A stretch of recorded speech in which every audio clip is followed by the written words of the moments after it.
Ναι, μου το ζήτησε να το ανεβάσω πάνω και να ανεβάσει πάνω στον αλόγο. Ό,τι θέλω.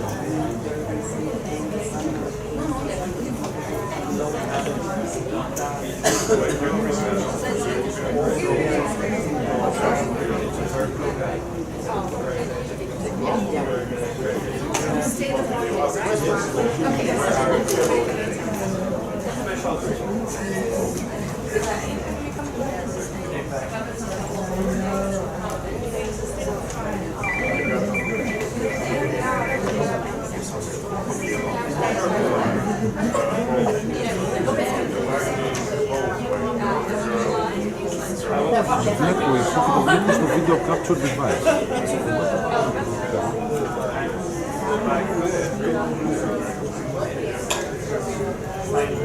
Είναι όλα μηταρισμένα.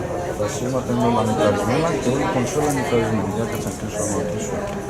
Μόρφος. Παιδιά μέρα. Ένα παιδιά μέρα.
κάνει follow περίπου καταλαβείς.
Excellencies, distinguished speakers and moderators, dear colleagues, dear students, ladies and gentlemen.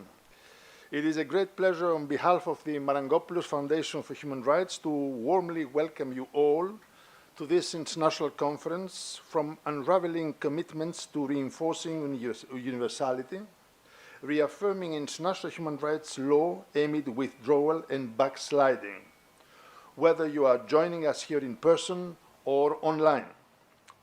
Let me begin by saying how pleased we are to bring together such a distinguished group of speakers and participants today.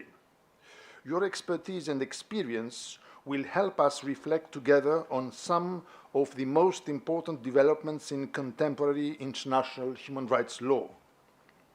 The diversity of perspectives represented here from academia, international courts, human rights treaty bodies, and intergovernmental institutions makes this dialogue particularly valuable.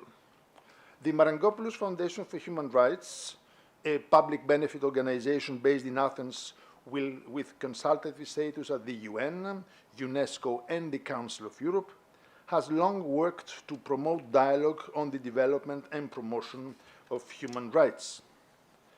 It is in this spirit that we are holding today's conference on a topic that is not only timely, but also increasingly urgent. International human rights law is currently facing a period of significant challenges. On the one hand, its core values, universality, human dignity, and equality, remain as important as ever. On the other hand, we are increasingly seeing challenges to the international human rights system: withdrawals or threats to withdraw from treaties, resistance to international courts and monitoring bodies, and growing political pressure on the institutions created to protect human rights internationally. It is precisely within this tension that this conference is situated. What makes these developments particularly significant is that they do not concern isolated legal disputes alone. They raise broader questions about the resilience of multilateralism and the continued capacity of international institutions to provide meaningful protection in periods of political uncertainty. At a time of such significant pressures, it is easy to focus exclusively on decline. Yet, it is equally important to recognize that this system continues to evolve, adapt, and in some contexts, even expand through new forms of cooperation and enforcement. This conference seeks to hold both of these realities in view. It neither downplays the seriousness of current challenges, nor assumes that existing structures are beyond repair. Instead, it wishes to underline that rebuilding confidence in the universality and authority of human rights is possible. Ensuring open and constructive dialogue is an important first step. At a time when discussions on human rights are becoming increasingly polarized, it is essential to preserve spaces for informed and respectful exchange. Such discussions allow different views to be expressed within a shared commitment to human rights, the rule of law, and international institutions. In this respect, academia, civil society, practitioners, and human rights experts all have an important role to play. To analyze the complex challenges that international human rights law currently faces, the conference is structured around 3 interconnected thematic panels, each approaching the topic from a different perspective. The first panel, From Commitment to Withdrawal and Back to Engagement, will focus on recent examples of withdrawal and disengagement from the international human rights system. It will explore why some states choose to step back from international human rights commitments and whether these developments reflect deeper tensions within the system. The discussion will also consider what these trends may mean for the future and stability of international human rights law. The second panel, International Human Rights Bodies Under Pressure, will look at pressures coming from within the system itself. Here, the focus is not on withdrawal, but on situations where states remain part of the system while trying to limit the authority or independence of international human rights bodies. The panel will discuss how these institutions respond to such challenges and what this means for their legitimacy, coherence, and effectiveness. We are also especially honored that this panel will include a keynote speech by the Vice President of the European Court of Human Rights, Judge Ivana Jelic, whose presence greatly enriches today's discussions. Finally, the third panel, Looking Forward, Reinforcing Universality, will take a more forward-looking approach. It will explore possible ways to strengthen the universality and resilience of international human rights law through renewed cooperation, accountability, and collective engagement. In this context, the panel will also discuss recent developments in international law, including the growing role of public interest litigation and advisory proceedings before the International Court of Justice.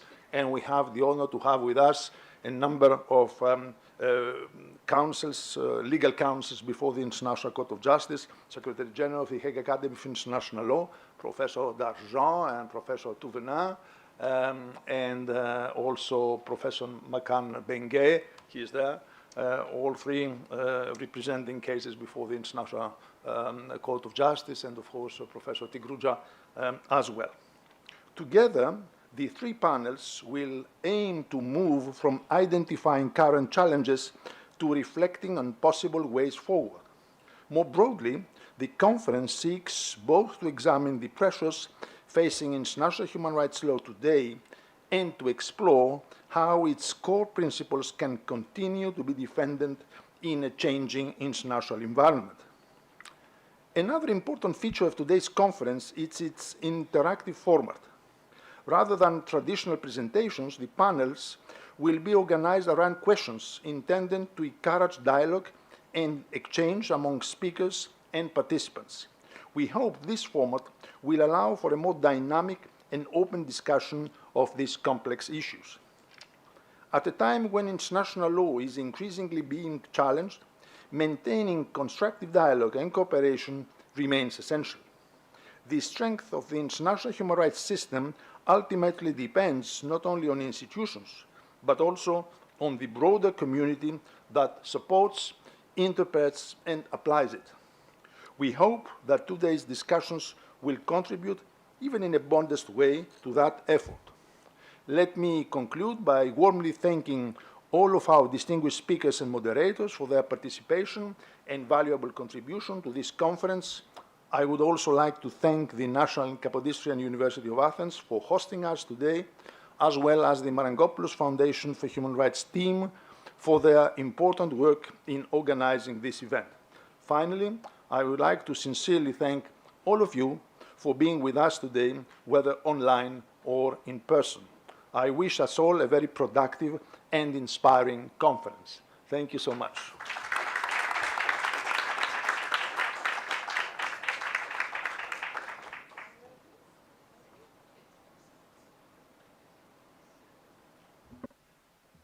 Thank you, Excellencies, ladies and gentlemen.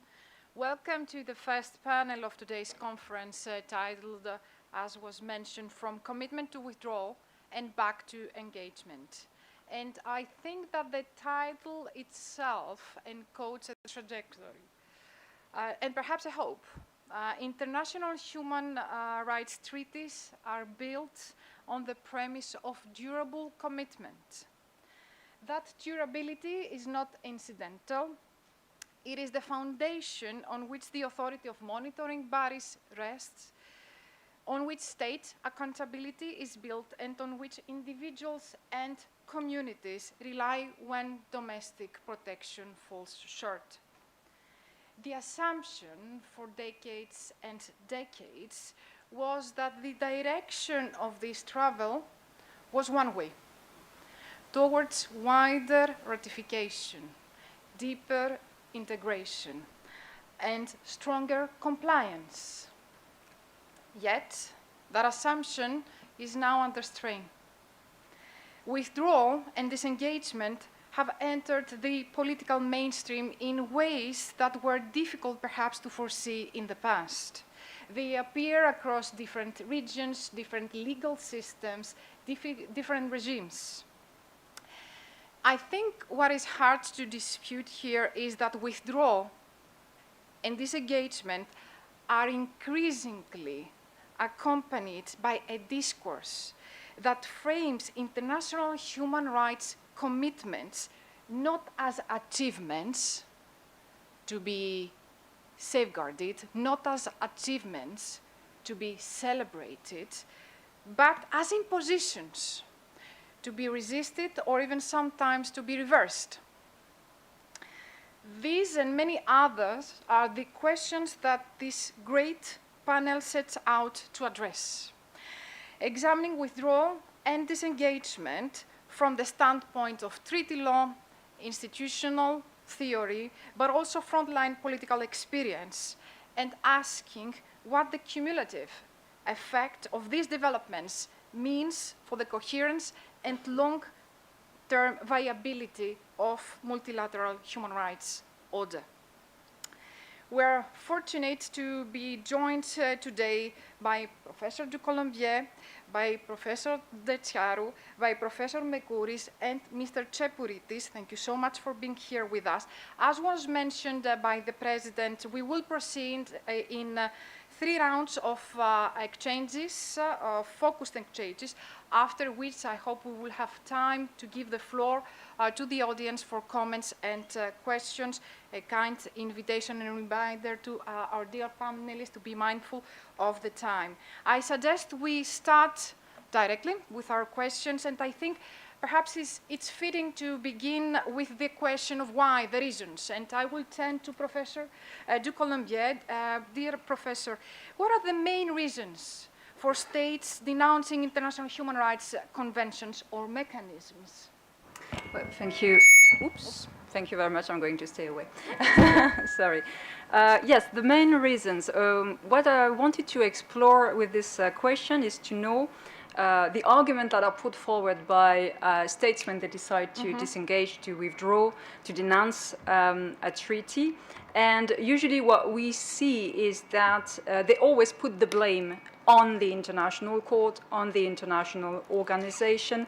They say that their decision is prompted by judicial activism, by too bold an interpretation of the treaty, leading to the state's sovereignty, the constitution, of course, the democratic will of the people sometimes being disrespected. So we have a sort of blaming game from the state, even when the situation is in fact, of course, more complex. I'm thinking, for instance, the decision to withdraw, to denounce the American Convention for Trinidad and Tobago, which was based on the issue of the death penalty, is in fact something which is prompted first by the decision of the Privy Council to say that a certain amount of time within the death row is contrary to human rights. And if you put this decision and then you take in addition the right to present a petition to the Inter-American Commission and the time that it requires to exhaust the remedy, then you end up with this delay and this time spent in the death row, and that leads to the transformation of the death penalty into life in jail, which was considered as something unacceptable for Trinidad and Tobago. But when you read the argument, at the end of the day, it becomes the responsibility of the Inter-American Commission, which is even suspected of, delaying the analysis of the petition on purpose to force a change in the criminal policy. So that's just an example, but of course we have other examples, such as, for instance, if we think about Venezuela, it's even worse because, once again, the institutions are denounced as misusing the rules of international law, such as, once again, exhaustion of domestic remedies, to target the state and even to pursue a political aim, to have an ulterior political motive, to be biased against the state. And that is always, in fact, the responsibility of the International Court that is put forward by the state.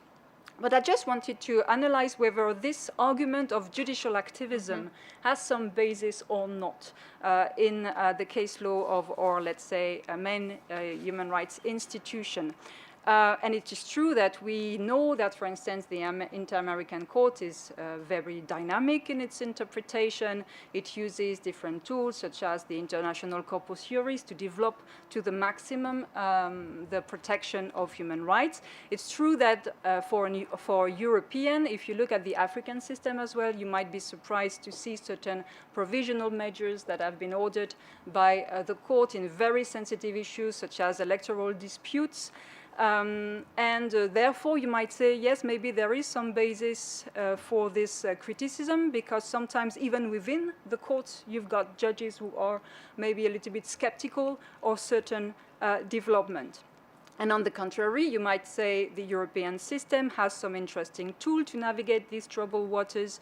I've managed, besides, of course, the historical and exceptional example of Greece and Russia, I've managed to keep states within, thanks to the margin of appreciation, of course, maybe as well thanks to the political supervision of the implementation of the cases by the Committee of Ministers. This political phase is, I think, quite interesting to mention. Whether or not this is always a good thing to keep states within will be discussed at a later stage.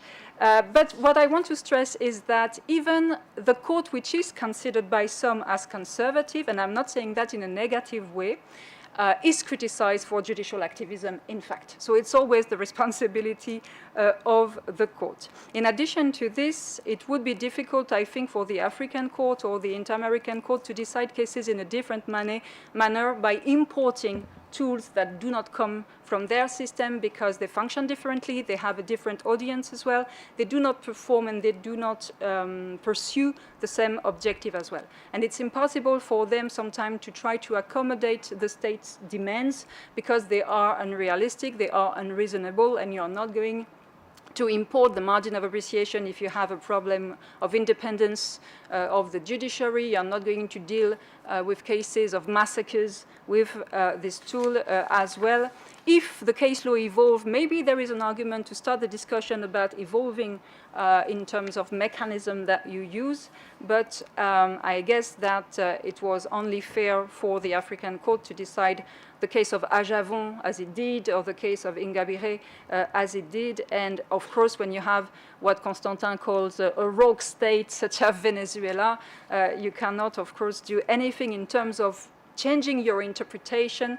That is required, first of all, because you will be betraying your own function. And in any case, there's nothing you can do which will keep the state in when we have this type of situation.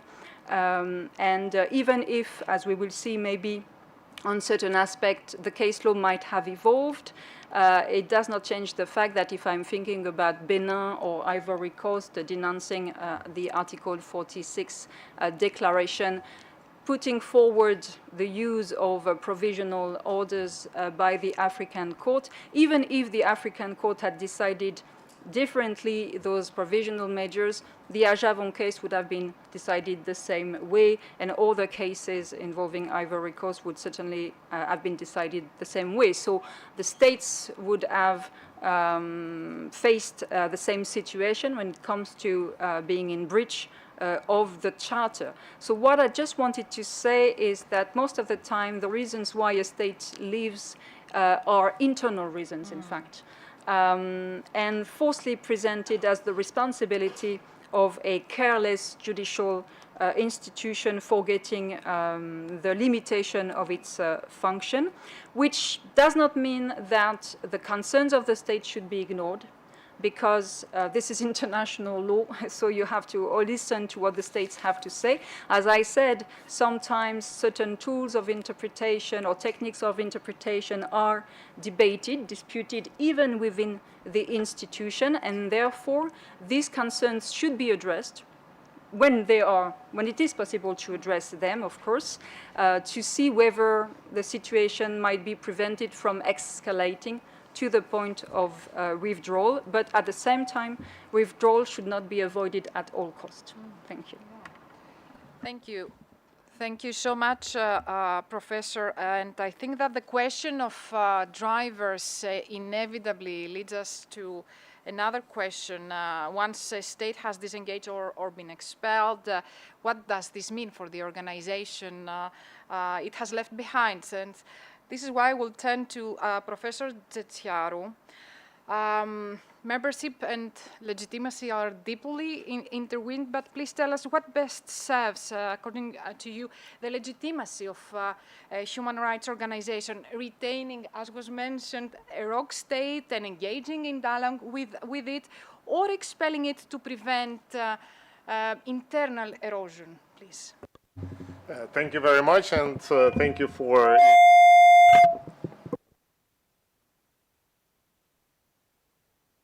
Online. this is better. I'm not touching the microphone. Sorry. Thank you very much for thank you very much for organizing this conference and for inviting me. I think that the organization was perfect, and I think that from now on it should be a soft law rule.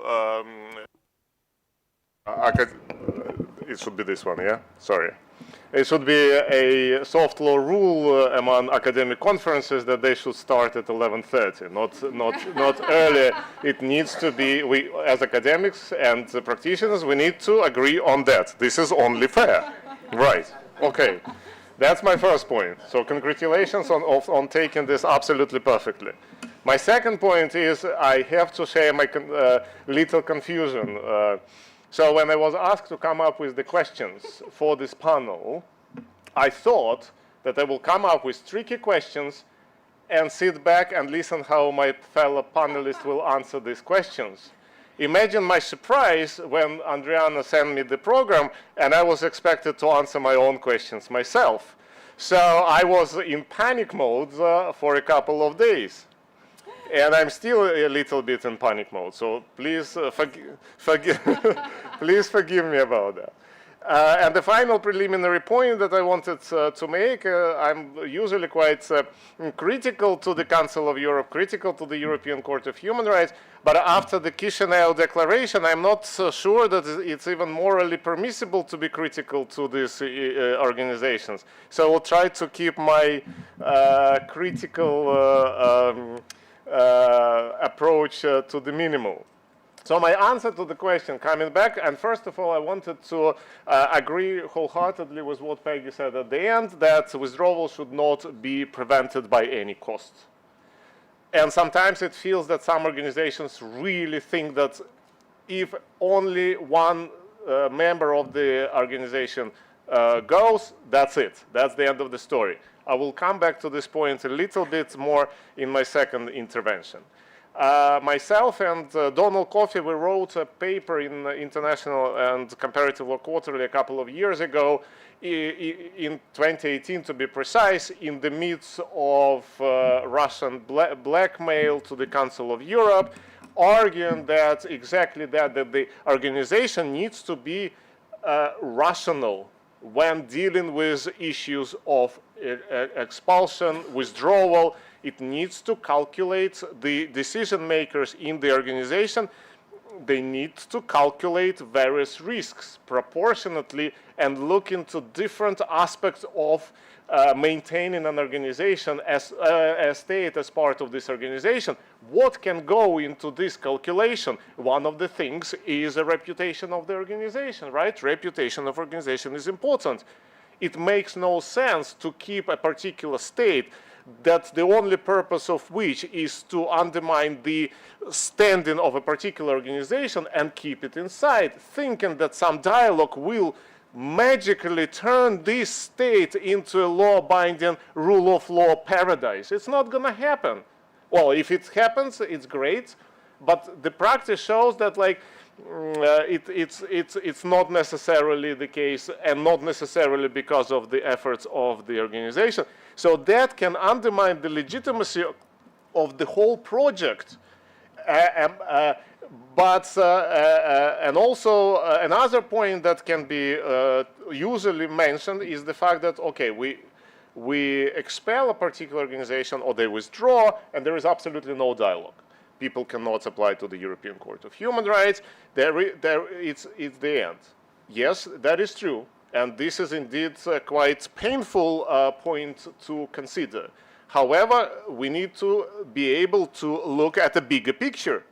And also the fact that if a particular state doesn't really do anything to address this significant structural issues that exist in this country, maybe it is a healthier thing to demonstrate to other member states through starting expulsion or withdrawal mechanisms.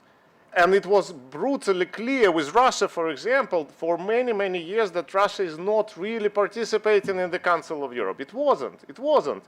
And instead, the Council of Europe had to rush into expulsion with dubious, questionable legality of this expulsion. Very fast, they wanted to make a point, and this is understandable, but these signs were there for many years. So my 5 minutes is over, the only thing that I have left to say is that I think that the Council of Europe in these circumstances, or the organization as a whole, cannot focus on one criterion in this calculation only. It's not, and I agree, like right to individual petition is a huge thing, but it cannot trump all other considerations. It needs to be a holistic,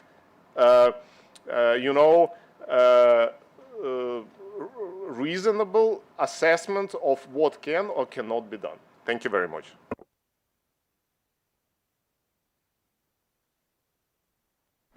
Thank you. Thank you so much. Now, before we go further, I think it's worth pausing on something that we have perhaps been taking for granted. The premise that withdrawals are indeed on the rise, are they? I would like to turn to Professor Mercouris to ask him precisely to what degree is there indeed a rise in withdrawals from treaties, particularly human rights treaties, or we could say that this is merely a result of us being more aware of the phenomenon in the current framework. Please. Thank you very much, Madam Chair.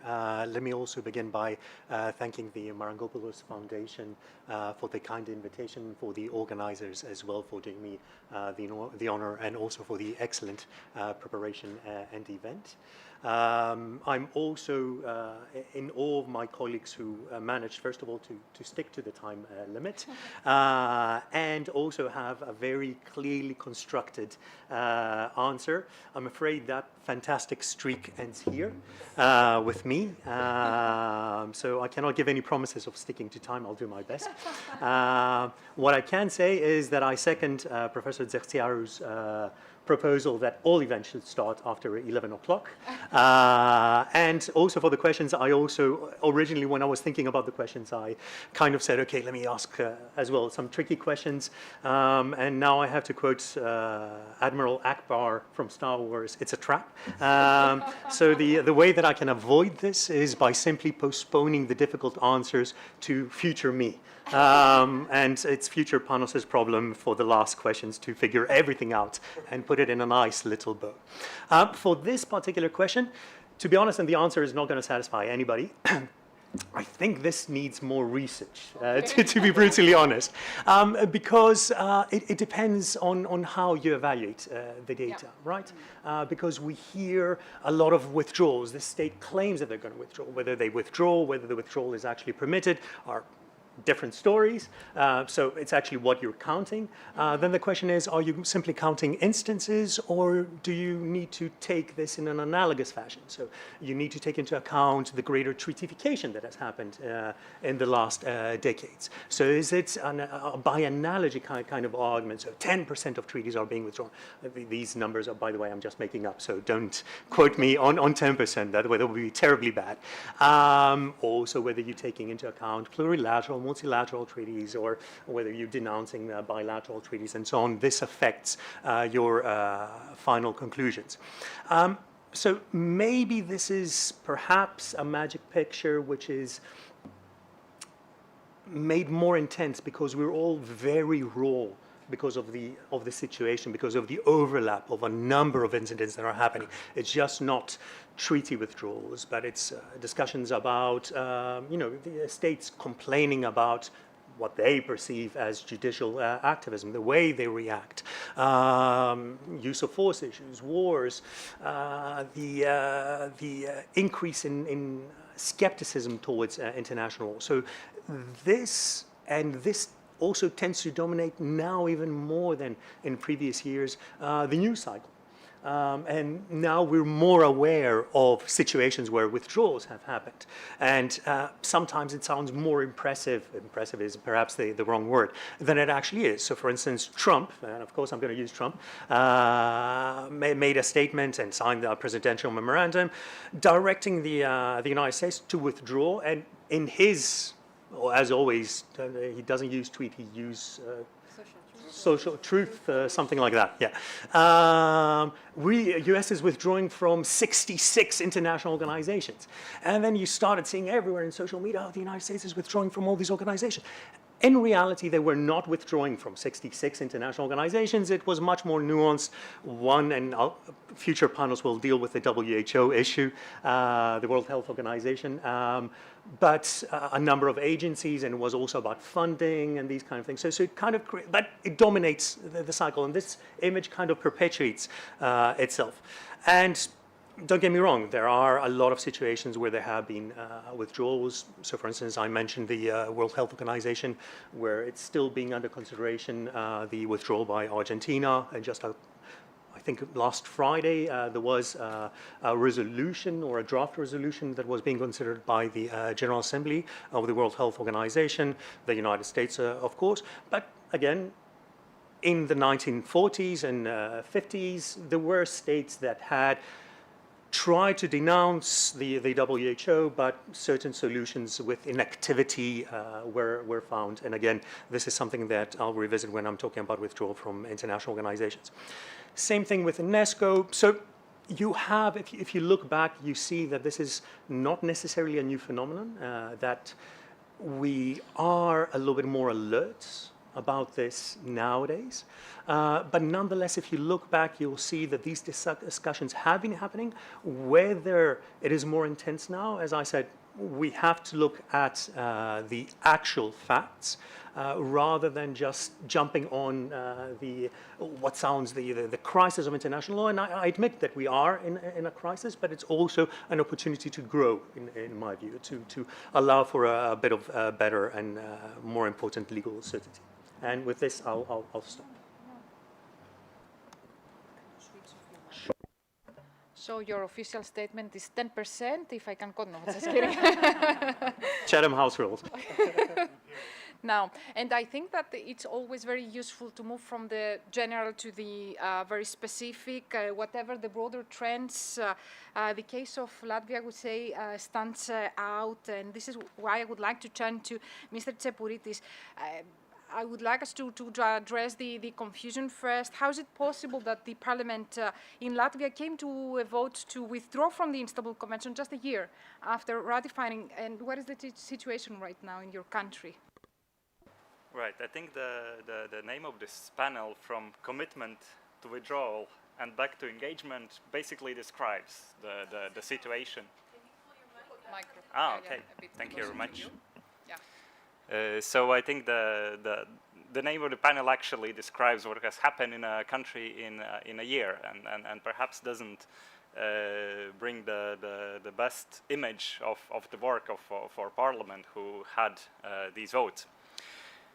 But to go into more detail, so what happened was finally, as the Istanbul Convention was ratified, it happened in a forming of a very specific and special kind of coalition to make a government, which actually crossed progressive forces that I represent, center forces, also conservative ones, and there was always the tension between the opposition parties, still conservative, how to create some cracks in this agreement.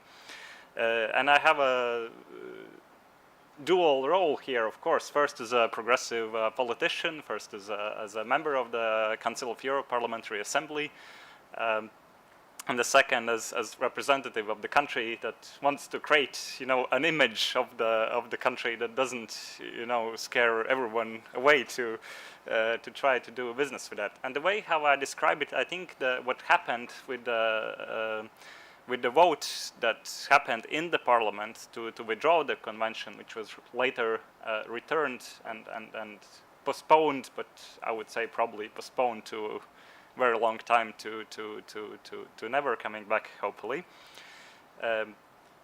what happened was, I think, the failure of the political parties, while at the same time the strength of the society, the institutions, the professionals, and really the whole civic society with lots of tools that helped to reverse this mistake made by the political parties. So it's a failure of the politicians fixed by the strengths of the society. So that's at least for me a way how to balance these two roles, because I was very inspired by the mobilization of the society to help to defend the Istanbul Convention. Now, to go into the more specifics how that could have happened, first is that we had a very specific kind of government with this broad spectrum and in very fragile position. Actually, just last week and last weeks, the government has finally collapsed 5 months before the elections.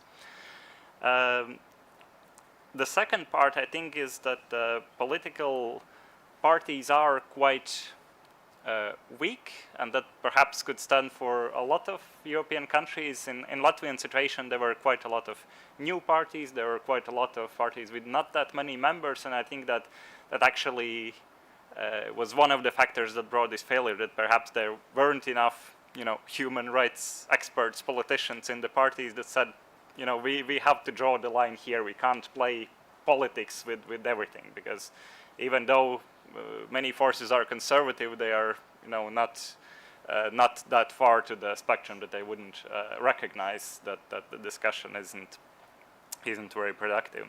And I think the third factor that I've noticed is that there's also maybe innate skepticism in some of the political forces to any European systems that try to strengthen the rule of law, the independence of judiciary, many other of these principles that have actually created some losers. I think in many European countries there are forces that would like to not have that independent courts, that would want to have the influence over the courts, that would want to have more power with less checks. And of course we had, especially after the period under the Soviet Union in the 90s, we had these forces. Some of them still have strings of influence in the existing political landscape, so they would always try to use some ways how to undermine any European system of keeping these checks, whether it's the rules in European Union, whether it's the European conventions, and then the Istanbul Convention, I think, was just unlucky to be in that role. So there's a confluence of factors how political class, let's say, made these mistakes. Luckily, these were corrected. They really underestimated the mobilization of the society. I had a chance to be in a crowd of thousands of people who were chanting no to violence and yes to the convention. And that kind of defense for the conventions doesn't happen often. And I think that also wouldn't be forgotten in the Latvian homes in the future, and perhaps provides a very good defense on these principles.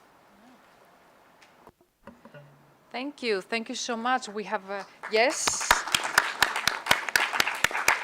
And thank you also, dear panelists, for keeping the time in this first round of questions. We have heard about the drivers of withdrawal, dilemmas of institutional responses, but the consequences of disengagement do not fall equally across all systems.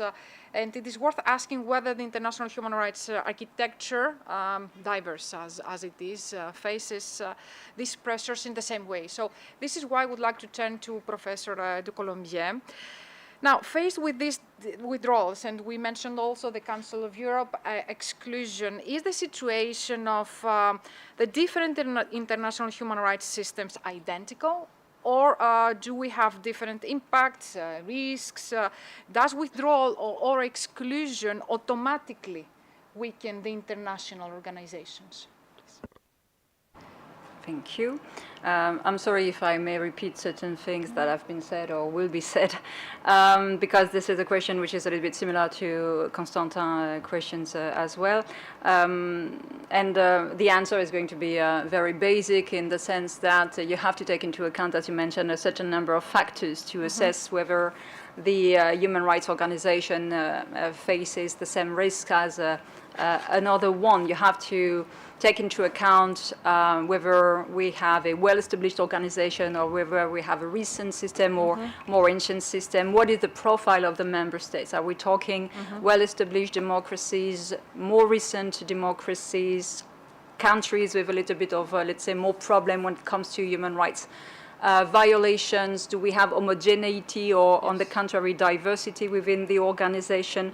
And by the way, not to say that more established democracies are, you know, a perfect situation for the organization, because threats of withdrawal coming from well-established democracies might be more problematic to tackle, because they may think that they can leave the organization at a minimal cost, while maybe more recent democracies would be willing to abide by the rules and show that they are willing to abide by the rules. So it's a situation which is a little bit problematic as well, even for organizations with, let's say, members which are normally members who are ready to comply with human rights. But for instance, you can hear these voices in the UK at the moment where some political actors say that if we withdraw from the Council or if we denounce the Convention, we cannot be compared to Russia. We cannot be compared to Russia. We are not Russia. We are not in the same situation because we are the United Kingdom. We are a well-established democracy. So it's okay for us to withdraw from the Council or to denounce the Convention. So you have to take that into consideration as well. Of course, the financial aspect is also a very important point to mention, which might endanger certain systems in a way which others might not face. And in that sense, just to say that I think that unfortunately maybe the African system is in a more precarious position due to a number of elements. It's more recent nature, especially for the African court. And the problem was also that the African court was slowly getting traction at a moment where disengagement started with, of course, Rwanda, and then was followed by other countries, while at the same time we have only a limited, very limited number of countries which have decided to issue the declaration of Article 34.6 of the Ouagadougou Protocol. So I don't know if you can talk of a domino effect in the sense that, as I have mentioned, every country has its own reason to decide to disengage. But at the same time, what we see is that when they provide for explanation, it's not an obligation, but when they do, when you read certain things in speeches, you can see that they rely on each other. For instance, Benin, the Ministry of Justice of Benin, mentioned Rwanda leaving, Tanzania leaving, just to show once again that this is not us leaving, we are forced to leave because the system is going in the wrong direction. And look, others did the same thing. So in that sense, even if the reasons are domestic, there might be some example which is set by other countries. So in that sense, the situation for the African system is more dire, and also because it's possible to withdraw the declaration to accept the competence of the court for individual application without denouncing the charter, provided it would be even possible to do that, because there is no specific provision in the charter, in the protocol of Ouagadougou to denounce, but still I think it would be possible to do that. And therefore countries may also think that the reputational cost we mentioned is not as high for them because they can just withdraw the declaration while showing that they remain committed to the system because they remain within the system of the Charter. In addition to this, I think that the situation highlights the more general problems for the system in Africa, the fact that the Commission, the communication, let's say, between the Court and the Commission is still insufficient, and therefore, because this problem could be solved if the Commission referred cases to the court, and it seldom do this. And also it highlights, I think, the lack of commitment of the parent institution, the parent organization. The African Union is not there to support the African Court, has, for instance, the Council of Europe supports the European Court of Human Rights. So I think that the situation is more dire for the African system than it is for the Inter-American system. For instance, for the Inter-American system, the Inter-American Court in Ifsha Bronstein said that in any case, if you want to denounce, it's all or nothing. You have to denounce the convention. You cannot just withdraw from the competence of the court. So therefore, you might think twice as a state before you do that. In addition to this, for the cases we have, they have been ignored by the court. I mean, Venezuela is considered as still a member of the system, and Nicaragua has withdrawn from the organization but has not denounced the convention. So the court continues to review cases when it comes to Nicaragua as well.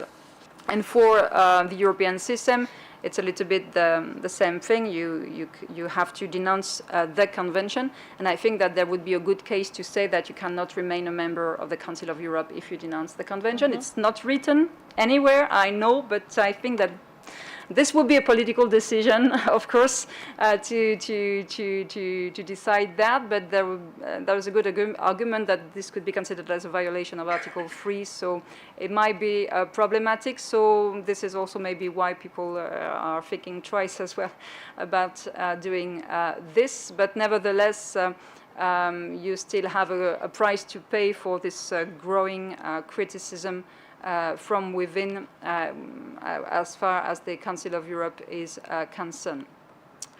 When it comes to whether the organization is always weakened by the withdrawal, I'm not going to expand because this has been already covered. I think it's a question of credibility for the organization. So it depends what is the purpose of the organization as well. Whether the purpose of the organization is to have everybody in so that we can try to move forward in the protection of human rights, or whether the organization is rather a club of democracy and certain things are unacceptable in terms of reputation for the organization as well. So I just stop here, not to walk on the step on the toes, sorry, of my colleagues when it comes to other questions. Thank you. Yeah, thank you so much.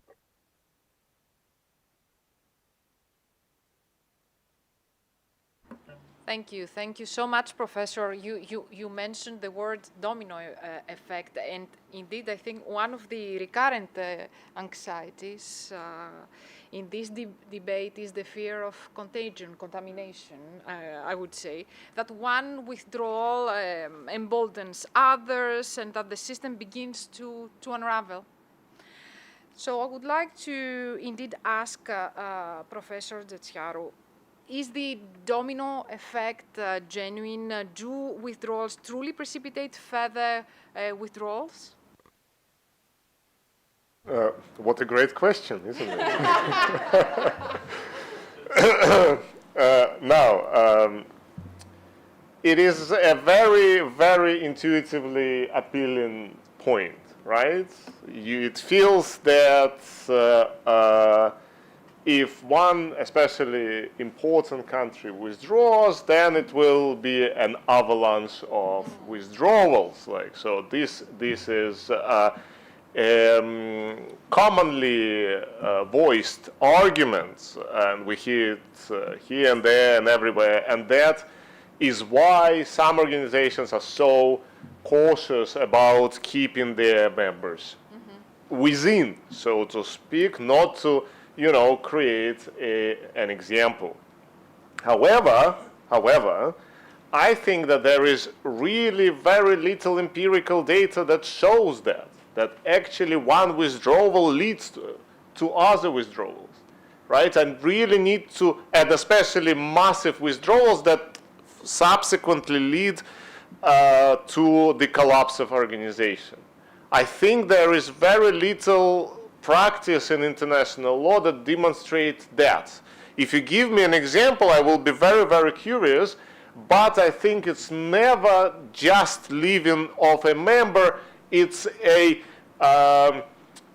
set of various factors that lead to the collapse of the organization. The League of Nations would be one of the examples that immediately comes to mind. So I think like sometimes I have a metaphor. Then like my 4-year-old son likes to build block castles, right? And if he takes like a block from the top, nothing happens. But if for some reason the idea comes to his mind, and I don't know how they appear in his mind, he takes one from the bottom or from the middle, the whole construction will fall. So basically the immediate task for us is to find these blocks, the foundational blocks of a particular organization. So what we cannot remove if we want this organization to succeed or to continue to exist. So what, and I think Peggy has very helpfully explained different cases of withdrawals, and there were quite a few withdrawals from the inter-American system, and the inter-American system still continues to exist. There were the United States of America, and following, well, it was Panos who first mentioned Trump, so it's not my fault. So Trump made US withdraw from the Venice Commission. I have no idea why, but they did. Venice Commission is still there, and technically, probably the US is an important state. Like, so this was not, there are other considerations there, so there wasn't this crucial moment or tipping effect, like when the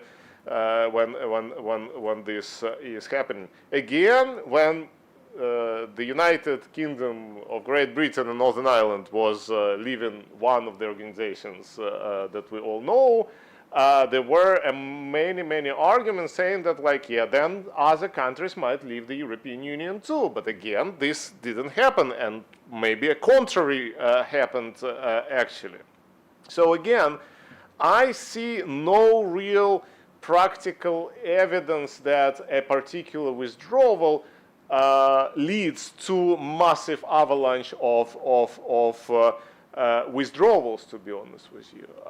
And I want to see the examples to the contrary. If you want to give me, I will be very curious to know. I think there are multiple factors that need to coincide, and withdrawal is just one element of this set of examples. So what other, we can consider other factors, like, you know, massive war in Europe, for example, will probably, hope not, but I hope that it never happens, but this will probably put an end to the Council of Europe, because the whole rationale and raison d'etre of the Council of Europe will end at that point. The same with European Union, and the same with many other organizations, like it happened with the League of Nations, etc. So like these fundamental factors need to be taken into account, and my time is up.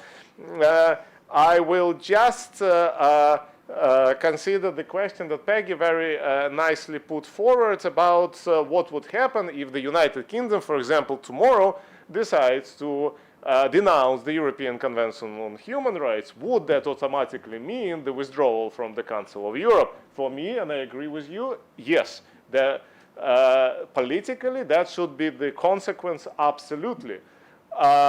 Even despite the fact that, legally speaking, it's not necessarily an issue, because the convention is a younger instrument than the Statute of the Council of Europe, of course. Like, and to be a member of the, technically, to be a member of the Council of Europe, you don't need to ratify the European Convention. The opposite is true, that you cannot ratify the European Convention on Human Rights without being a member. And there was like just one exception to this rule for, I think 6 months. Russia was still a ratifying state of the Council of the European Convention on Human Rights without being a member of the Council of Europe. So again, this is a big question, and a big legal question, whether the Council of Europe would want a state which doesn't ratify the convention to be member of the Council of Europe. I would say no, but it's the UK, anything can happen. And I will stop there. Thank you. Yes. Thank you. Thank you so much. I understand that there may be diverse dynamics from international organization to international organization, but also within the same organization in terms of treaties, European Convention of Human Rights, Istanbul Convention, there may be different factors to take into account. While you were speaking, I was also thinking also the question of whether there is perhaps no data for a domino effect in terms of withdrawal, but what about further ratification, possible further ratification for some conventions such as the Istanbul Convention? So if we have time later on, we could look into this as well. But now, beyond these dynamics, there are also some unresolved legal questions, gaps, ambiguities, questions in the rules that govern how withdrawal actually works and what it means in the specific context of human rights treaties. And I would like to turn to Professor Merkouris. Are there still gray areas, Professor, with respect to treaty withdrawal that are yet to be resolved under the Vienna Convention or customary international law, and how do they relate to human rights treaties, please?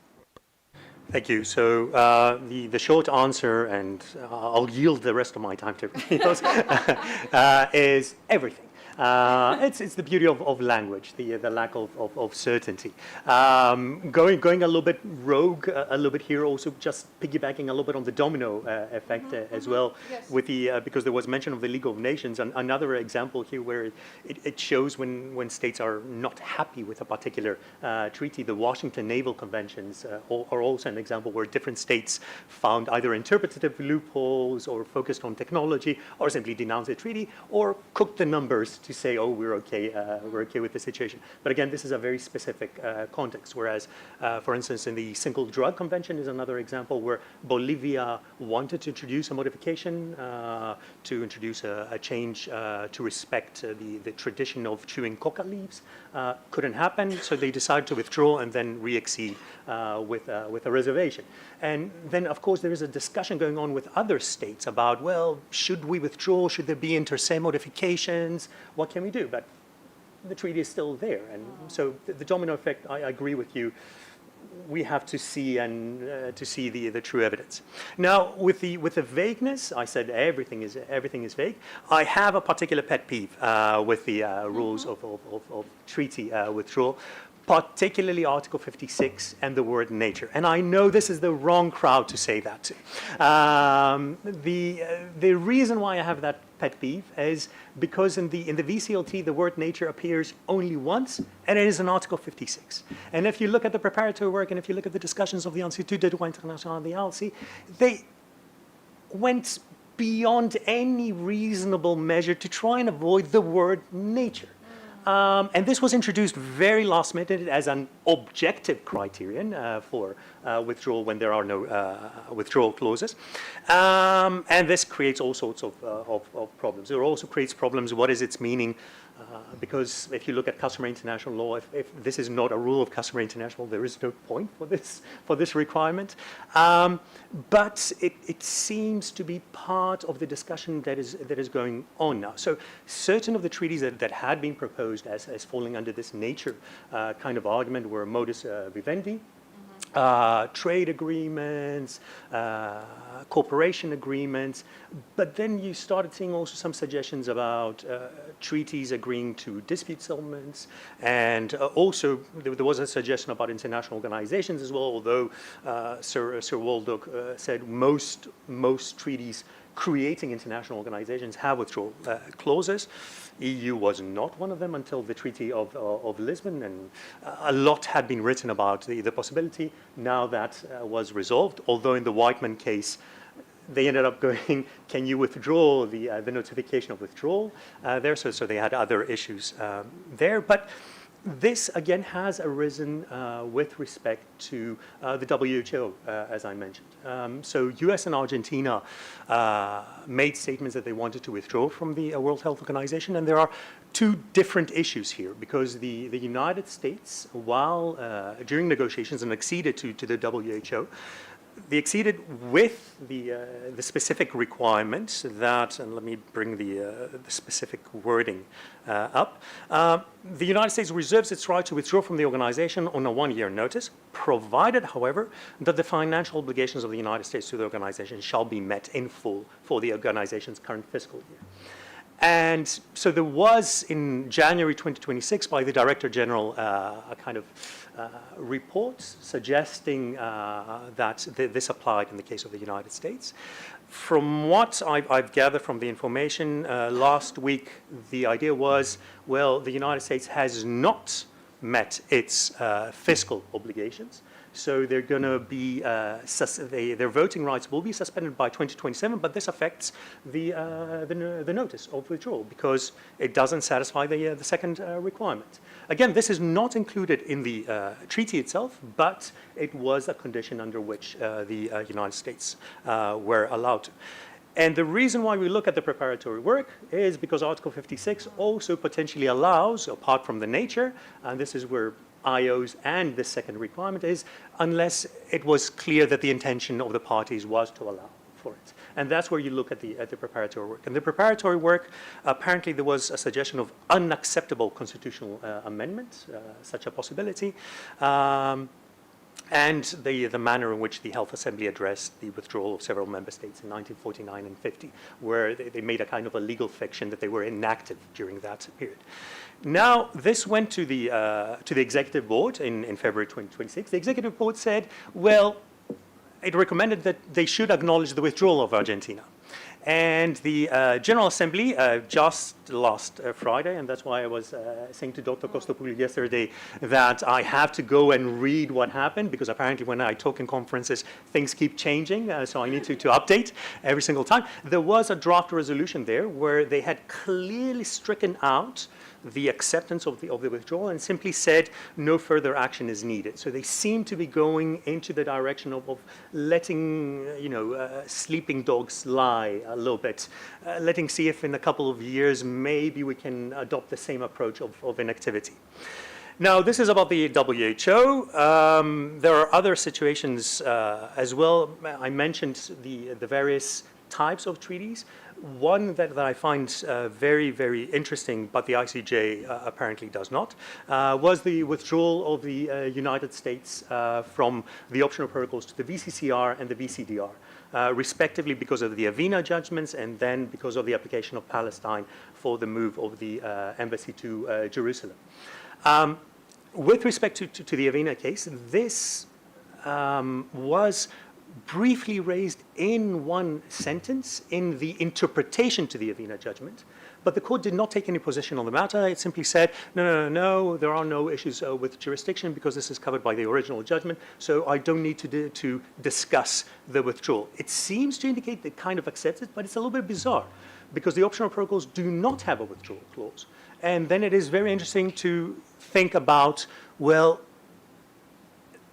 what is the basis for this withdrawal, which apparently does not have raised so many voices against? Is it the nature of the treaty? Is it because it is the optional protocol and it's talking about judicial settlement? But it is connected to the VCCR, right? So couldn't you make a similar argument like the Inter-American Court has done, that it's the particular type of treaty and these kind of approaches to judicial settlement should be considered part and parcel of this? This was not discussed, and that's why I'm saying that with one of the vaguest areas that I think is very important is the nature of the treaties, and I think also a lot of the times with respect to human rights treaties, it becomes you reverse the burden of proof because the argument is human rights are a very special type of treaty. And I don't dispute that, right? Just to make sure that I gain the audience's favor. But Article 56 has a negative presumption. So the burden of proof is significantly higher if you say, no, it's simply not of a type of nature. So I don't have to prove, you have to prove, and with human rights, you're most likely going to lose on this kind of situation. So it's better to take a very hard stance that the burden of proof was on the other side to prove that this falls here, because there are a lot of human rights treaties that do not have a withdrawal clause, the African Charter on Human and People Rights being one of them. And I think I've exceeded way too much of my time, so panels, future panels will have to continue on some of these issues.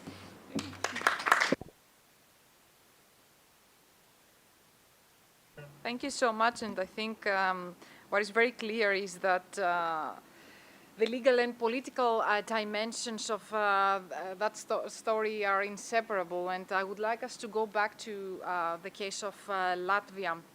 Mr. Kapodistrian, we've discussed about evidence, data, which are very important, but at the same time there is much of disinformation. And how is the disinformation about the goals of the Istanbul Convention able to gain legitimacy in the political cycles in Latvia and perhaps other countries that have delayed the ratification of the convention, please? Right.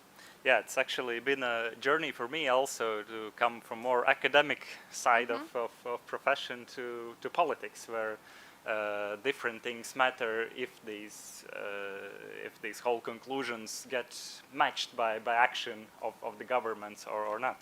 And in the case of both not ratifying the convention for how many, more than 10 years after signing it, and then this withdrawal in the parliament, especially in the last year with all the political forces I mentioned, I think it was never questioned that you know, we should focus less on solving the questions and preventing violence against women, violence in the family. That, you know, we are like perfect already. That was not a position that anyone, even the most, you know, extreme, wanted to take. So their approach was kind of, you know, we are going to do this. We're going to improve the situation, and the convention stands in our way. And you know, the argumentative work to convince people of this position is immense. You know, you have to go basically to each of the, you know, tools and sections of the convention and say, you know, actually the truth is just the opposite. We don't need any of this, and we need exactly the opposite thing. So it's just if you know, calculate, you know, the time you have to spend with people, it's just not very realistic for political forces to do, because they don't have the level of trust to continuously be telling people, you know, all of these arguments, and also perhaps the resources are not there. So what do we have to take into account for these many years when the convention was signed but not ratified, and this is the case, I think, I dare to say for other countries, is that the disinformation is quite well funded.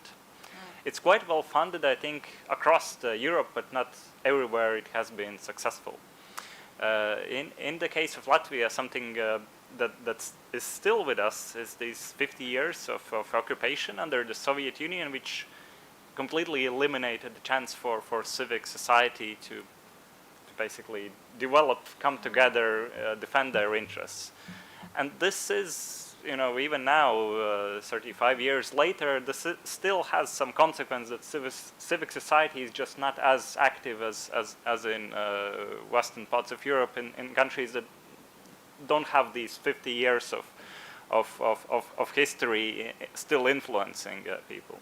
So I think one part why this disinformation has been effective is that as foundations such as the one funded previously by the Hungarian government, as some other privately funded, decided to, you know, develop lots of arguments, lots of materials, lots of, you know, disinformation things. Of course, there's lots of Russian funding for that as well. And there I have to, you know, contradict. It's not that Russia did do nothing in the Council of Europe. They sometimes, and in the case of Istanbul Convention, they were very actively trying to, you know, spread and develop this information. So I think coming to that, you know, the sort of inspirations, funding, and exchanges of experience for different organizations working across, you know, perhaps all of Europe, but they've been quite successful in the eastern part of European Union. I think one factor is that they were much more directed to be influential in politics, how to develop these connections with political parties, how to use that the parties don't have that sort of expertise, and then basically use that space when the there is some, you know, still space is not covered by civic society, or perhaps the organizations are not as brave to, you know, just go to politicians, demand something, and if they're not following, then just denounce all the politicians. This is the modus operandi of these organizations. That has been one of the reasons why, you know, disinformation of such scale has managed to infiltrate the political circles, the decision making. So I think that funding question is very important. You know, the funding that has been flowing from Russia and now perhaps other places, they are trying to, you know, make the best use of that money, and they're trying to find these spaces where, you know, using other actors, you can do that huge argumentative work. And of course, the Istanbul Convention and violence against women and domestic violence is not the purpose. It's probably going to be one of the aspects that play a role in you know, European Convention on Human Rights and other areas, and of course there are other goals right next to that. So I think still there needs to be more attention to this flow of funding, you know, hundreds of millions that is trying to find these weaknesses here and there. This is the case that I am more familiar with, and perhaps there could be other weaknesses that could be found with significant funding in other areas in other countries.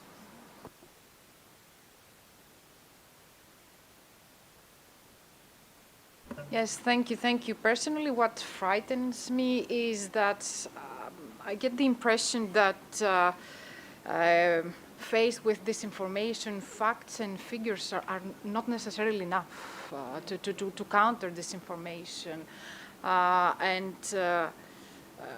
It's very concerning, worrisome to think also in terms of communication strategies, what is the right way to move forward in the face of all this disinformation, and also sort of disinformation that is based on the creation of fear through the use of threats. Your family will be destroyed, this will happen to the community, and so on and so forth. So it's very, very difficult to tackle this because facts and figures, as I said, are not enough, unfortunately. So let's continue with the third round of our questions. It's very clear that political and legal dimensions are connected, and that international courts operate within a political environment. And the question is whether the specter of withdrawal is one that these courts can afford to ignore. And I would like to turn to Professor de Colombier. Do the threats of withdrawal or effective withdrawals have an impact on the case law of international courts? Thank you. Once again, I think that the answer must be very nuanced, and we have to look at the various courts, and we have to look at different areas as well of the case law. For instance, I mentioned the African system, and I mentioned Benin and Ivory Coast arguments to denounce to withdraw their declaration of acceptance of the competence of the court to receive individual application in relation to interim provisional measures. And what I can say is that if you look at the case law afterwards, you see a difference, and you see, I think, a more cautious approach from the African court when it comes to the use of provisional measures in the field of electoral disputes, not in other areas, because the court remains very strong when it comes to measures related to the health of the applicant, to the security of the applicant, the dignity of the applicant. So we see maybe for that particular aspect something which is maybe closer to what we know in Europe, for instance, when it comes to provisional measures. So maybe there has been some impact on this very, very specific area, but I would not say that for the rest it has changed the position of the court when it comes to the protection of political opponents, independence of the judiciary and other issues. And in other areas we see a court which continues to develop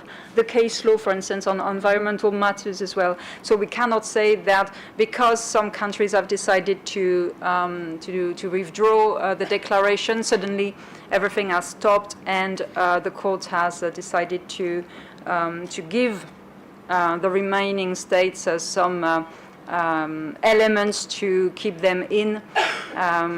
So we need to be more nuanced than this, but nevertheless, I think that when it comes to interim measures, provisional measures, and electoral dispute, I have seen some sort of evolution. When it comes to the European Court, it's very traditional now to say that the court, because of the tension with certain states, because in that case we have no withdrawals, but we have had some declarations, political declarations, which have led to protocols being enacted, and of course we know the preamble of the convention being amended.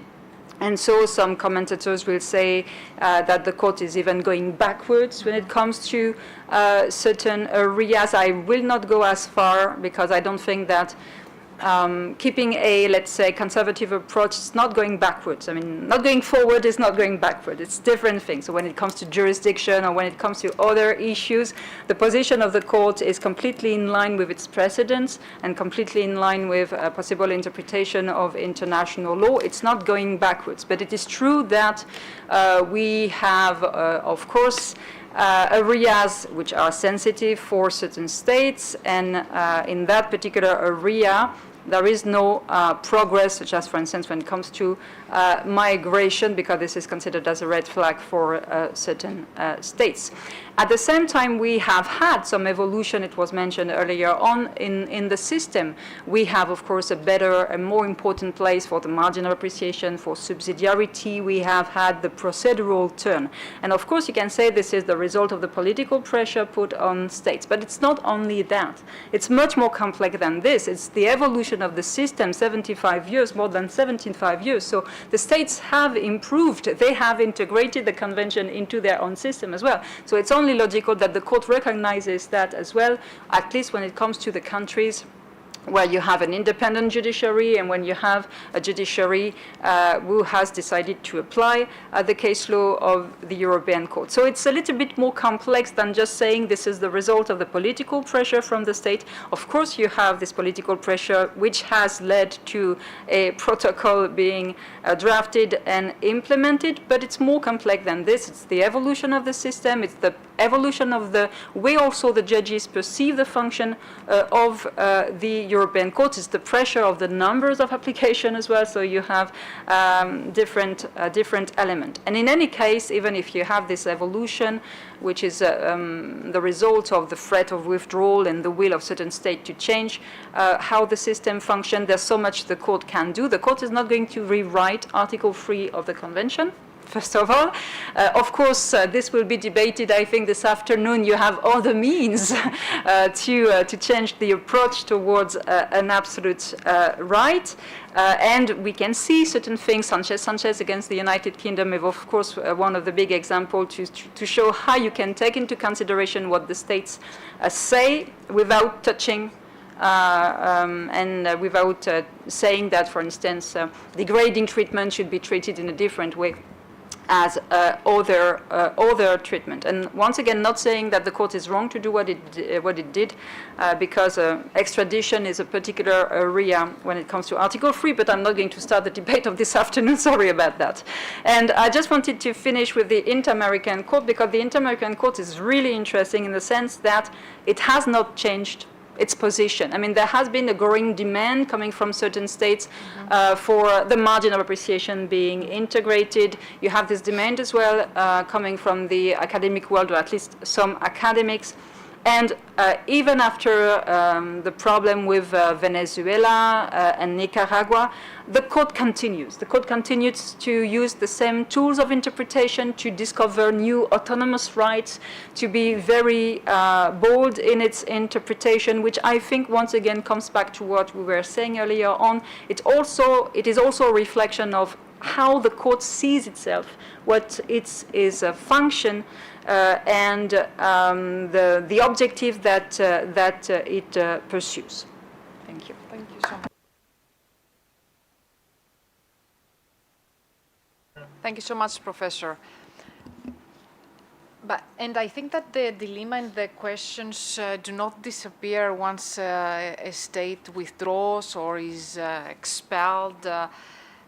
And this is why I would like to ask you, Professor, should an organization, in the case of withdrawal or engage or expulsion, should an organization maintain engagement with a member state?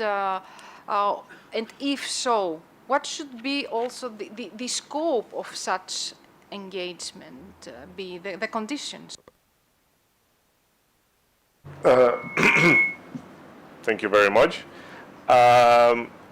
Right, before I answer this question, can I make just very two brief comments? And the first one, I would like to agree with Peggy's point, but I also wanted to emphasize again, and I think it is obvious, but I don't think that country pleasing will save the courts. I don't think so. Like, my experience tells me that if a hooligan wants to start a fight with you, they will find a reason.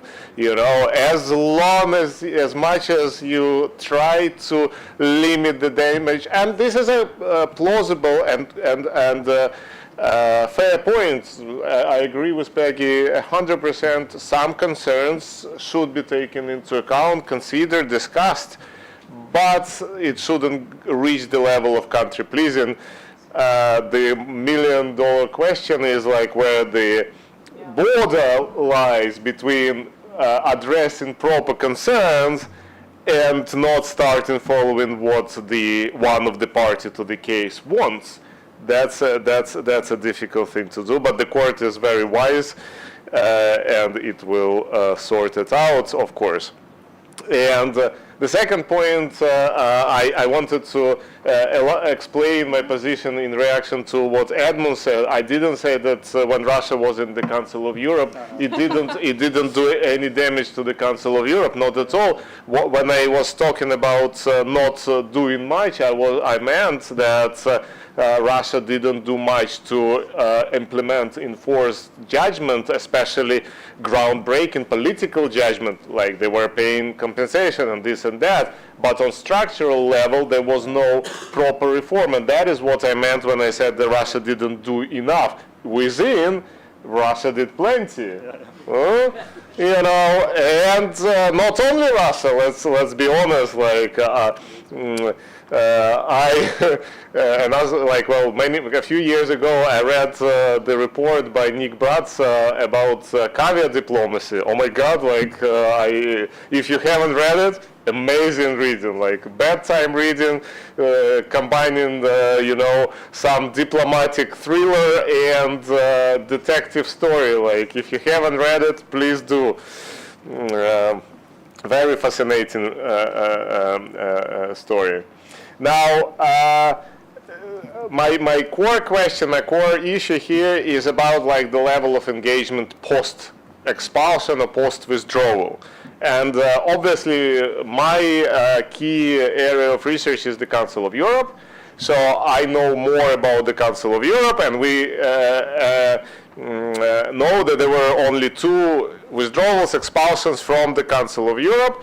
And usually my students, when I ask them, like, which are those two lucky countries who left the Council of Europe, they know the more recent one, of course, but they never know the previous one. Like, obviously, you know which one had a chance to leave and come back fairly soon. But when we wrote the paper with Donald about withdrawals, Greece was the only practice, you know, the only case, exactly. Now we have two. We have more recent and more complicated case. Greece happened before my time. I was not particularly interested in the Council of Europe I wasn't alive in the 70s, but like I can talk a little bit about like the current situation with Russia and how the Council of Europe is trying to build relationship with Russia, which are not doing very well. Because mostly of the fact that Russia effectively blocked all communications with the Council of Europe. So I wanted to focus on two little projects or two little areas that the Council of Europe is trying to do. First of all, I know much more than the other one, but the first one is representation of the Russian opposition with the Parliamentary Assembly of the Council of Europe, and probably Edmunds would know more about that than me. At some point under the previous president, the Parliamentary Assembly decided to create a structure that would kind of It's okay. Well, thank you. So basically, created a structure that would represent Russian political opposition within the Parliamentary Assembly of the Council of Europe. That led to already a couple of scandals. People were saying like who they represent and all this usual stuff, like they were not elected, and so there are problems with this sort of engagement. Maybe this is the only way, and I would be interested to hear whether there are other possible political ways of engagement with the former member. Well, a similar-ish approach is used towards Belarus, which has never been party to the convention or member state of the ECHR. So this had questionable results. Maybe it will become more important in the future. It created some reaction from Russia, but whether it is as effective as it was hoped to be, I'm not sure. I'm not sure actually what was the hope and the end result of this. And the second point is about the European Court of Human Rights and about how the ECHR is still dealing with the Russian cases, how they continue to deliver judgment. I think Russia gave the courts a fantastic opportunity to be very bold without thinking about having any backlash from the country, because who cares about Russia anymore? So like there are a couple of cases that I have in mind when the courts went with a sword and said everything they've always wanted to say. I'm thinking like Ukraine versus Russia or Fadeeva and other cases like this, which is great because it creates some sort of legacy for other cases and standards for other countries. So maybe other countries might say thank you to Russia for not being there. Anyways, but the problematic thing is that the court is the court of law. It's not an academic institution that comes up with beautifully written pamphlets. It is a judgment that needs to be executed, right? And execution isn't happening, and it's not going to happen until something fundamental happens with the system in Europe, or with Russia, or with both. So my question has always been whether this is a valuable or cost-effective use of the court's time and efforts. Thank you very much.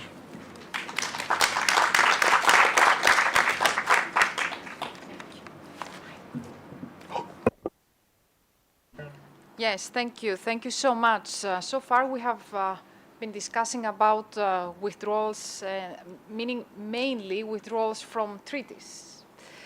But withdrawals can also take more targeted forms, the withdrawal of specific declarations, particularly those relating to dispute settlement mechanisms with consequences that are sometimes underappreciated. And I would like to ask you, Panos, what are the issues raised by the withdrawal of declarations relating to human rights dispute settlement mechanisms?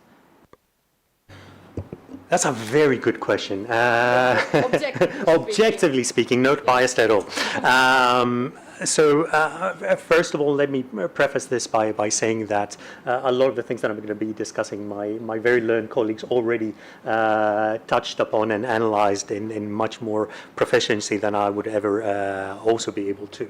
I'm going to be talking just about declarations accepting the jurisdiction, not going to be talking, again, I already mentioned the US withdrawal from optional protocols to the VCCR and VCDR, and in a fantastic act of solidarity, I'll join my colleagues and push my other colleagues in the other panels to discuss the recent reactions by states to the jurisprudence of the European Court of Human Rights. I'm not going to deal with that at all.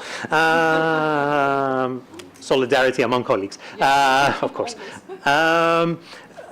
Two things. So I'm going to briefly mention the Inter-American Court of Human Rights, where there in the Ifcher-Bronstein case, the court basically took the approach that you cannot, because of the particular nature and the lex specialis kind of nature, and because of the integrality of the decision possibility of human rights violations in connection to a human rights treaty, any withdrawal of an optional clause declaration cannot be done in and of itself, so it cannot be separated.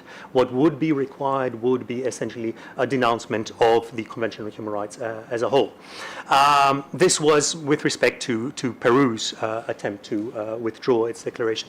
And this, of course, had a kind of not a domino effect, but a spillover effect in the way that other states approached this. As Peggy already mentioned, with respect to Venezuela, of course, this informed Venezuela's then withdrawal or attempt to withdraw from the convention in 2012, which allegedly took effect in 2013. And then this all or nothing kind of approach. And then you also have the advisory opinion 26-20, which then tried to set up certain standards on when denunciation is possible, and it's about certain democratic standards, abus de droit, all these nice concepts, but how you operationalize them is again something to be discussed and debated. And then this trickled down to the 2025 judgment in Chirino Salamanca versus Venezuela, where there again the court kind of said that the ratification in 2019 with the statement that this also covered the period from 2013 onwards, so there is nothing, everything is perfect, and there is continuity there. And there were also some statements that the original withdrawal did not satisfy the requirements set by the advisory opinion. So this kind of informed all this kind of saga, which I think we still haven't seen the end of. Then you go to the African Court of People and Human Rights, and there you see a kind of a different approach, where the approach there was that they were inspired basically by Article 56. Paragraph 2 of the Vienna Convention on the Law of the Trees. The court was very clear that this does not apply in the case of these declarations, but a kind of mutatis mutandis application, that the 12-month period made kind of sense to them. So they didn't take, and you can argue this is because of the different structure, different context, but they took a different approach than the all-in-one kind of approach of the American Convention on Human Rights, the Inter-American Court of Human Rights. But there also you see that, as Peggy also has already mentioned, the withdrawals of these declarations, which started with Rwanda, then you had Tanzania, Benin, Cote d'Ivoire, and Tunisia in 2025 more recently, which I think one colleague had calculated this, because numbers are always nice. So not 10%, I think 30% of the applications are taken out because of these applications. So you can see that this is an important kind of blow, let's say, to the effectiveness of, at least at the individual level and NGO level, of the court. But you see these different approaches with respect to how you can withdraw and whether this is considered an integral part or not, and whether you're inspired by the VCLT or not. And this, I think, I've taken up all my time and more than that. Thank you. Thank you so much. And finally, back to where much of this becomes politically concrete, and I think you can agree with me when saying that the arguments deployed in favor of withdrawal within a state are rarely presented in legal terms. They are framed as responses to perhaps potential concerns of ordinary citizens, as promises of something better. And I would like to ask you, Mr. Tsepouridis, what is the framing of the human rights framework for those that argued for withdrawal from the Istanbul Convention? In other words, what are their political aims, and what exactly do they promise to improve in the lives of voters they are trying to convince? Right, yes, and I guess it's a good time to extend the thanks for allowing me to be here in this discussion, coming from a totally different world to some extent, but of course, as the political world has the potential to change everything, an important one to try to understand. So to my best assumptions, I think it actually comes down to the points you mentioned in the opening of this event. Are international treaties, are the human rights systems seen as achievements that we managed to agree on across borders, or are they seen as obstacles that don't allow us to do what is, the best for our people? And I think academically, it's perhaps not a difficult dilemma to solve, but I think really there's more than just the facts. There's a lots of those intuitions and feelings that people have, or concerns that could be then used to political capital. Because I think no matter the amount of disinformation and the money that you spend, you can't achieve anything if you can't connect to something. And to best of my analysis, I think that something is those two problems that are presented. First is the system, for example, the European conventions and the court. Is it efficient in solving the problems? Like, why wouldn't that be efficient? Well, first, it's, I think, a lot to do that Europe is such a large and diverse part of the world that naturally, and it comes with all the European institutions, the European Union and elsewhere, you have that feeling, what I think is something very different that someone in Strasbourg and Brussels and elsewhere thinks, and there's always that concern, do they really have my interests at heart, or they're just too distant? And the second part is, I guess, that could come to all the aspects of independent judiciary. Is this really democratic? Isn't there someone who's trying to, force something on us? In the context of domestic violence, maybe we have the best specialists and we best know the culture, whatever, and we'll find answers. So that's my few minutes of playing the devil's advocate, but I think it's very important to find which are the sentiments that are being targeted. Because once you find those, it actually costs much less, and you have to spend much less time to defend the truth than it is to, build some sort of alternative reality. And so that is my main sort of advice, and perhaps someone could improve on that advice from my side. I don't have that long of experience in politics. That I think these are the sort of concerns that should be taken into account to show the effectiveness of the systems that we have, to basically still stress the stories of the histories, how these were developed and how these actually reflected lots of ambitions that the countries had, lots of dreams about working together across borders that the people have, that they have all of the elements. They had that democratic ambition being built from bottom up to actually reach these achievements, and the aspect that working internationally, having independent courts that you can use to defend your human rights. That's just something that definitely works in your favor. And I think there are good cases, just to step outside of the human rights. What I mentioned in the start, the conditionality of the rule of law in the European Union funding, and something that is now a conversation in the next multi-annual financial framework is one of the aspects that could be strengthened. Lots of people across the countries stand in this side of sort of external constraints instead of trusting their political class. So there are many aspects where people stand with the European institutions across different areas and do not want to believe those political leaders who want to detach from this responsibility.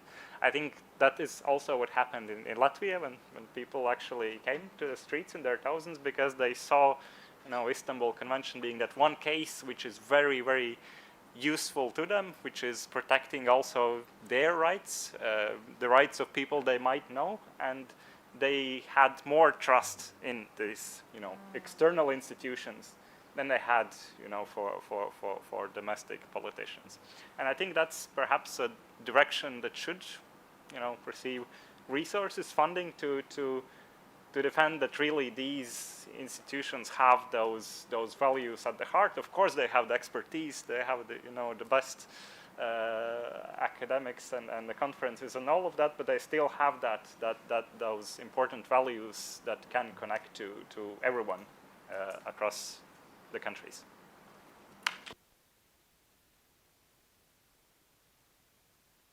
Thank you so much, and I think that's a great note on which we can conclude the 3 rounds of questions. If I had 2 conclusions, I would say, first of all, what I said in the beginning, that we have an excellent panel, it's an understatement. And also, I must have been very scary when I sent you the email with the guidance and the 5-minute rule, because you were great, you kept time, so we have enough time for discussions with the audience, comments, questions, reactions. The floor is yours. We have sufficient time, so please. Yes, 1, 2, yeah.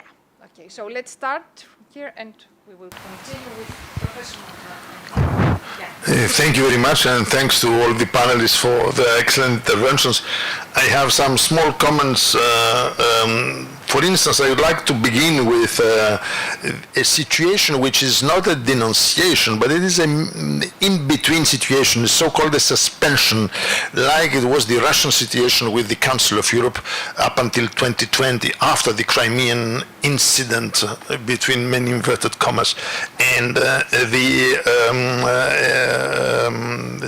problem with the parliamentarians, the Russian parliamentarians and the Parliamentary Assembly, and the countermeasures of Russia suspending its contribution to the Council of Europe. Well, this created an impossible situation, because Russia was with one leg in and another leg out, and this had as a result the obligation for the organization to cut a number of programs for about 40%.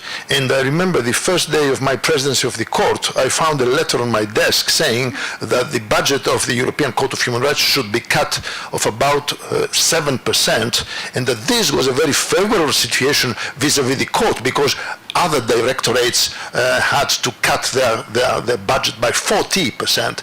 And this meant for the court concretely that we had to lose from one day to another 52 lawyers, meaning that it would destroy all efforts for about a decade to enhance the productivity of the court. So this was something extremely important. Finally, it didn't happen, but I would like to raise this situation, let us say. My second observation would deal with the 15th protocol to the European Convention and the introduction of this sad reference to subsidiarity and margin of appreciation in the preamble. I say sad because if you see the whole preamble of the European Convention, you see a reference to ideals, to the, let us say, the whole culture, democratic culture of the whole continent after the world, and then suddenly the final recital of the preamble is of another kind, so to say.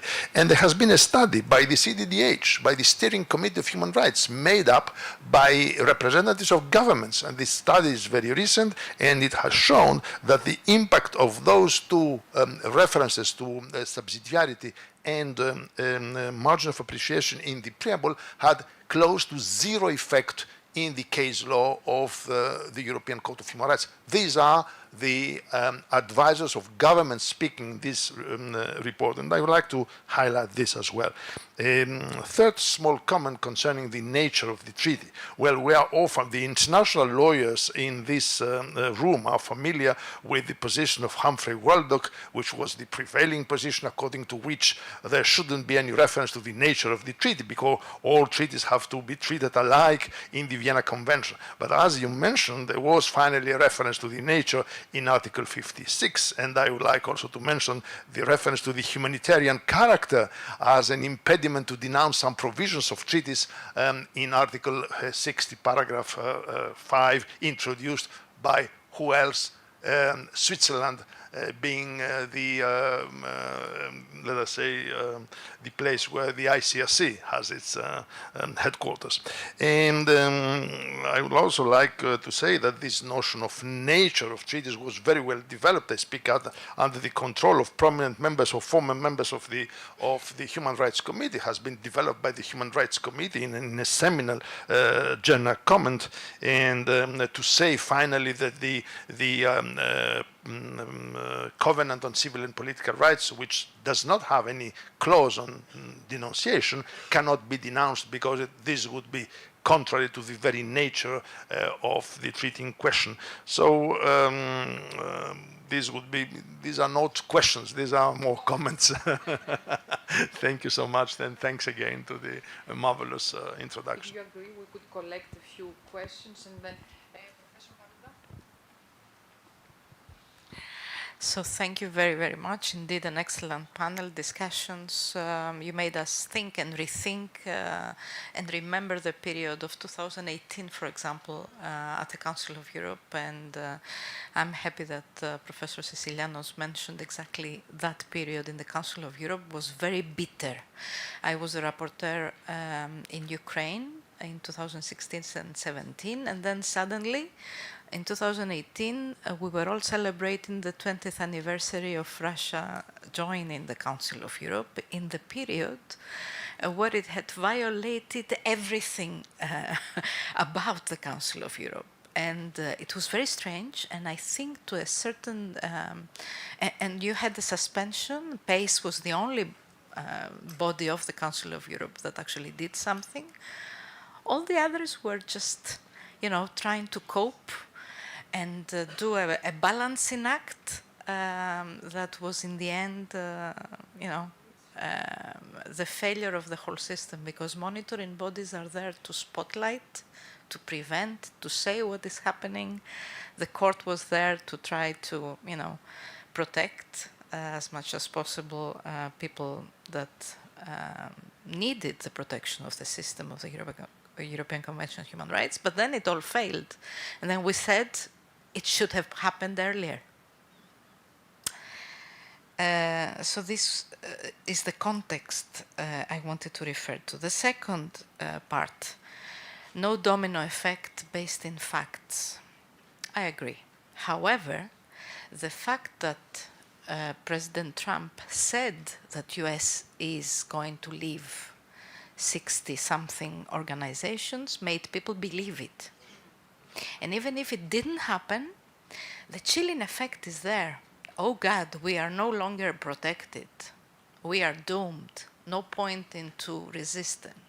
And the same is true in Europe, in Sweden, not to mention, countries that are different, let's say, or a bit more prone to violations, etc. But we are talking about Sweden and the TIDO agreement.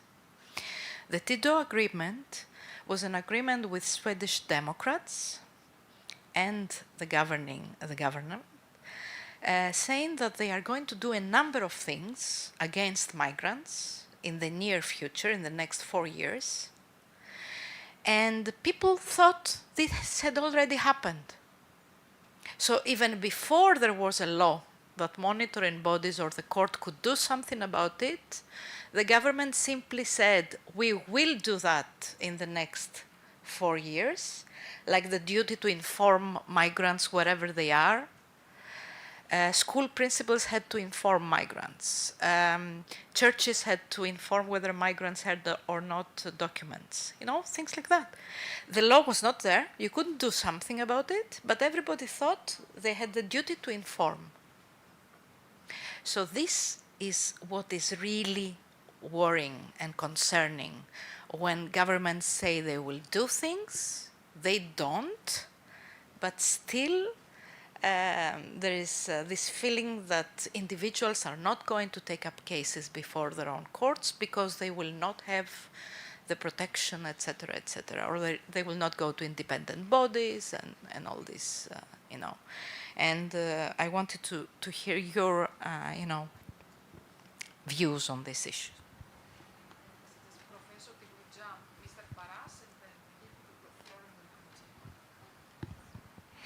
Thank you. Thank you very much. It was indeed really an excellent panel, and I will discuss this afternoon about the UN because we have discussed more about regional organizations and regional treaties.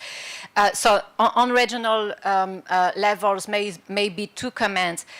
First, the role of the domestic system in, I would say, preserving the commitment of the state. So you mentioned Peru at the end of the 90s, and I remember at that time the president of the court, of the Inter-American Court, had a very strong dialogue with the Constitutional Tribunal of Peru that was very, very helpful in explaining that the withdrawal was also totally non-constitutional.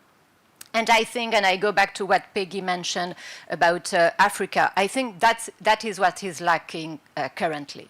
I mean, the support or the relationship between the African court and the judicial, the domestic judicial system. So that's also what, because we are celebrating the anniversary of the African Charter, and that's precisely what the African court is trying to build, a sort of culture as it exists for the European Court of Human Rights, so dialogue, informal meeting or formal meeting with constitutional courts and higher court in order to create this solidarity between different judicial actors. I think that is something very, very important.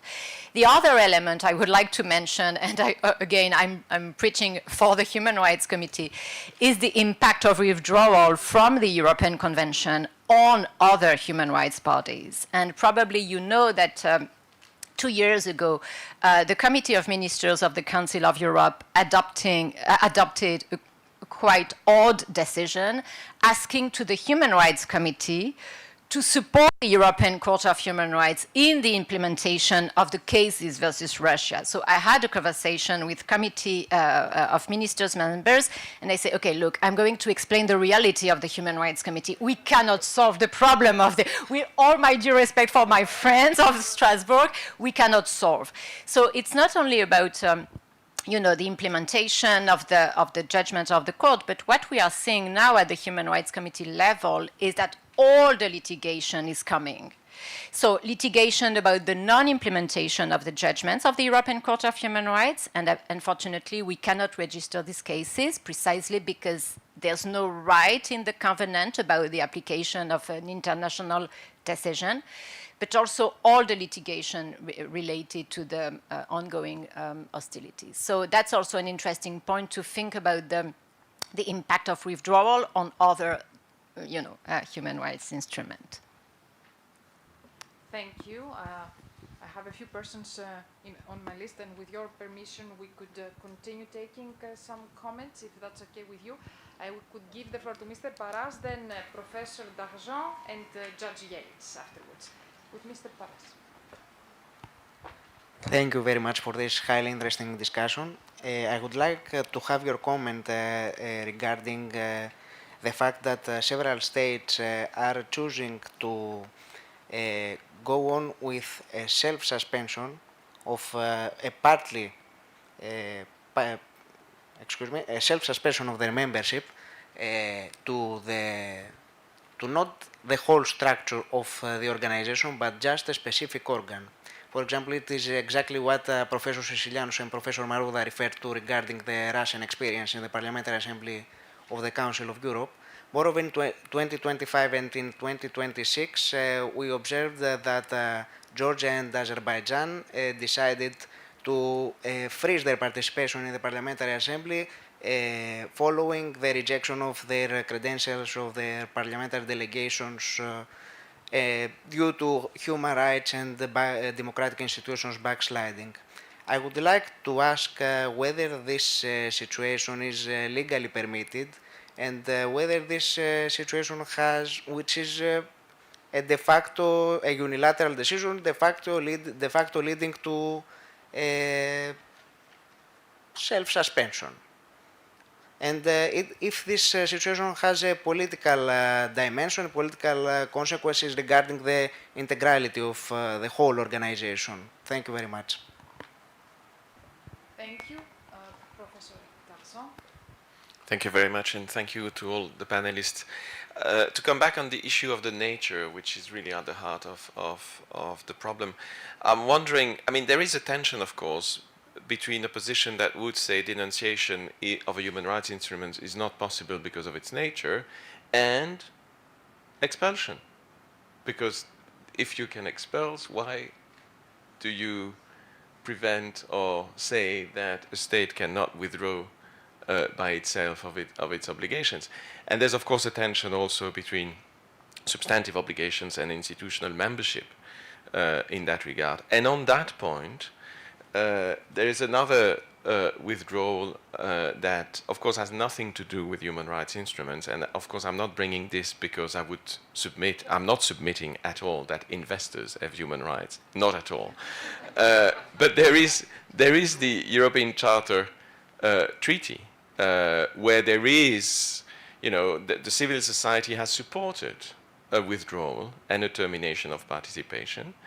And, of course, that practice will of course be used politically by the populists who will say, look, it is just the same thing. You just don't like the European Charter Treaty because it limits sovereignty concerning investors, and human rights instruments are limiting sovereignty concerning basic politics, immigration, and all the rest, but technically it's the same thing.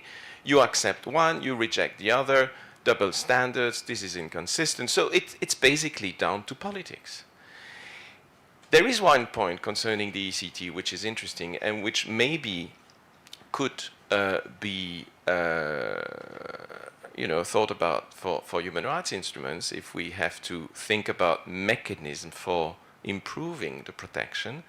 In the ECT, as we know, there is a sunset clause, which is very interesting because it allows to disentangle institutional participation and substantive obligations.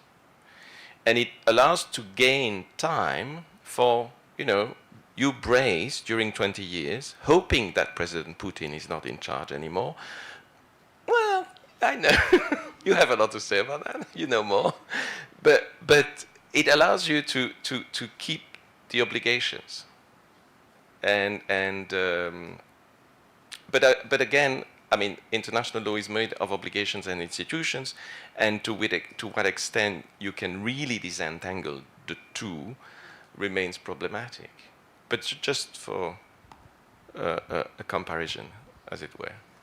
And I honestly, I think technically it's the only real difference between the human rights and it is this issue of sunset clause, technically speaking. Thanks.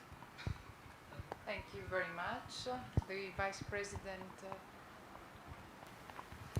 Thank you so much. So I would like to say something, not in my capacity of a judge of the court, but just presenting myself as an academic, because forever I'm going to be, and I am Professor of Public International Law, and temporary I'm just a judge.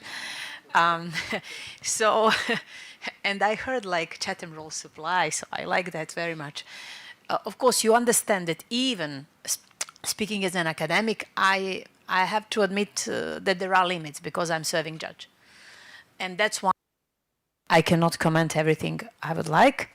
But I would like to say actually something which also is connected to my experience as a former member and vice president of the Human Rights Committee. And here I'm sitting next to the former president of the Human Rights Committee, Faye, and current vice president, Elaine.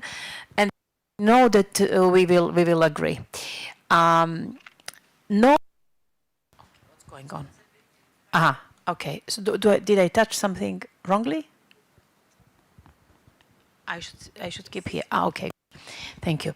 So no judge from European Court of Human Rights would ever request from any treaty body to rule according to the court's principles. Because we all know that marginal appreciation does not apply in the Human Rights Committee, for example. That Jura Novit Curia is our standard, not yours, etc. Okay, you applied, but we have it as our principle. Politicians, Committee of Ministers, those who established, politicians, established the courts, human rights treaty bodies, etc. And now, for political reasons, trying to either block or just slow down.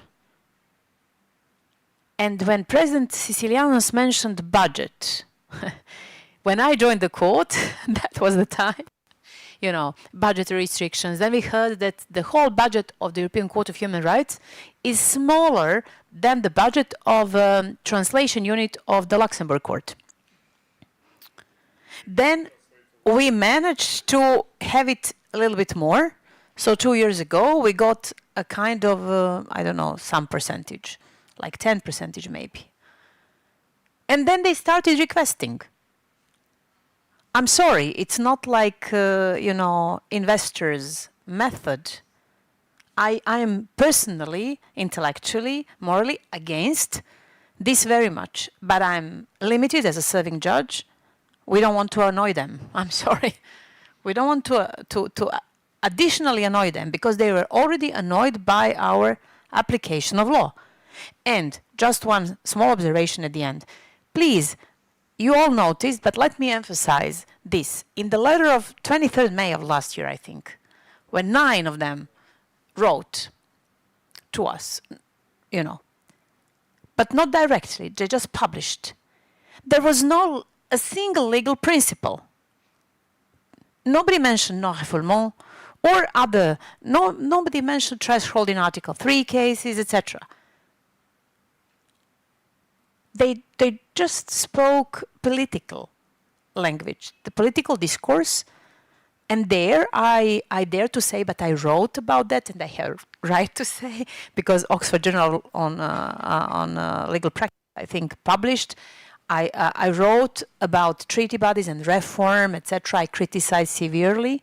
That is what I've written before I became judge, but published when I was serving judge. There is hypocrisy. Terrible hypocrisy by high contracting parties. Establishing system without giving life to system. In the Human Rights Committee, we didn't have senior lawyers to support experts, and experts worked pro bono. You know that this is, in the Human Rights Court, we have constant lack of resources. And if I tell you that when I have delegation, I pay coffee for them, I'm so sorry to say so, but that's how it is. Still, and it's not about coffee. It's about because you know we want to Yeah, the principle. So, and another problem, hypocrisy, which is political, which is because of the momentum and, you know, if the momentum would change, then we would have different requests, etc. And then ignorance. Ignorance is terrible. I think this is going to kill humankind. Ignorance. Speaking with authority, with the money, with the power. And then, you know, Blaise Pascal said many, many years ago, of course, that if there is no balance, I'm paraphrasing, between justice and the power, then justice is going to be either fable, like weak, or tyranny, if there is more power. So where we are now? So just a little bit food for thought before right to food. Thank you. Okay, I'm conscious of the time. May I come back to the panelists, ask whether you have any reactions, any comments? Yes, please. Let's start with you. Right.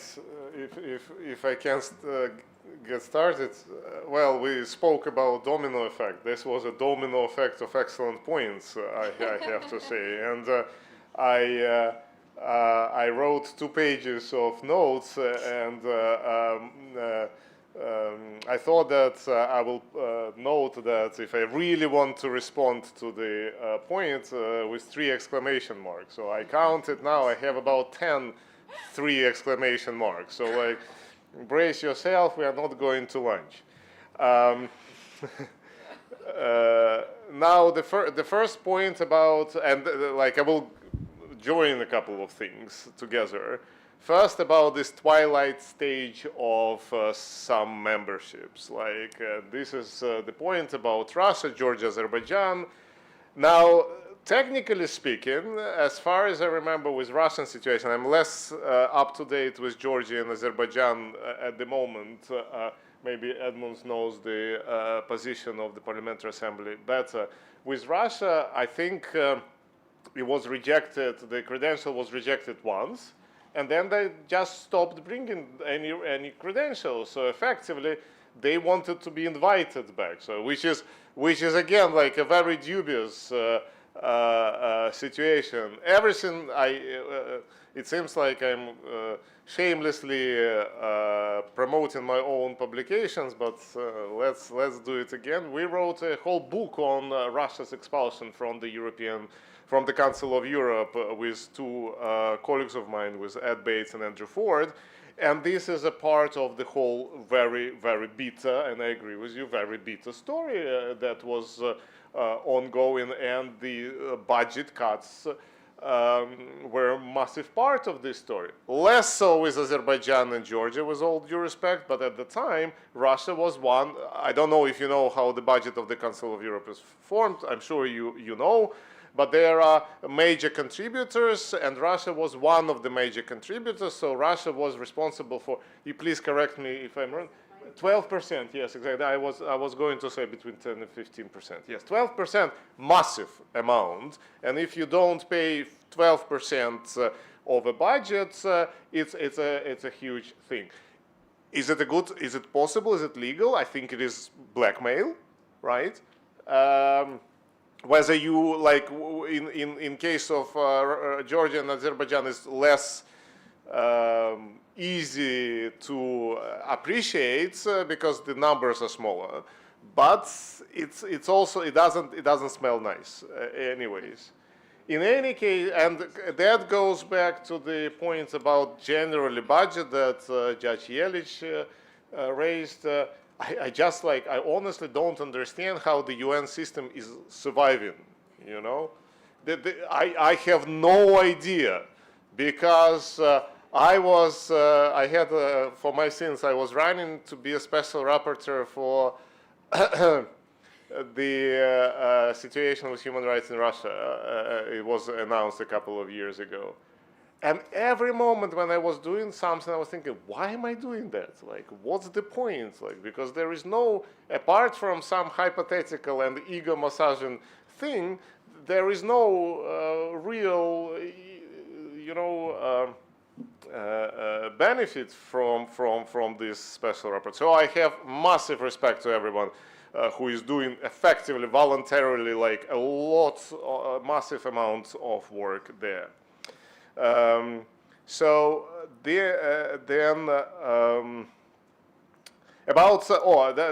I will probably speak about another quick thing, two things, and then I will pass.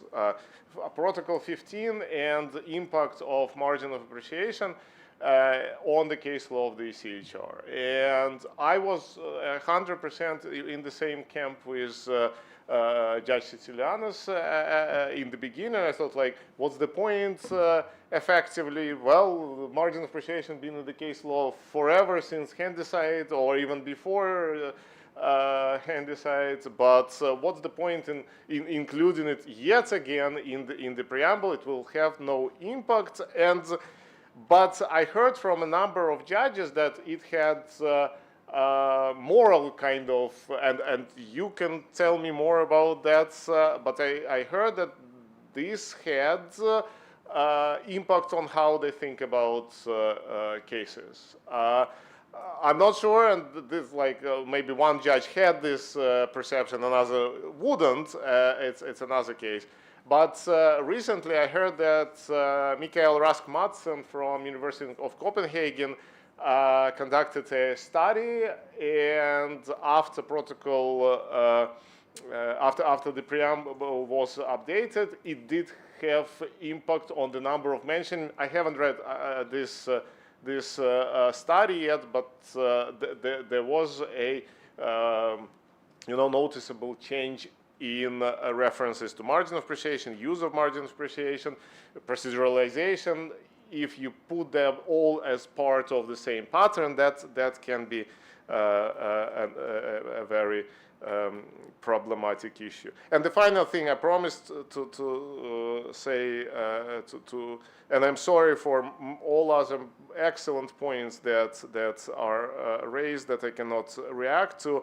I completely agree. I couldn't even remember who made this point that, yeah, Parliamentary Assembly tried to do something with Russia. Nobody else did anything effectively. And that is very much true. In the book we have, yes, the Parliamentary Assembly was quite active. The Secretary General didn't even say much when in the final report of the Secretary General of the year when Crimea was occupied. It was like business as usual. Committee of Ministers also stood back and decided not to be annoying to the Russian authorities. The court was trying indeed. We need to appreciate what the court can and cannot do, but our only problem with the court, that the court was delivering very, very good judgment, but very, very late. Very late when they didn't really matter anymore. And I can name you a number, like why foreign agent law judgment took 11 years, right? I know why. Anyways, I will stop here, I promised, although a few new ideas came into my mind, but I will pass to other colleagues. Thank you. We will continue during lunch, I'm sure. Any last words? Yes. No, I'll just give more time to, there were lots of, I think, very specific questions, so yeah. Yeah, just to answer Professor Siciliano's comment on the fact that it had no effect.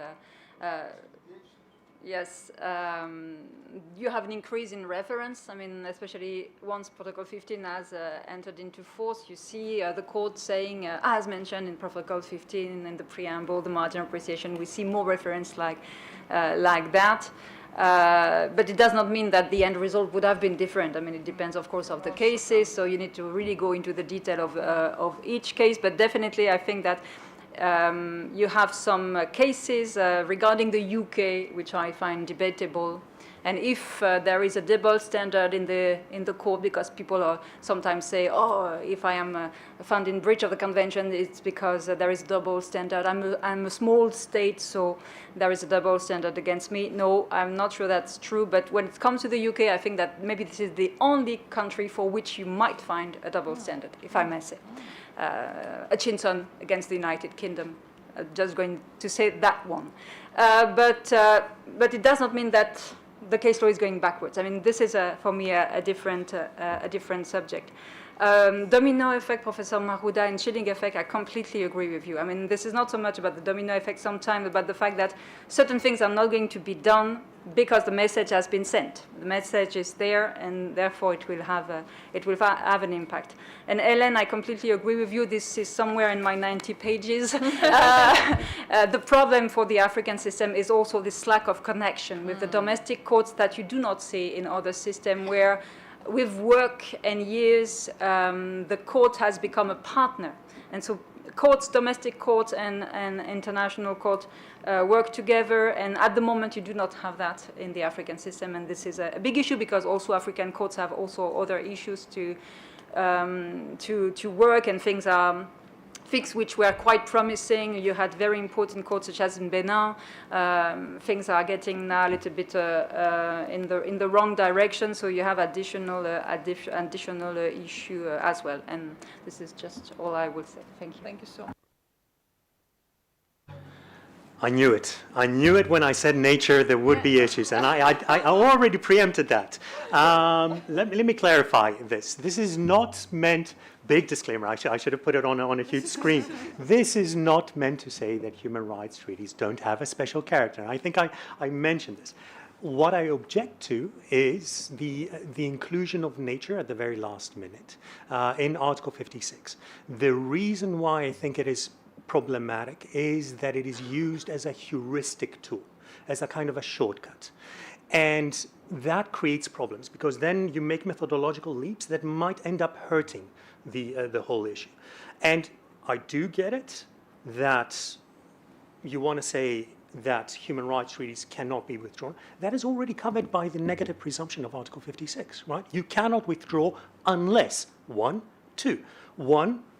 it was the intention of the parties, right? The classical approach there. And this is actually a discussion that is in connection to the African Charter, which, because I think the source was found by Professor Magliveris in an article in the Polish yearbook, where one of the judges, former judges of the ICJ who had been present during the negotiation, said there was discussion about a provision, but it was left out.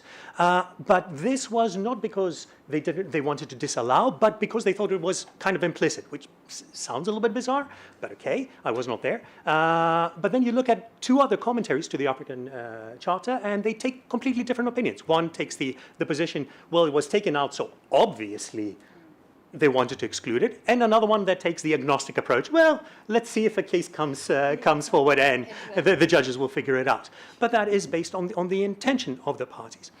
The reason I'm saying the nature angle is because the argument there is unless it is evident from the nature of the treaty that it allows. And with all due respect to Sir Humphrey, the discussion there was not really fleshed out. Some of the proposed nature-type treaties that allowed for denunciation can be extremely problematic, with the exception of modus vivendi. For instance, for cooperation agreements, 2 examples were offered, which also unsurprisingly, were UK examples, whereas the customary international law there. And with the dispute settlement and with international organizations, I think that this can become problematic. Also, and that's why I insisted so much on the optional protocol to I know I have a bone with that particular issue, a bone to pick, the VCCR, the optional protocol to the VCCR, because then there is a possibility to kind of say, okay, well, we separate them. You can easily withdraw because that's the nature, and nothing to do with the human rights, well, not human rights treaty, the VCCR, but it does have certain human rights obligations included. Whereas with the Inter-American Court of Human Rights, it was kind of all in one. So a completely different approach. So it requires the discussion on nature in this context requires a customary law basis, which I don't see it there. And I think that if we don't have to bend over backwards trying to explain we are a special treaty. No, the presumption, I would accept it if the presumption was positive. You can withdraw unless the treaty is of a specific nature. I would understand that. But the presumption is a negative one. You cannot withdraw unless either the parties intend and the nature creates problems because it is very unclear. And Professor Dargent also mentioned the issue. You have an investment treaty, right? Based on this kind of nature, you could potentially argue this allows for denunciation. But what if it has human rights reasons? I know you said that's definitely a no-no, but there can be situations where there can be a treaty which cannot be typically classified in one or another direction. It might have some provisions that fall in a particular direction. So I feel that heuristically, you might end up losing more than you actually gain by the inclusion of the nature. And if that doesn't persuade you, I'll see your Sir Humphrey and raise you Sir Hirsch Lauterbach any time of day when in the Institute he said, no, one single set of rules. With respect to I'll briefly go with a few more comments. With respect to the chilling effect, I agree with you, but that's why I'm saying there is a responsibility not to join the bandwagon and, oh, doom and gloom kind of scenarios. It is our responsibility, and I know this veers into scholasticism, but I'll see your US president and I'll raise you the US Supreme Court in the good old days when they had something real to say, throwing shade to the US Supreme Court here, in Whitney versus California in the 1920s, where they said, there is no better cure to bad speech than more speech. And it is our responsibility to show that more speech in order to curtail the bad effects of the chilling effects. Peggy already answered and I completely agree, the discussion is very important. This two-way relationship between international courts and domestic courts is absolutely essential in order to make this work. Mr. Paras, I think this will, I mean, politically, it's about exercising pressure. Legally, I would say, well, tell me the reasons. Should I say again, United States withdrawal from the offshore? Tell me the reasons. What is it? Is it suspension on the basis of VCLT rules or customary rules? Is it about fundamental change of circumstances, material breach? Let's talk countermeasures. You tell me, and then we can have a proper discussion. If you say simply saying, oh, like Trump does, we withdraw, blah, blah, blah, we can't have you talking. It's Wittgensteinian. We're talking to different things, politics and law. And with respect to the Energy Charter Treaty, that's a whole different beef I have with the EU and also with the Achmea judgment and the requirement to denounce bilateral treaties, Article 351, Völkerrechtsfreundlichkeit, and Vattenfall versus Germany. So that would take me at least 2 hours to vent my frustration, so I'll stop right here. Thank you so much. Please join me in thanking our dear panelists.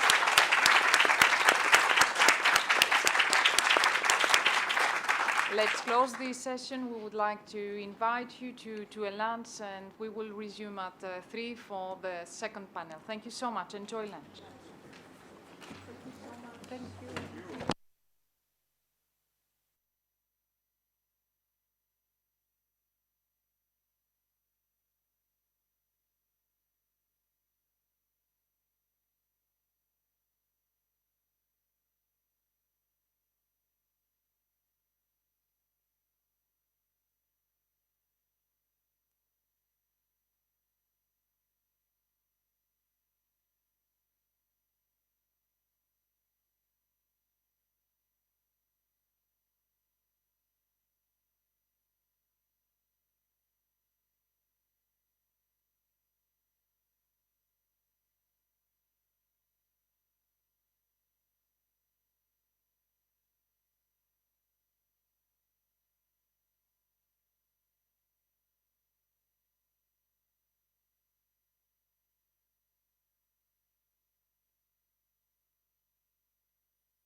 Good afternoon, everyone.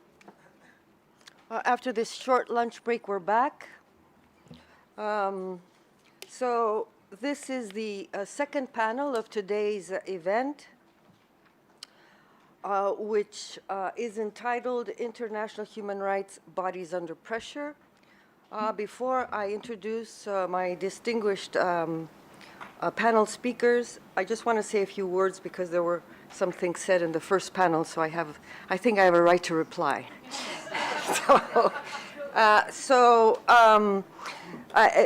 With this panel now, we're going to leave, withdrawal, which is probably the top of the list of bad things that can happen within human rights courts and mechanisms. And we're going to look at how they function from within.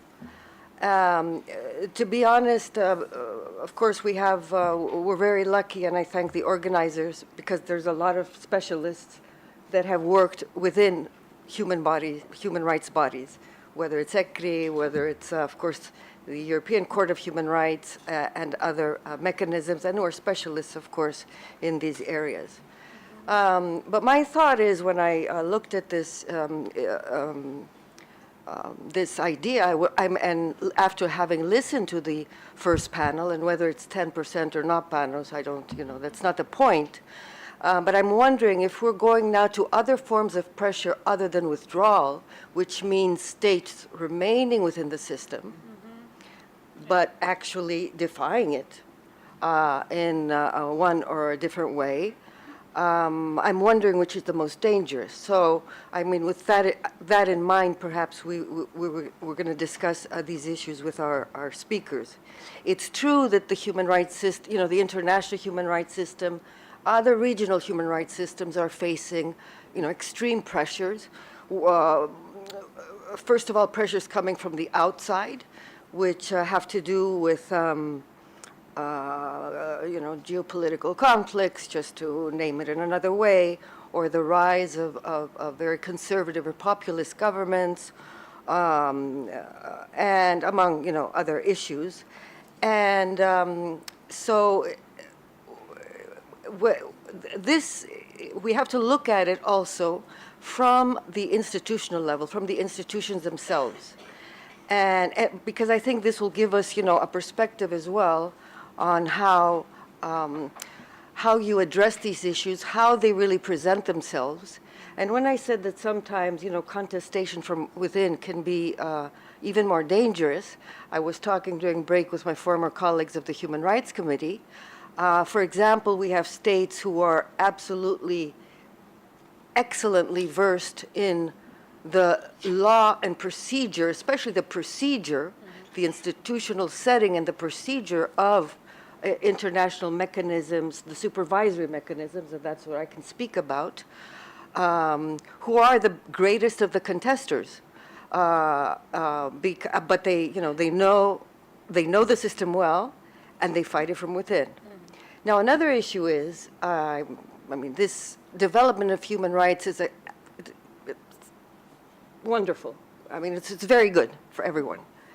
But we need to think about, for example, in the UN system, whether it might also be the victim of its somewhat, let's say, success, at least in the beginning, because right now we have 10 supervisory mechanisms on specific areas of human rights, and we have the United Nations that cannot hold this burden. Now, who created these mechanisms? It wasn't, states themselves are the ones who sit down,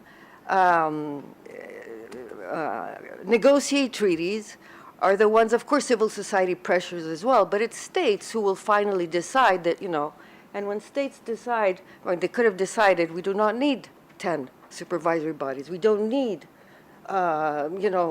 specialization to the extent that we're seeing it today, which I think creates some of these institutional problems. Now, on the question of budget, I was just informed by the current Vice President of the Human Rights Committee that the 2 sessions of the year, which had already been cut during our time there, from 5 weeks to 4 and then 3, are now are just 1 session. 2, 3, but very, very short. In any case, I mean, it's 50% down, and when you look at the backlog and what is happening, I mean, these are serious, serious concerns.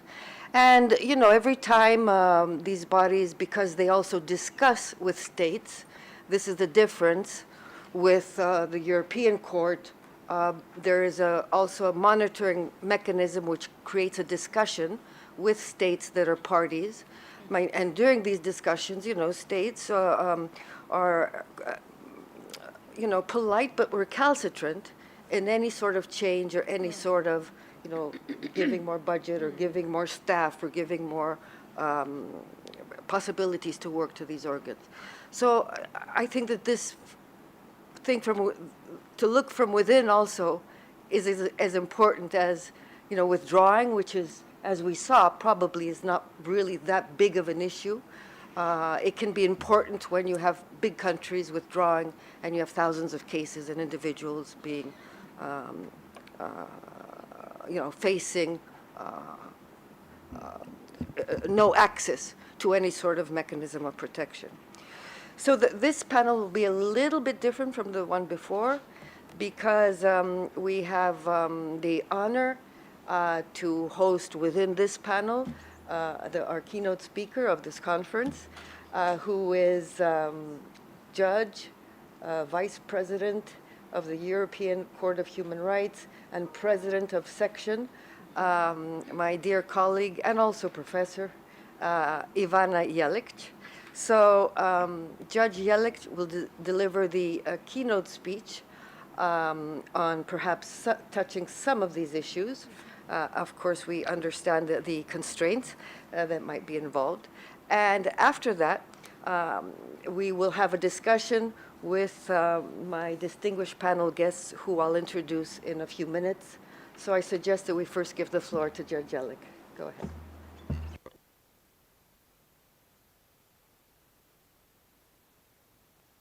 So thank you so much, Faye, for this nice introduction. I'm honored. I'm happy and honored to be here, and I'm happy that my president from the Human Rights Court, President Sicilianos, invited me on behalf of Marangopoulos Foundation for Human Rights. And I would like to thank you all involved in excellent organization of this important and timely conference. I would also like to thank Andriani Costopoulou for her excellent organization and taking substantive care of this important issue. And the issue is international human rights bodies or international human rights under pressure, under political pressure. So it is, as I said, both a privilege and timely responsibility to participate in this discussion. The very title, International Human Rights Bodies Under Pressure, captures one of the defining constitutional tensions of our era, the tension between sovereign political authority and universality of human rights protection. We meet at a moment in which international human rights institutions are facing increasing contestation, not only from states openly hostile to international oversight, but also from states that remain formally committed to international human rights frameworks, while simultaneously seeking to recalibrate, narrow, or strategically reinterpret the scope of international obligations. This development deserves careful attention because it reflects a deeper transformation in relationship between law, politics, and multilateralism. For decades after the Second World War, the legitimacy of international human rights institutions rested on a broad normative consensus that certain rights transcend political contingencies and that international supervision constitutes not an intrusion into sovereignty, but rather a guarantee against its abuse. Today, however, we are witnessing a gradual yet significant shift. Increasingly, the language of sovereignty is being mobilized not simply to defend constitutional pluralism or democratic diversity, but to challenge the interpretative authority of international courts and monitoring bodies themselves.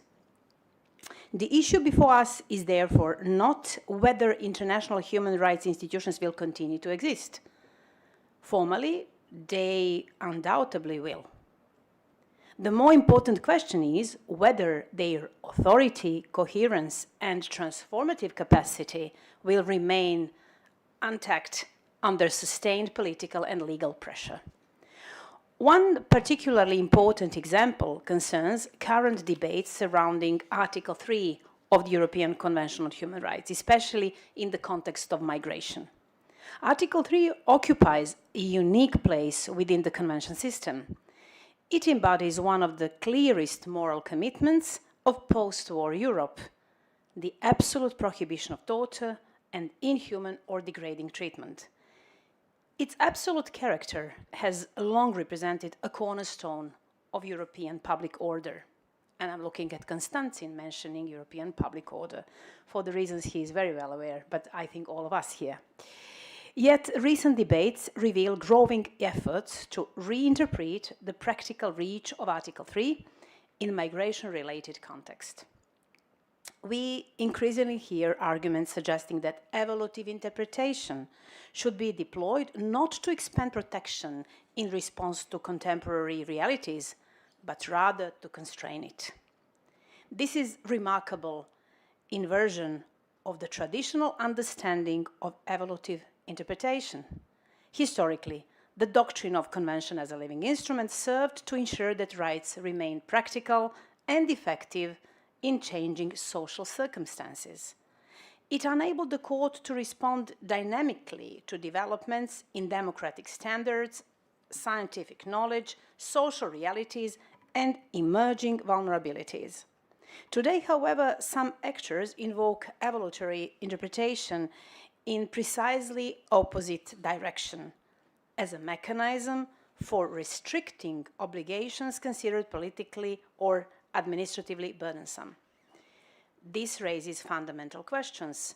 Can evolutive interpretation legitimately function as a tool for reducing levels of protection previously achieved?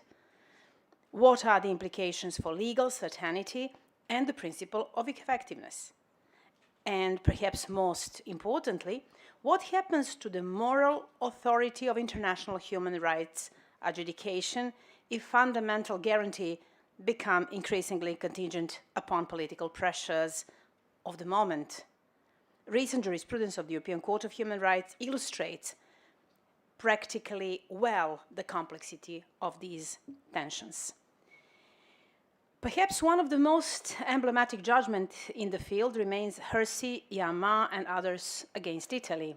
In that case, migrants intercepted by Italian authorities on the high seas were returned to Libya without any individualized assessment of their protection needs. The court found violation of Article 3 of the Convention and reaffirmed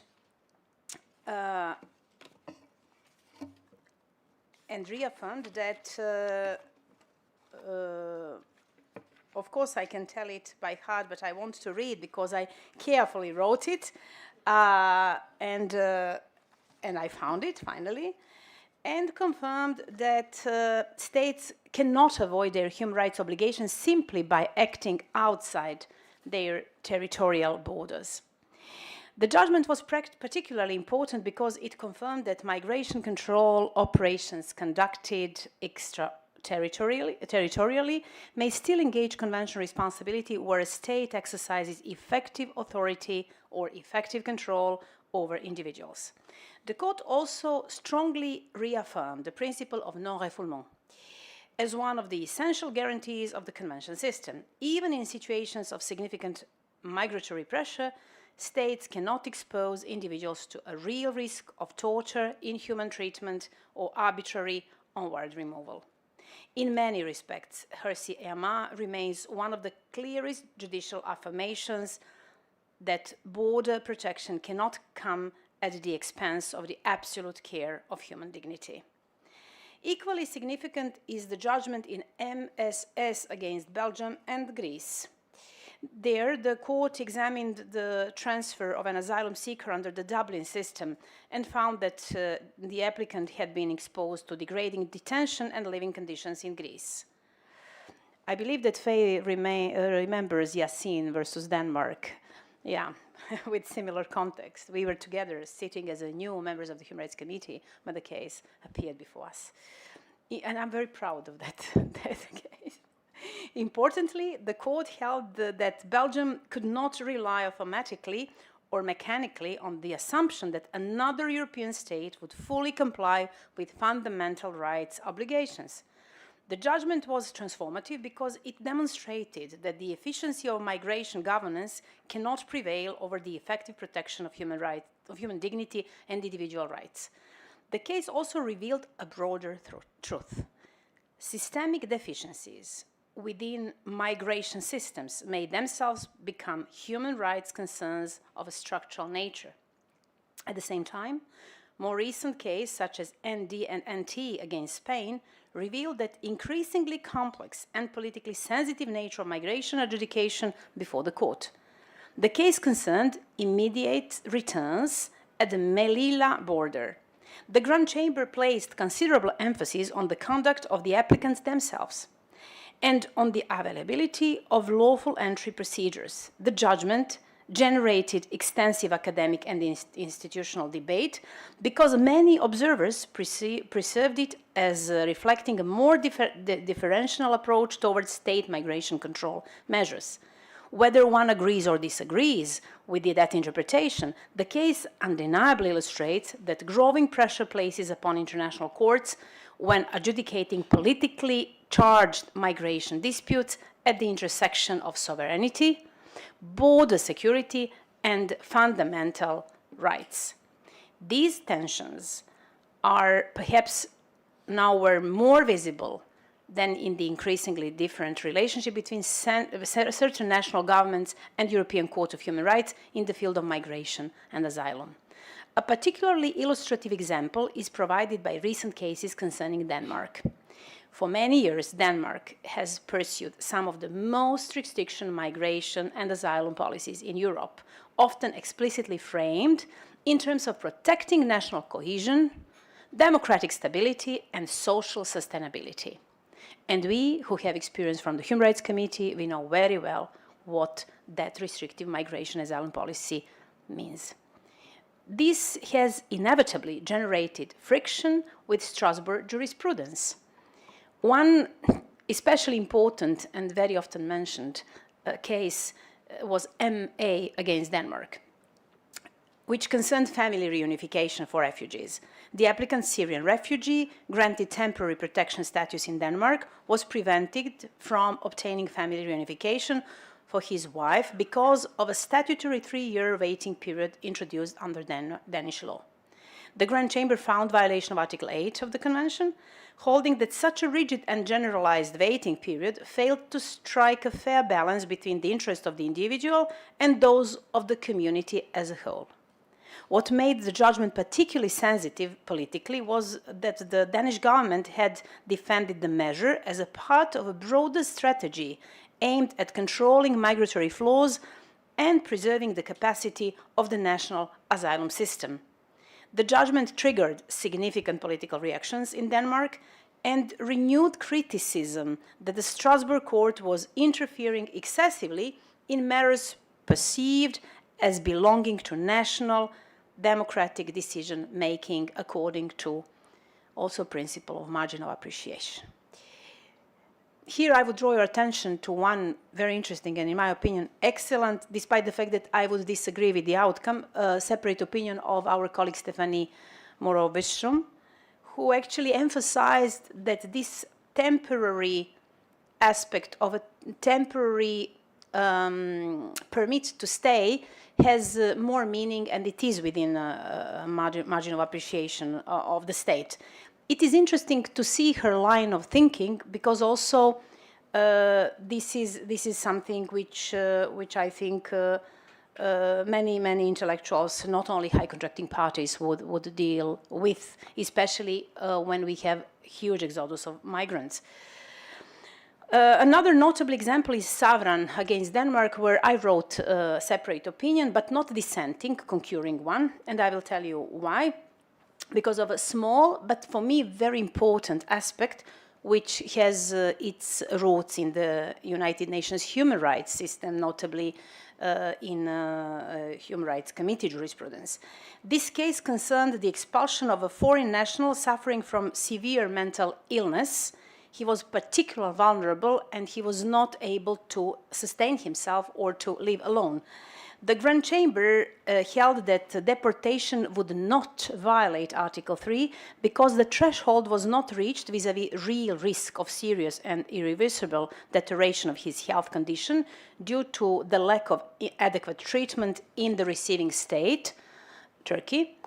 However, the Grand Chamber established violation of Article 8 regarding his private life.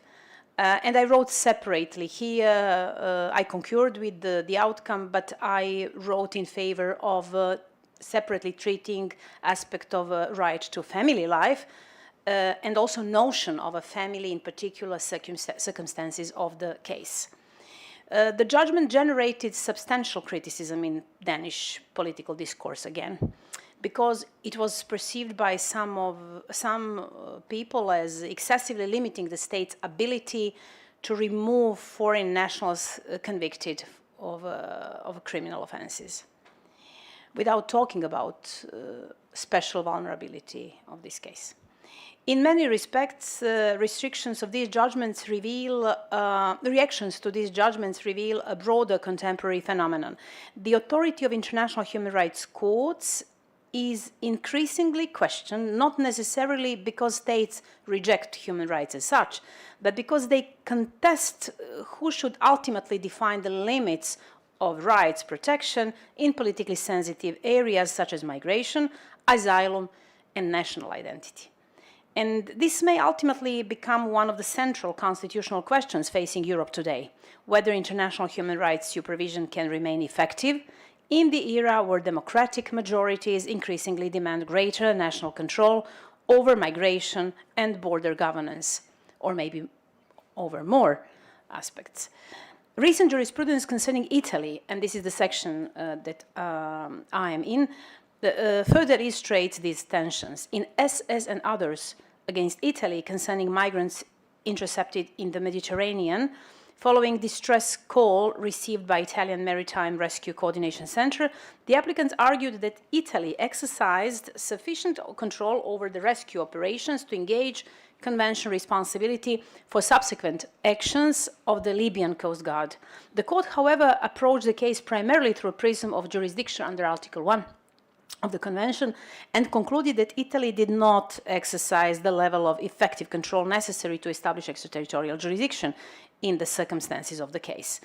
What is particularly significant here is not merely the outcome itself, which is decision, we dismiss the case, but the broader institutional context in which such cases emerge. The court is increasingly confronted with situations where states seek to externalize migration management while simultaneously limiting the legal consequences of such externalization. In that respect, the jurisprudence reveals a growing tension between functional models of state responsibility and traditional jurisdictional doctrines grounded in territorial control. The case therefore demonstrates how migration governance increasingly tests the adaptability of the convention system to contemporary forms of transnational state action. Recent cases concerning Belgium further demonstrate the structural pressure currently affecting the European human rights system in the migration context. In Camara against Belgium, case decided in July 2023, the court examined the situation of an asylum seeker who had been left homeless for several months, despite the domestic judicial decision ordering the Belgian authorities to provide accommodation and material assistance. The court found a violation of Article 6 of the Convention, dismissing complaints under Article 3, emphasizing not only the degrading nature of the applicant's living condition, but also the failure of the authorities to comply effectively with binding domestic court decision. Interestingly, national judge from Belgium, Judge Krenk, an excellent judge, and another colleague, I think, Davor Derenčinović, as well, excellent independent judge, dissented in this opinion, in this judgment, saying that they would be in favor of not dismissing complaints under Article 3 and deciding in merits. I don't know what I would do if I were there, but the case seems very, very interesting. I didn't read the file, and I'm not going to comment on that. But that's interesting for everyone dealing with these issues,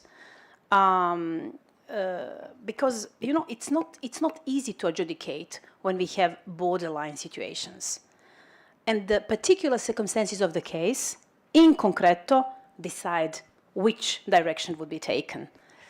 But I think after this, because yesterday and the day before I prepared this speech, and I put some notes that I'm going to go through observations of particular cases, because those were not cases in my section. So, of course, we cannot read all the cases of all sections.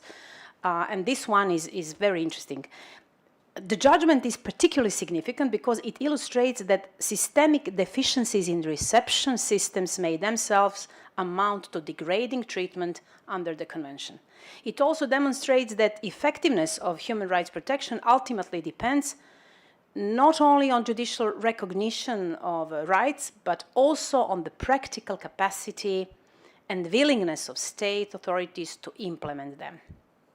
Equally important is MA against Belgium, decided in October 2020, where the court established violation of Article 3. The case concerned a Sudanese national removed by the Belgian authorities despite pending proceedings and allegations that he faced the real risk of ill treatment upon return to Sudan. The judgment strongly reaffirmed the principle of non-refoulement. That's why I picked it out for this intervention. And it emphasized once again that migration control policies cannot override the procedural safeguards necessary for the effective protection of fundamental rights. Across multiple jurisdictions and institutions, we observe an expanding reliance on limitation and restriction clauses for purposes arguably extending beyond those originally contemplated by human rights instruments. Concepts such as national security, public order, social cohesion, migration management, or democratic resilience are increasingly invoked in ways that risk normalizing exceptionalism. Of course, international human rights law has never denied the legitimacy of balancing exercises. Democratic societies require them, as well as they require a certain level of marginal appreciation and principle of subsidiarity in order to support that the court is not fourth instance. The convention system itself contains carefully constructed mechanisms allowing for restrictions under specific conditions. But what is at stake today is not merely balancing. It is the possibility of conceptual transformation, the gradual reconfiguration of exception into norm, into standard. And this is what I'm afraid of. And history teaches us that human rights systems are rarely weakened through abrupt collapse.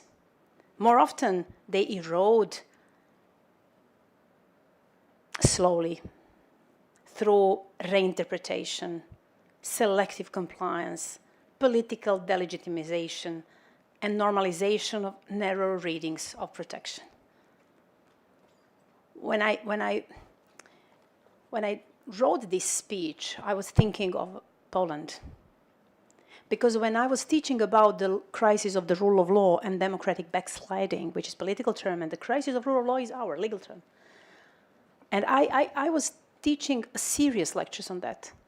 I studied how the system was slowly cooked, like a frog cooked in a cold water, becoming warmer, warmer, and then hot. And when it's hot, frog cannot go out. So all these reforms, and now we have again crisis, and I can say that loudly because it was my section 2 weeks ago that granted temporary interim measure request to 4 judges from the Constitutional Court that were not able to swear in before the president because he didn't want to pick them. 6 were elected by the parliament, 4 were not invited, and they cannot start their service, for example. So it's just digression, but you as a professor, you understand that.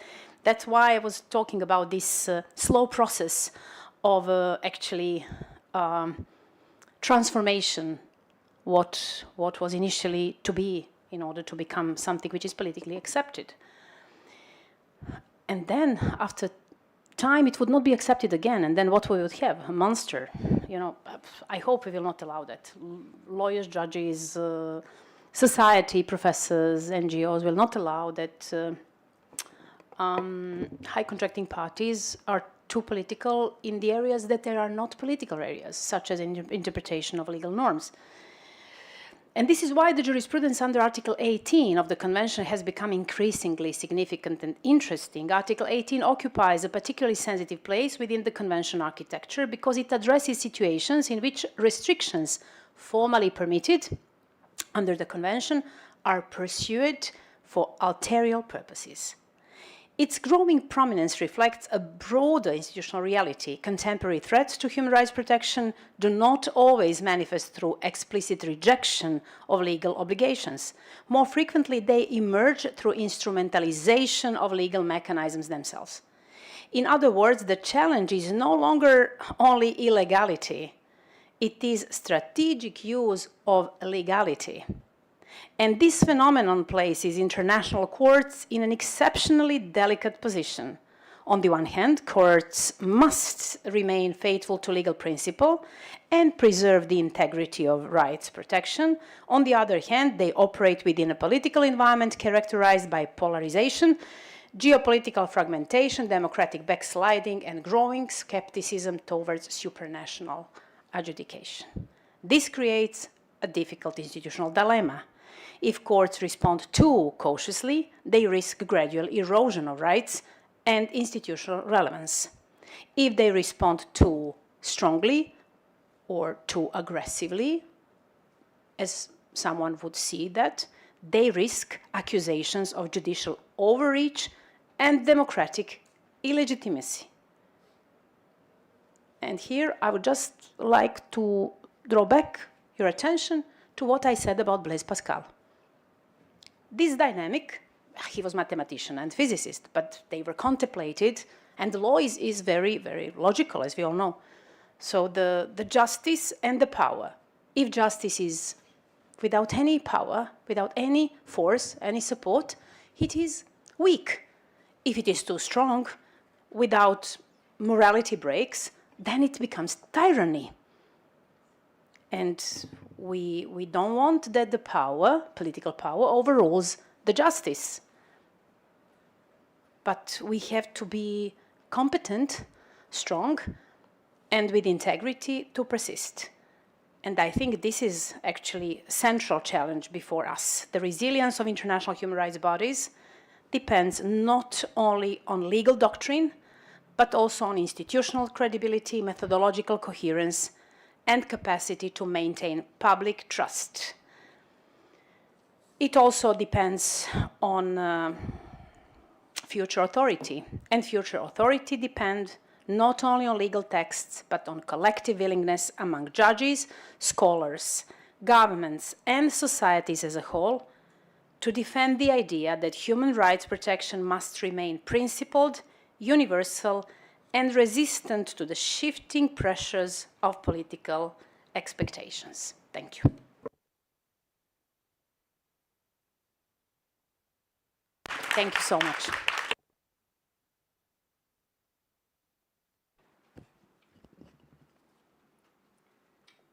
Thank you very much, Judge Celik.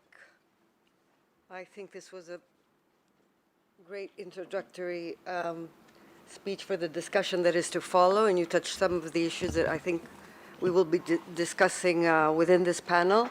First of all, I'd like to briefly present my panelists. To my far right, Natasha Mavronikola is Professor of Human Rights Law at the University of Birmingham, where she teaches and researches in the areas of human rights, criminal justice, public law, of course, with particular emphasis on the European Court. Then I turn to my left. Maria Daniela Maruda is the Associate Professor of International Law and Humanitarian Law at the University of Pantheon. And she has been, she has served on the European Commission Against Racism and Intolerance, ECRI, where she was chair and vice chair and chair until 2025. To my far right, Katerini Zampi, who is an assistant professor of international law at the University of Groningen, another expert in international human rights law, and she was also following the Human Rights Committee a few years ago while she was working on her PhD, I think, before finishing the PhD. So it's good to see you again. We will then, for those of you who I'm sure will have comments or questions to ask Judge Jelic, we'll leave that till the end. And I will move again forward to just one series of questions to sort of set the discussion going. I guess I'll start from my left here, no pun intended. Perhaps, because when we talk about mechanisms in particular, you know, human rights mechanisms, one of the ways in which, you know, they function is under the naming and shaming, which has been, of course, proponed by human rights advocates and activists, etc. So I'm not sure this absolutely works all the time. And actually, you know, it also could be a reason why we have backlashes.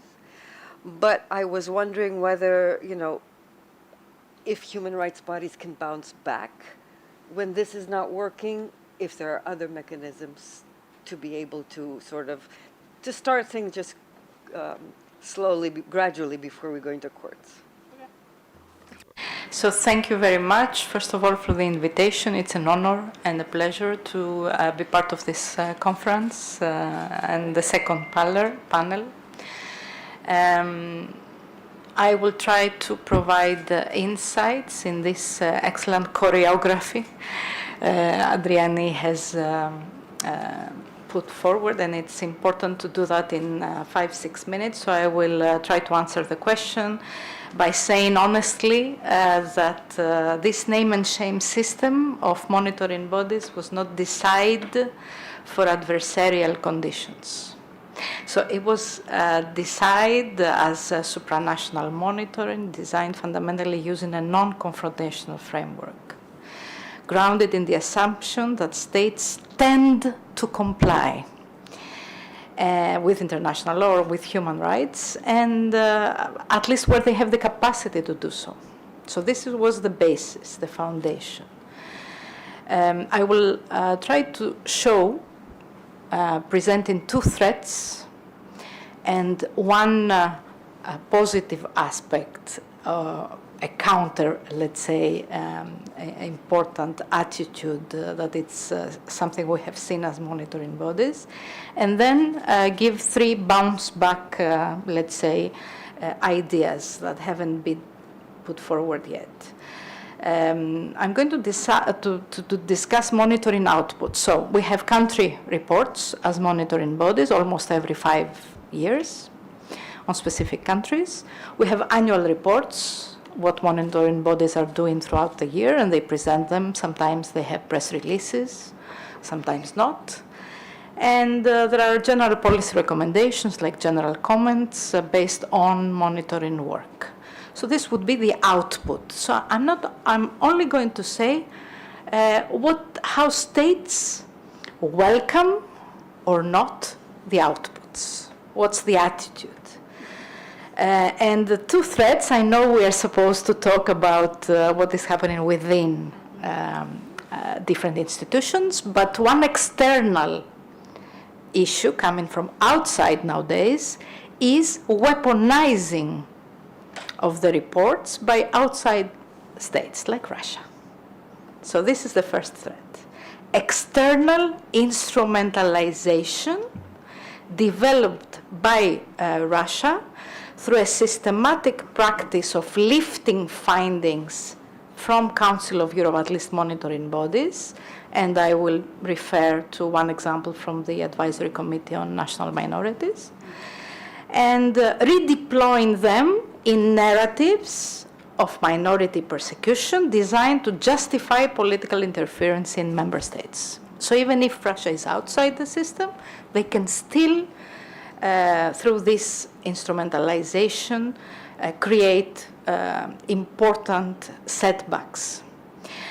So I will refer to an opinion, the fourth opinion of the Advisory Committee on Latvia that was published February 2024.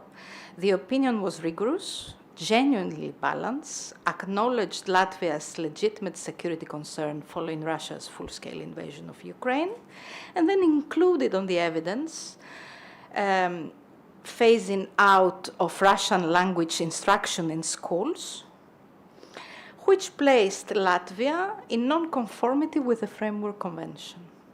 Latvia's government response was sharp. The Advisory Committee, it said, does not understand or does not want to understand the historical situation of Latvia. By the way, this phrase, historical situation of X and Z countries, is taken away from all our reports in the last 2 years. There's no mention anymore of history, which is another interesting aspect. The reaction is politically understandable, but the deeper problem is elsewhere. In the same week, the opinion was published. It was circulating in Kremlin-aligned channels as confirmation of Baltic state ethnocide, a term that appears nowhere in the document. So a careful, conditional, legally grounded assessment was stripped of every qualifier and fed into a disinformation ecosystem designed to justify precisely the interference these states have every reason to fear. The body acted correctly, the findings were honest, and they were weaponized anyway. This is the first neutrality gap, in my view, of monitoring committees faced after, especially after 2022. Second threat, in some respects more corrosive because it comes from within the system. Not just because of the way states reacted, but also because the institution, in my humble personal opinion, did not back up, did not support the findings. So ECRIS this time, sixth report on Italy, was careful, measured. It was published in October 2024 and documented concerns about hate speech in the political discourse, racial profiling by law enforcement, and attacks on the judiciary's independence in migration cases. It made 15 specific evidence-based recommendations. The Italian government's response was not engagement, it was demolition. Prime Minister herself, Meloni, called the findings simply shameful, the product of ideological prejudice. Deputy Prime Minister Salvini called ECRI a useless body paid for by Italian taxpayers. And the Minister of the Interior went further than any previous government had gone, publicly describing the Council of Europe as harmful. This was a deliberate attempt to preempt the report's domestic reception. It was 1 hour after the report went public. And it was to ensure that before any civil society actor, journalist, or parliamentarian could engage with the findings had been branded as illegitimate already. The goal was to make the monitoring silent. Then, after a few months, ECRI reported the presented the annual report and had a press release in Brussels. And during that press release, a journalist from Italy asked about the Italy controversy. And then there was the second backlash, the institutional response. Rather than defending the body or affirming the accuracy of its findings, decided to stop press releases for all monitoring bodies from now on. Because it was difficult to counter the communication harmful effects, it decided that monitoring bodies should not have press releases from then onwards on their own reports. Let me register this for a moment. A member state attacks a monitoring body. The institution, what it does is it takes the monitor and removes the body's ability to speak publicly about its own report. This gives a message that, of course, we will send letters to the press about also the court. Why not? It tells every member state that it's enough to attack a body, a monitoring body, and this will silence the monitoring work altogether. I will also refer to a counter measure, a good moment of monitoring, and this, I think, is the way to bounce back. ECRI's 6th report to Sweden, published in June 2025, and the 6th report on the Netherlands during the period of difficult governments in both countries. This was published in March 2026. They both identified serious shortcomings: rising hate speech in political discourse, risks of racial profiling, structural discrimination. Neither government responded in this way. In the Netherlands, for example, the government followed constitutional procedure. The ministers took the report to the parliament. They said they will carefully view the findings and discuss on how to better implement them. The civil society also indicated specialist networks, human rights bodies, that they will engage with the findings as working material for advocacy and litigation. So the report was circulated not as a political attack to be repelled, but as an instrument to be used, which is exactly the reason why monitoring bodies do their work. Work with governments to address concerns and help them avoid backsliding. So what is the difference? And I finish with this. Social and political infrastructure surrounding the output. Organized civil society alert, parliaments that are ready to discuss findings of the report. It's never about the monitoring output, whether it is of a good quality. They are always good reports. They have excellent ideas. It's the ecosystem on where the report and how you use those findings. And I think this is an important lesson also for the court. So what the bounce back in 3 phrases can be: first of all, you invest on the report itself and how you use it with your allies in each country.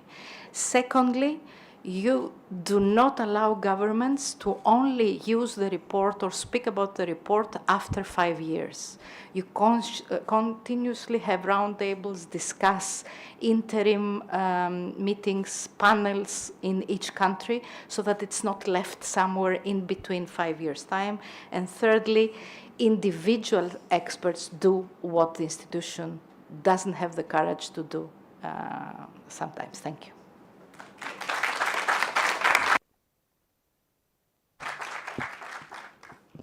Thank you. But even, trying to keep up and trying to keep governments, on just constant sort of control also needs resources. And, even bodies, that have follow-up procedures find it hard to really make states come back in shorter periods of time. Thank you very much. I guess now we could probably turn to some of the issues raised by Ivana, and I'll turn to Natasha. Okay, the migration issue, of course, is very important, and recently, of course, it has been discussed and debated, and we have the Chisinau Declaration, which discusses or not this issue. But I would like to ask Natasha about the Article 3, and you were very forceful in what you were saying, Ivana. The Chisinau probably reaffirms what that our Article 3 is absolute. You were more critical in earlier writings on the draft, and others, of course, many scholars, that the way the draft was presented or the way states came forward, to criticize this could undermine the absoluteness and the integrity of this provision of Article 3. So looking at what came out in, what was it, 21st May, with the final declaration, do you consider that it goes that far? It does not? What are your thoughts on the final result? Thank you so much. It's such a pleasure to be on this panel. Thank you very much for inviting me. Thank you for the wonderful organization. This is my first day back from maternity leave, and it's wonderful to spend it here. Really energizing, and especially in Judge Yelik's shadow. I feel like I will echo quite a lot of what you've touched on. But just to continue with the minor autobiographical note, the letter of the 9 landed the day that my daughter was born. And so I remember the day, the 22nd of May of 2025. From that letter of the 9 to the statement of the 27 on the 10th of December of 2025, to the Chisinau Declaration of the 15th of May, a political declaration with no immediate binding effect, but quite significant potential implications for the convention system. I think some would say that the Chisinau Declaration ended up being much more benign than it might have been. And I certainly agree that it could have been a lot worse. But in answer to the question, yes, I consider that the Chisinau Declaration, adopted by consensus by Council of Europe states, conveys messages that undermine Article 3 of the ECHR and its absolute character. So the declaration begins by emphasizing that the prohibition of torture and inhuman or degrading treatment or punishment under Article 3 of the Convention is absolute. I've just quoted from the declaration. This means, as the declaration itself states, that it permits no derogation, contains no inbuilt exceptions of the sort that you would find, for example, in Article 8, and it thereby allows for no legitimate interference. I should also stress that absoluteness means unconditionality. Article 3's protection cannot be displaced or dented on the basis of the wrongful behavior or simply the unpopularity of its particular beneficiary in any given case.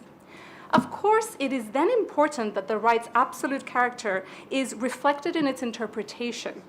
So in particular, if the prohibition enshrined in Article 3, as the declaration says, is absolute, and as the court has repeatedly said is absolute, then that provision has to be specified without reference to the desirable or undesirable consequences of fulfilling or violating it, and without incorporating qualifications, conditions, or other mechanisms of displacement through the back door into the right's interpretation. So there are several ways in which I consider that the Chisinau Declaration proceeds to challenge Article 3 and particularly its absolute character in the remainder of the declaration. It does so first by referring to the consequences of Article 3's reach in stipulating how Article 3 should be delineated. The Chisinau Declaration tells us that, and I quote, "The minimum level of severity of ill treatment that constitutes inhuman or degrading treatment or punishment must ... remain high ... avoiding unnecessary constraints on decisions to extradite or to expel foreign nationals." I end the quote. The implication here is that Article 3 should be delineated in such a way as to avoid unnecessary constraints on expulsion or extradition decisions. Besides this, the declaration stresses that norm appliers, including domestic courts, must exercise caution in applying the European Court of Human Rights Article 3 case law in the expulsion or extradition context, particularly when it comes to destination states that are not party to the ECHR. This is indicative of a relativist stance that stands contrary to absoluteness, effectively saying that when it comes to the obligation of non-refoulement, not to send people off to places where they may face ill treatment, the sending state, which is bound by the ECHR and against which proceedings are brought, should be held potentially to a looser Article 3 standard on the basis that the destination state is not bound by the Convention. The declaration also conveys a thinly disguised or not so much disguised minimalism towards both the scope, the substantive scope of Article 3, and compliance with Article 3. The declaration insists that the minimum level of severity must remain high, as I mentioned, because the prohibition in Article 3 is absolute. So this promotes the view that because it is absolute, Article 3 must be narrow.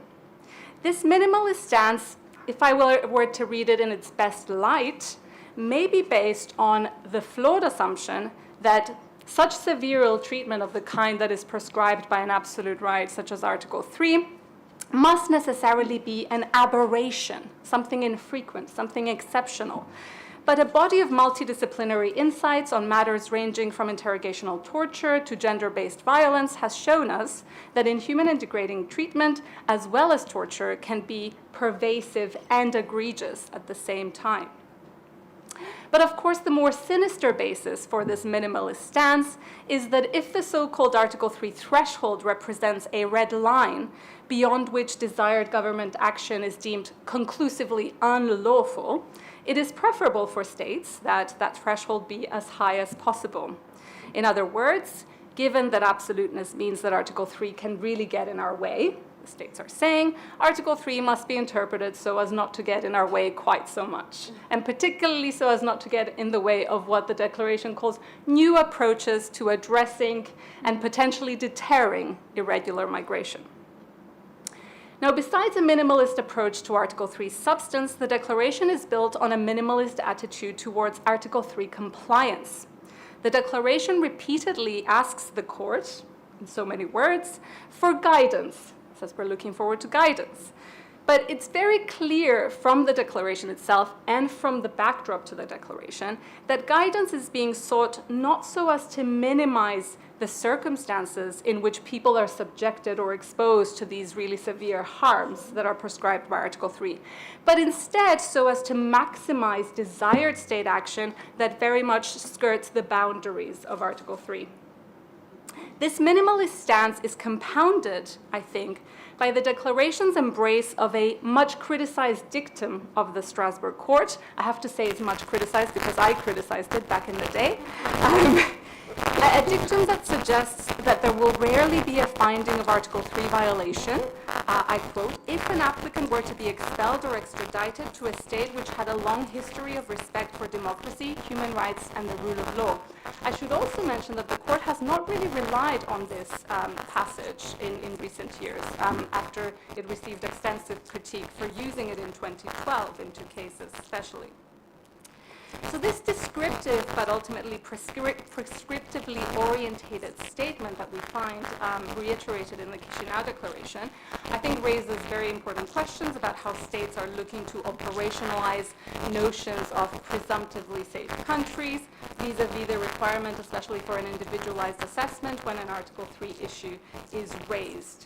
And how a state is to be characterized as presumptively compliant with Article 3 is also a fascinating question, particularly if I were to draw a slight genealogical point here, given that the much criticized dictum was employed by the court in 2012 in reference to the United States of America. In the context in 2012 of loads of us coming to terms with the sheer scale and horror of the United States' prolonged campaign of extraordinary rendition and torture in the aftermath of 9/11. So those are just a few of the bones I have to pick with the Chisinau Declaration and its stance on Article 3, but I absolutely think that there are serious concerns to do with the integrity of Article 3 and its absolute character in the Declaration. Thank you.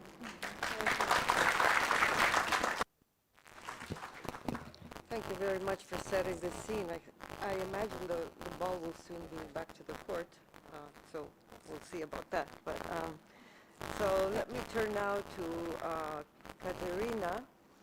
And again, touching upon one of the topics you brought up, the Article 18, which really hadn't been used that much. I mean, it was quite dormant. It was considered, the jurisprudence around Article 18 was considered a sign of doctrinal maturation, which gave teeth to this provision. Where are we going now with, rule of law concerns, and what will be the future of Article 18? Well, first of all, let me start by thanking Marangopoulos Foundation for this invitation. It's a big honor to be among so many brilliant experts, both in international law and human rights, and also for the impeccable organization. Impeccable. Well, speaking of impeccable, let's move now to Article 18. The Article 18 jurisprudence marks one of the most, allow me the term, we are in Greece, I guess I can use it, dramatic jurisprudential shifts in recent international law. So I think what the dilemma it raises here, and it was implied in the presentation, the keynote of Vice President Jelic, is whether this is indeed a sign of a doctrinal maturation from a case law point of view, or whether it shifts and becomes or runs the risk of becoming a catch-all for systemic rule of law concerns that goes beyond the convention design in a way. I don't think that there is an easy answer on this, but let me delve a bit into this. Article 18 is in itself an unusual animal. It is part of Section 1 of the European Convention on Human Rights, which Section 1 sets the rights and freedoms in the Convention, but it does not create in itself a self-standing right. It is rather a meta provision. So in that sense, even if a restriction in a right is legitimate based on substantive provisions of the Convention, it can still be found to be in violation of the Convention standards under Article 18, read in conjunction with another article, because its real purpose is illegitimate, basically. It's a limitation on limitations, and the reason it found its way to the Convention, and this is something that both the Court acknowledges, is its inspiration from the French administrative law doctrine of détournement de pouvoir. To schematize, while we maintain specialized clauses on restriction of rights in the Convention, so this is the system we followed, which was British inspired, the French went with the victory there, making sure that there is a general clause on the détournement de pouvoir in the Convention. Now, for many years, and we know that, and Professor Pazitis was very clear on that point, that the provision was dormant for many years. And actually it was almost 10 years ago that the court reinvigorated its case law. It was in 2017 with Marabishvili, where the court actually clarified, and that was important for a provision of the sort, the evidentiary threshold of the provision, also the analytical structure of Article 18 claims, rejecting thus the idea that we had up until that moment that the provision is exceptional or maybe symbolic or simply diffused in the implementation of other provisions of the Convention. So now subsequent case law involves findings of violations for restrictions of rights based on hidden agendas of the governments against high-profile political figures. such as, and including opposition leaders, journalists, civil society actors, interestingly enough, also family of high-profile activists. So in a way, it is, we are before an overdue activation of an otherwise dormant provision. The question here, and this is where a critique can remain, is whether we are dealing with a cultural mechanism of systemic rule of law critiques, particularly in politically sensitive contexts where multiple other convention violations already exist under Article 5, for example, 10, 11. So here there are 2 points of concern that we can discern. First of all, the evidentiary framework of Article 18. We need circumstantial evidence, and the court seems to be using circumstantial contextual evidence to prove an Article 18 violation. And this is where we shift into what it could be criticized as a political assessment. And second, there is a structural concern of whether the ECHR system is designed primarily to adjudicate, which is designed to primarily adjudicate individual cases, whether it becomes, at the end of the day, an assessment mechanism of governance systems. Well, I don't think there's an easy answer on where we're going with that, but the idea of addressing contextualization should not be seen purely as a risk for the court, but rather as an opportunity to really address the root causes of rule of law erosion. So a balanced view here would suggest that the recent expansion is neither purely a maturation nor an uncontrolled drift. Instead, it reflects the court's grappling with real-world patterns of democratic backsliding while trying to maintain doctrinal discipline. I always like to quote Professor Kyriakos Ster, who back already in 1999, where not many would comment and write on Article 18, would say that, well, this is a provision that we keep just in case. Okay. I think we are in the case. So I leave it here.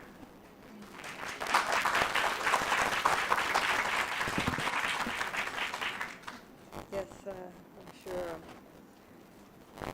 our country as well, sort of, yeah, that's part of it.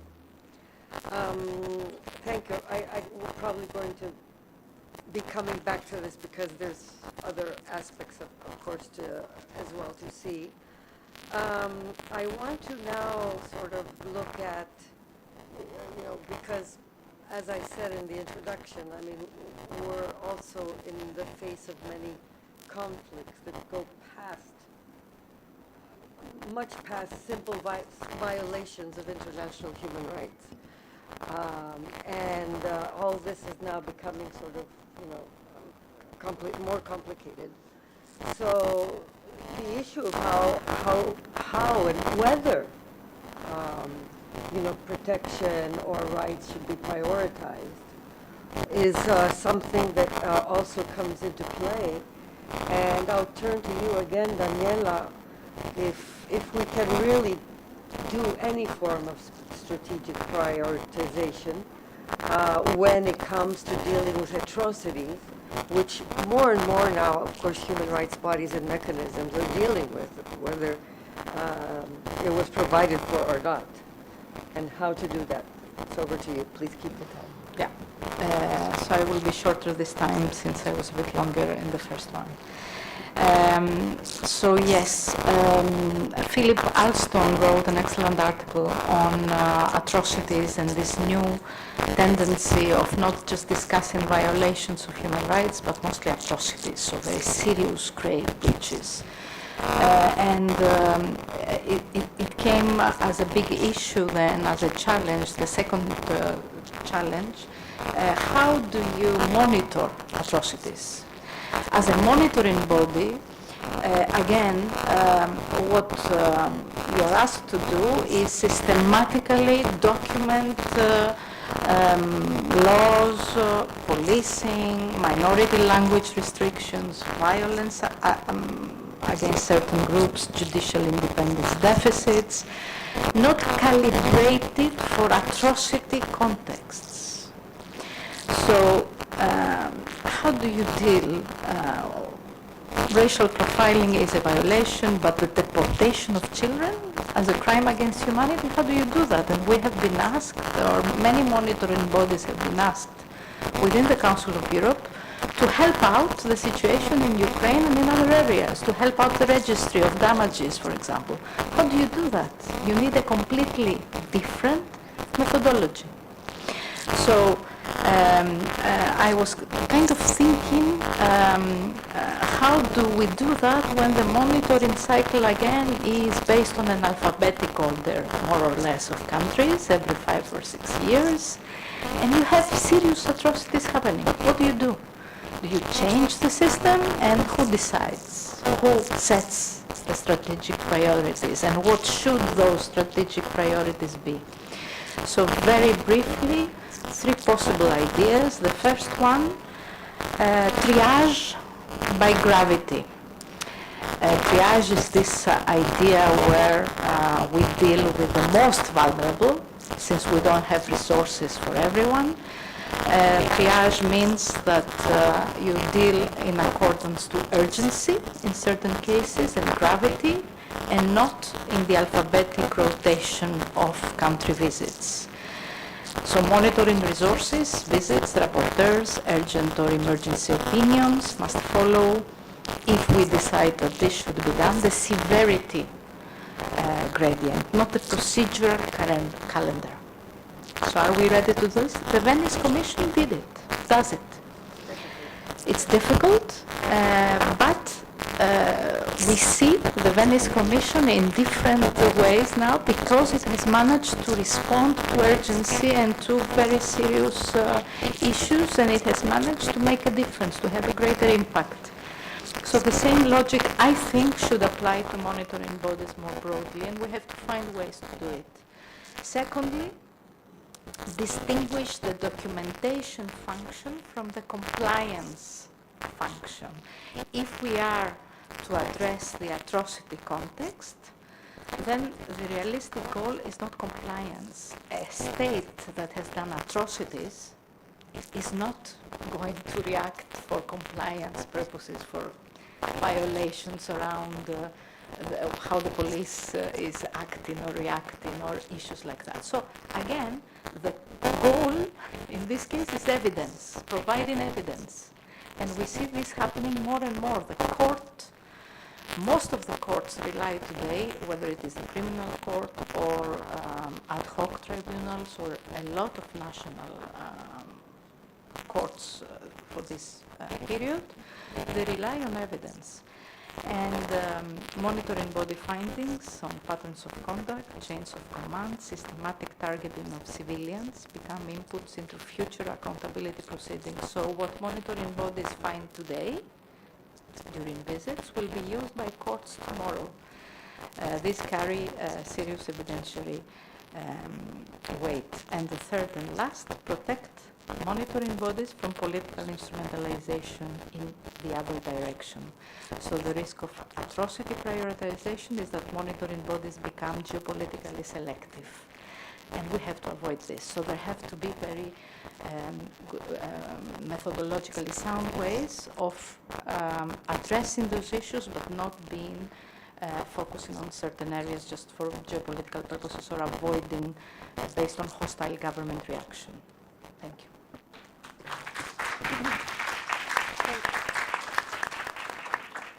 Thank you. Yes, I'm very hesitant to this type of prioritization for various reasons, but the selectivity is an issue, and I'm not sure that mechanisms have found a way to address selectivity in the face of criticism by states. But thank you. I mean, it's interesting, but we can discuss it. I come back again to Natasha and dig a little deeper into to interpreting interpretation. The ECHR, the convention has been considered by the court as a living instrument. We heard that this can lead to backlashing or backtracking. For the states who think, well, this is not so good. So could you just sort of look at it, I mean, just tell us what your take is about thinking about, more restrictive interpretations in the current context and to, address this backlash by states. Thank you. Yes, you've set it up very neatly for me. Also, Judge Jelic, in your talk, and I also really like the term weaponization that Professor Maruda used earlier. I think it's really fascinating how a tool that has been used to bolster the recognition of human rights violations in, let's say, new contexts or contexts where they were previously unrecognized or under-recognized is now being weaponized to contain, to restrain, or even walk back that recognition and its concrete ramifications by key stakeholders. And they're pushing for that to happen then at the European Court of Human Rights level, that the living instrument doctrine should be employed to walk back human rights protections that have already been recognized by the court to reflect popular concerns. And I do think that this is a new development in relation to how the living instrument approach was previously sort of critiqued largely by states and skeptics, which was the more conventional sort of attack on the so-called overreach or overexpansion or mission creep or power grab that was being alleged in relation to how judges have employed the living instrument doctrine to progressively interpret the convention. John Finnis, who's still picking issues with human rights in the UK where I'm based, called it a usurpation of power, right, the progressive interpretation of the ECHR. So I want to bring us back to the Chisinau Declaration. As I said, I have a lot of bones to pick with the Chisinau Declaration, not just because it ruined my maternity leave, but because it does bring this idea of the living instrument being used regressively to the foreground. So I will quote again from the Declaration. We have in the Declaration the state saying, I'm quoting, "The Convention is a living instrument. It is interpreted in the light of present-day realities and remains applicable in response to novel challenges.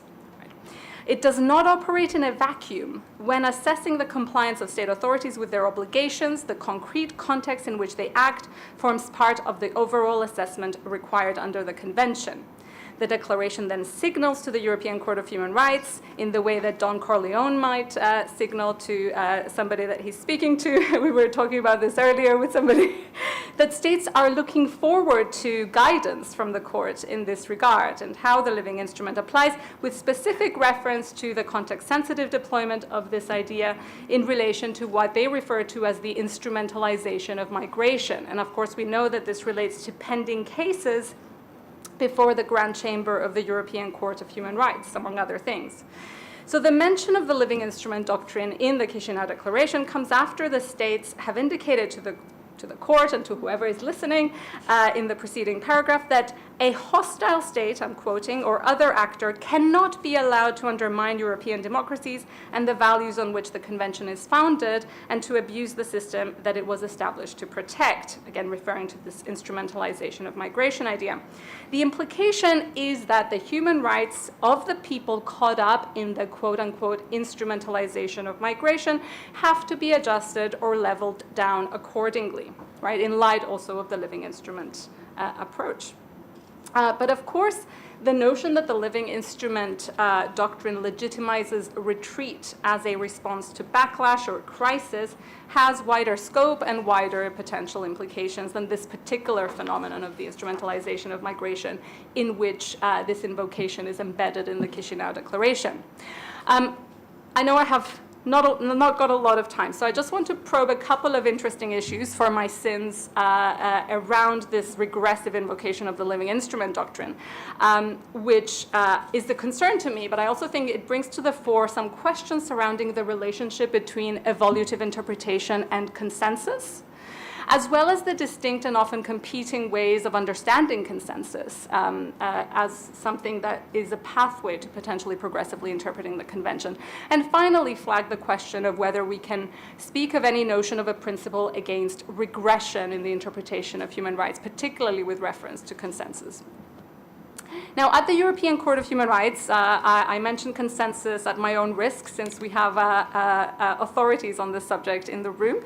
I think some of the questions surrounding consensus are to an extent captured by the case that initiated the living instrument doctrine, Tyrer against the United Kingdom. Here, when the court was finding judicially sanctioned corporal punishment to be degrading, it was, and I quote, influenced by the developments and commonly accepted standards in the penal policy of the member states of the Council of Europe in this field. But the court simultaneously dismissed the notion that local public opinion in favor of this form of punishment should be decisive, indicating that public opinion in favor of such punishment might have been there precisely because that punishment was degrading. So the public might have supported it precisely because it was degrading. Now, I think one of the challenges there is, of course, that sometimes when we're looking at transnational consensus or convergence around a particular topic, that can also be the aggregate of the outcomes of perhaps similarly, quote unquote, problematic deliberations around whether we want something because it is going to harm the people we don't like, type of thing. So today, I think questions remain around how the living instrument doctrine comes alive through consensus and how much it subsides in dissensus. But also, and I think crucially, questions persist on what consensus means and how it then impacts on the living instrument doctrine. So we know that often it's not total consensus that we're talking about, but more of a convergence or trend. But of what? And I think we have various invocations of different kind of evidence of consensus. But I want to speak to a tension between two types of, let's say, indications of consensus. One is states' political and legislative developments, on the one hand. I'm using a very broad brush characterization there. And the other is more international and transnational human rights outputs around a particular issue. Why am I bringing up this tension? Because I think increasingly we might face bigger gaps between these two things. So growing chasms between some perhaps developments in terms of popular approaches to certain issues, and on the other hand, the transnational and international human rights outputs that a body like the European Court of Human Rights is looking at in some instances in employing the living instrument doctrine. So what will happen in that regard, I think, is a really big question when the living instrument doctrine might be weaponized more aggressively in litigation before the court. And I do think that growing calls to use the living instrument regressively do raise questions as to whether there might be a principle of non-regression in relation to at least some human rights under the ECHR, and what that might mean in relation to these kinds of invocations of the living instrument. So the question, can regressive consensus or convergence or trends in state policies and practices compel the employment of the living instrument doctrine towards a regressive recalibration or reinterpretation of human rights, I think is very timely and significant, and I'm not going to answer it. Thank you.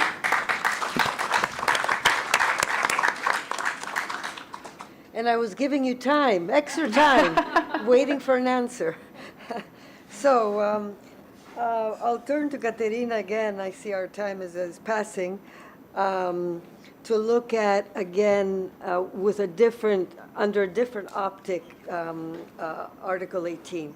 So we're seeing, a jurisprudence in this, of this article, and it's been, created as a response to abuses of power, to all this.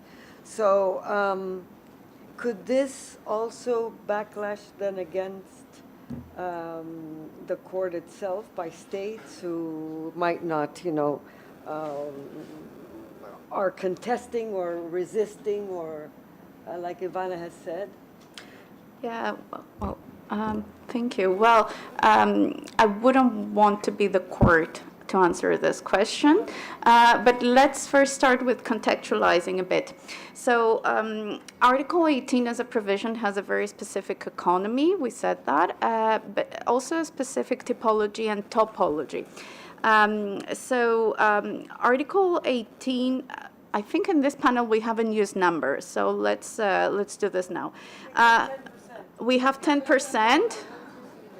I'll now give you 34 as a number to keep, because this is the number of cases where the court has found a violation of Article 18 so far, 34. And we have many experts in the room to correct me, but I think that, again, Section 1 of the ECHR, it might be one of the less employed clauses. Article 16 has brings some competition in the room.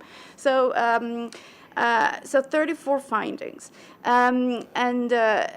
This, yeah, indeed. And now going to the typology, so the geography, we have cases against Azerbaijan, Russia, Turkey, Ukraine, Georgia, Moldova.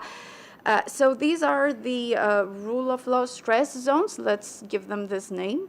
Interestingly enough, if we do research on Article 18, we will have a Dutch case appearing from 1974. No violation was found there, of course, but it was when the Commission back then established the fundamental doctrinal standards of Article 18. And that's the only one you can find, because there is no finding of Article 18 violation against any Western or Central European state. Well, indeed, I mean, it is clear that Article 18 violations carry a specific connotation. And this is something that it borrows also from its French roots in French administrative law, where détournement des pouvoirs is used to signal a particularly scandalous violation of law, not just a technical error, let's say. So in that sense, yes, it carries a political and symbolic weight. Also, pragmatically, we've seen that Article 18 cases can be closely linked to enforcement tensions under Article 46 ECHR. So we have, for the time being, 2 infringement proceedings against Azerbaijan and Turkey, and both involve, for a reason, Article 18 findings. So the question now is, we established that this is a strong signal, so far used to rule of law stress zones, but what should it be with Article 18? What should its role be at the end of the day? Should it be just a narrow, exceptional signal of abuse, or a diagnostic tool where systemic early warning happens, basically? I'm not going to give you an answer. However, I'm going to invoke someone who will give you the answer, I think. I'm not going to tell you who he is, but you're going to probably recognize it, because it's a well-known quote. An honest man does not become a gangster in 24 hours. When an honest man suddenly does something very wicked, it means that he has long been corrupted by evil. In thought and conscience, he succumbed to temptation. Democracies do not become Nazi countries in one day. Evil progresses cunningly, with the minority operating, as it were, to remove levers of control. That is Pierre-Henri Tangen from 1949, one of the founding fathers of the ECHR. No one is immune, no state is immune from rule of law backsliding. Is it the question how far the court will go with implementing and finding violations of Article 18? I don't know, because the core systemic question might be here whether the signal of Article 18 reaches the ones who need to reach, and these are the states themselves. So whether the states can indeed internalize the message. And when I say state here, it implies all branches of government within a state. It's not just Article 18 doesn't just signal that the government all of a sudden managed to implement magically a hidden agenda. It has been most likely a legislative, the legislative branch of government laying the ground or facilitating even this hidden agenda, and the courts, very important, not being able to stop it. And I think it is important to make sure that this signal come across to states, no matter, irrespective of whether the Court of Strasbourg will go one way or the other with the implementation of Article 18.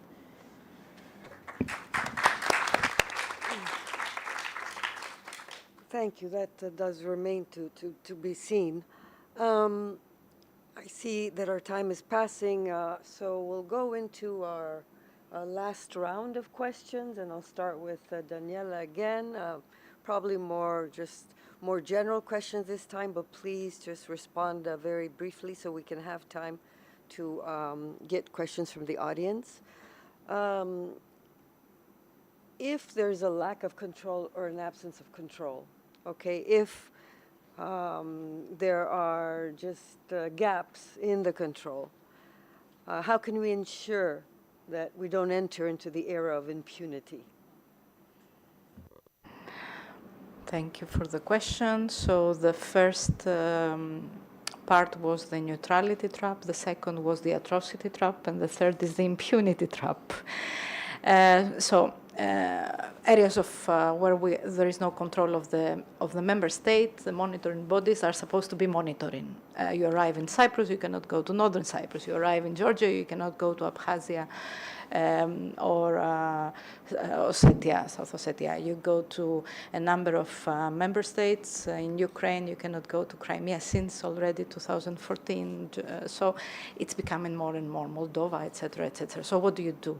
As a monitoring body, you just file a report saying, notwithstanding the situation where there is no control and we had no access, still the situation is quite X and Z. This absence of control should not become legitimacy of impunity in some way. So the accountability gap whenever a monitoring cannot reach. Now, the reasons why a monitoring body cannot reach is not just loss of control or disputed or gray zones. It's also the fact that Russia was expelled.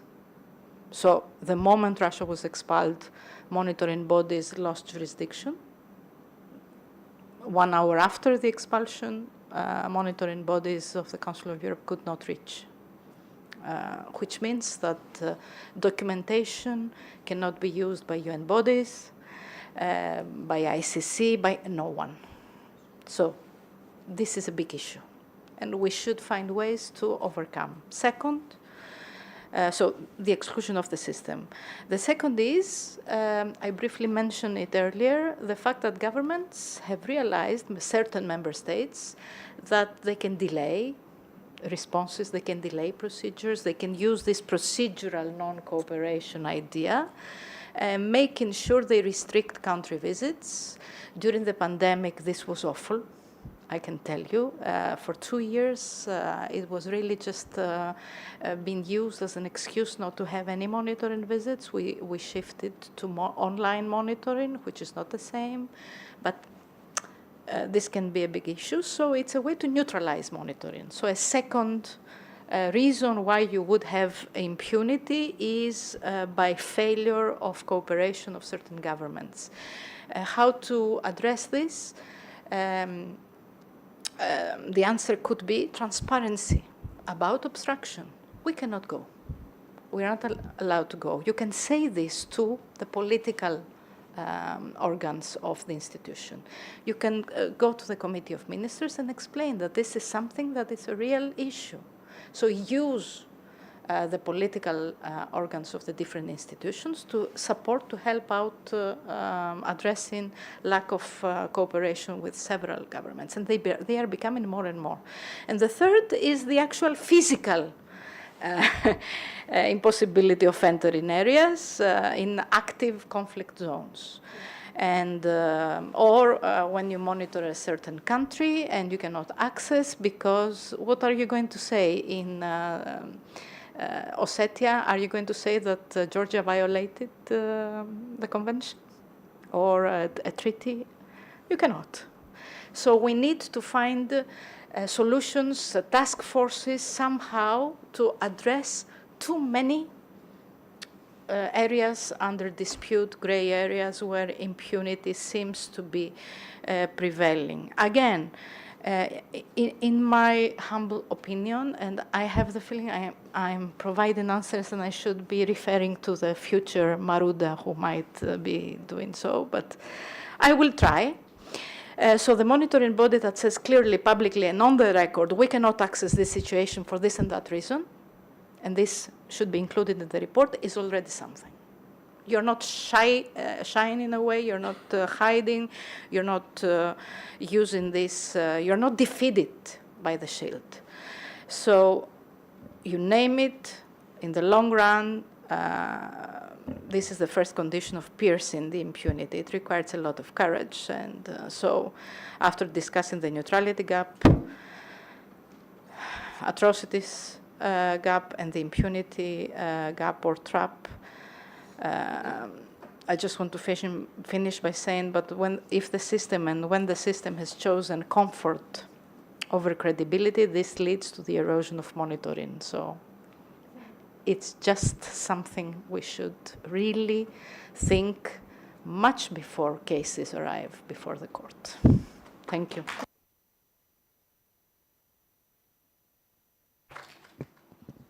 Yes, so finally, just a couple of questions to my colleagues, and I'll turn to Natasha. So we've been talking about the margin of appreciation, living instruments, interpreting this way or that way. Minimalist or maximalist approach? You can just, one word. Keep this a lot shorter, yeah. So the question that I came up with as the last one is sort of, should we be favoring more minimalist approaches to ensure the survival of human rights? And I think that is a question that goes much beyond this regressive invocation of the living instrument doctrine, because it's a question for all of us who consider ourselves proponents of human rights, right? Is that the pragmatic way forward for us? I should say that I'm not a maximalist. I don't think that any of us would identify ourselves necessarily in either of those categories. So it's a shorthand for just asking a question about pragmatism here. And I'm going to keep it really short. I think one of the really key things to be discerning and clear-eyed about regarding pleas for minimalism or even moderation in the name of securing the survival of human rights is that we need to be clear to identify where these appeals for minimalism or moderation invite us to make concessions that fundamentally undermine or even contradict the very concept of human rights. And I think that's really important. So it's particularly crucial precisely because we're facing existential threats to human rights. We have to ask, are we contradicting or distorting the very notion of human rights in the name of preserving human rights? And it is worth recalling, again, to bring you back to Chisinau, that the letter of the Nine claimed that there was an overreach in the application of the ECHR, which had, quote, resulted in the protection of the wrong people. And this was followed up by the statement of the 27 that asserted the rights and freedoms of, I quote, our populations, vis-a-vis those of migrants.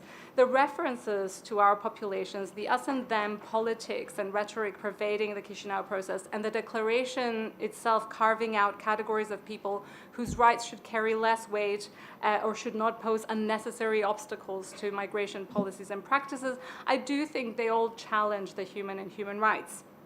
So if we're making those concessions in the name of preserving human rights, I think we have to ask, are we really preserving human rights, or are we fundamentally distorting them in a very profound way? And what's the way forward? Thank you.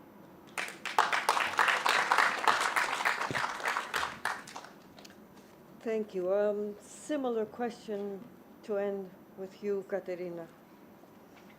State practices, current state practices, to what extent, all these practices of narrowing the scope, expanding permissible limitations, signal like a transformation finally of the whole system.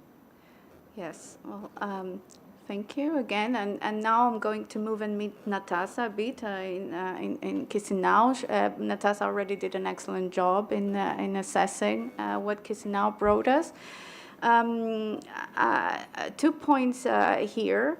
I mean, we said that already. The ECHR system was built to accommodate balancing, margin of appreciation, so everything is there. However, so what is a significant shift with state right now and restrictions on rights is that they don't simply see them as a variation of balancing and exceptional interferences, but they rather start seeing rights narrowly, not as broad protections, but more often as interests that must compete on relatively equal footing with state-defined priorities. And Chisinau certainly reinforce this trend, but I would also like to point at something that is not to be found in Chisinau Declaration. And this is any kind of reference to rule of law and democratic backsliding. No reference to how judicial independence is under pressure, how the shrinking of civic space is happening more and more intensively, how media freedom is confined. All these are not there. There is an absolute absence of explicit rule of law framing. And I think this is something that we have to note, we have to problematize. But having said that, state practice is one thing, the judicial acceptance of not, and we already discussed this from, it has been discussed from way more pertinent experts in the room, is something that will be determinative as per whether the system will be indeed transformed or not. But something that I think we also have to note here, and I will quote, being again in Athens, Professor Roukounnas, is that states are the primary subjects of international law, but there are way more users in international law. So even though people, movements, organizations, we're not really part of the Chisinau, the process that eventually led to Chisinau from the beginning, they are around. European democracies are consist of people and movements and organizations, and I think here it is our role to empower the court in the way forward. And I'll stop here because I guess there's more room for discussion this way. Ladies and gentlemen, thank you very much for your attention. Before I close this panel to give the floor to the next panel, Pierre, I would reread Nolte's report on subsequent agreements and subsequent practice. Perhaps, but let's just start with a report. So thank you very much. Thank you to our speakers. Please join me in thanking you.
of Europe and regional organizations to the universal scene, so to say, and to the International Court of Justice and the human rights treaty bodies. And for this, I have an impressive panel of professors, practitioners, members of human rights treaty bodies, vice president of the Human Rights Committee, and legal counsels to major, I would say, human rights cases before the ICJ.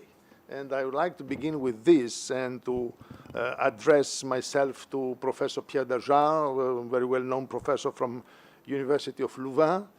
And I know, Pierre, that you are serving as legal counsel for Gambia in the Gambia versus Myanmar case concerning allegedly the genocide of the Rohingya minority.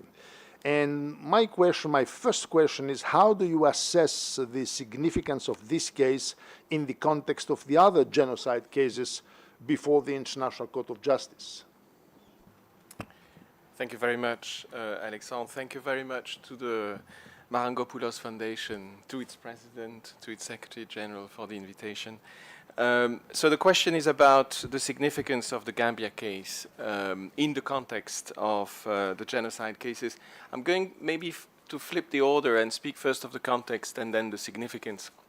The context, as you know, ladies and gentlemen, is made of past cases and current pending cases. The past cases are well known, Bosnia versus Serbia, where the court found that genocide had occurred but was not attributable to the respondent state, and the Croatia case where essentially the court found that it was not about genocide but about ethnic cleansing. And so the current cases, and there were also past cases where the Genocide Convention was invoked, notably the DRC Rwanda case, no jurisdiction because Article 9 was not binding on the respondent state, and the same for the recent case brought by the Sudan against the UAE that was quickly struck down by the court on provisional measures. But the pending cases are Gambia, Myanmar, of course, the other cases that is on everybody's mind, South Africa, Israel, and then also, of course, and Jean-Marc Touvenin, my neighbor, will probably have more to say about it, the Ukraine-Russia case that was actually filed before the South Africa case, and Jean-Marc will say also more about that case, where maybe like in football, the Russian Federation will think that the best defense is attack, and we'll see what that means. Now, in the context of those cases, and in the context of current cases, the legal significance, I think, is I have 2 points concerning the legal significance and in a way, the factual significance, or how do we address, from a factual point of view, from an evidentiary point of view, those cases, because it's all nice to speak about the law, but you don't have a case without good facts, and how you collect them, how you present them, because this is your essential supportive argument. Legally speaking, of course, the Gambia case is essentially about dolus specialis, and the way we have tried to establish dolus specialis on the basis of genocidal indicators, what we call 7 indicators, stemming from systematic discrimination against the Rohingya to massive campaign of rape, impunity, the modus operandi of the military operations that we have been able to trace back, etc., etc. It's essentially, I think, the case boils down to a normative judgment, of course. Is it reasonable for any human being, and for the judges, or a majority of judges, to consider that a state behaving like that is not intending to commit genocide? I think this is profoundly normative, and it's a choice, in a way, for the judges to make on the basis of the evidence, if they consider that the evidence is there because of their previous test about the only reasonable inference. Well, that test, I would submit, is profoundly normative. If you see a state behaving like that, can you say that this state is not inhabited by genocidal intent. Now, the legal significance, and this is a case where we have clearly intentional killing, close, horrendous facts. The legal significance in that regard and in relation to that, I'm pretty sure the court, whatever it says and however it rules, will be extremely careful not to prejudge the state that the case that is looming large, the South Africa-Israel case. And I'm betting we will not find much in the Gambia-Myanmar judgment to somehow guess where the court could go in the next case. This being said, if we lose for the Gambia, I think Israel has an easy task ahead of it. If we win, then I would be more cautious if I was Israel. The two cases are extremely, I think, factually different. I'm not going to comment on anything about the next case, but the facts are very different. And I turn now to the facts and the significance. This case would not have existed without the tremendous work done in Geneva by the human rights officers of the UN office over there, the Commission of Inquiry, the fact-finding mission. So the court essentially has in its hands the future of the entire system. If the court considers that this evidence is not good enough, then why would state pay millions yearly to produce reports that are not worth it? If those reports do not sustain legal scrutiny in a court of law, why bother, frankly?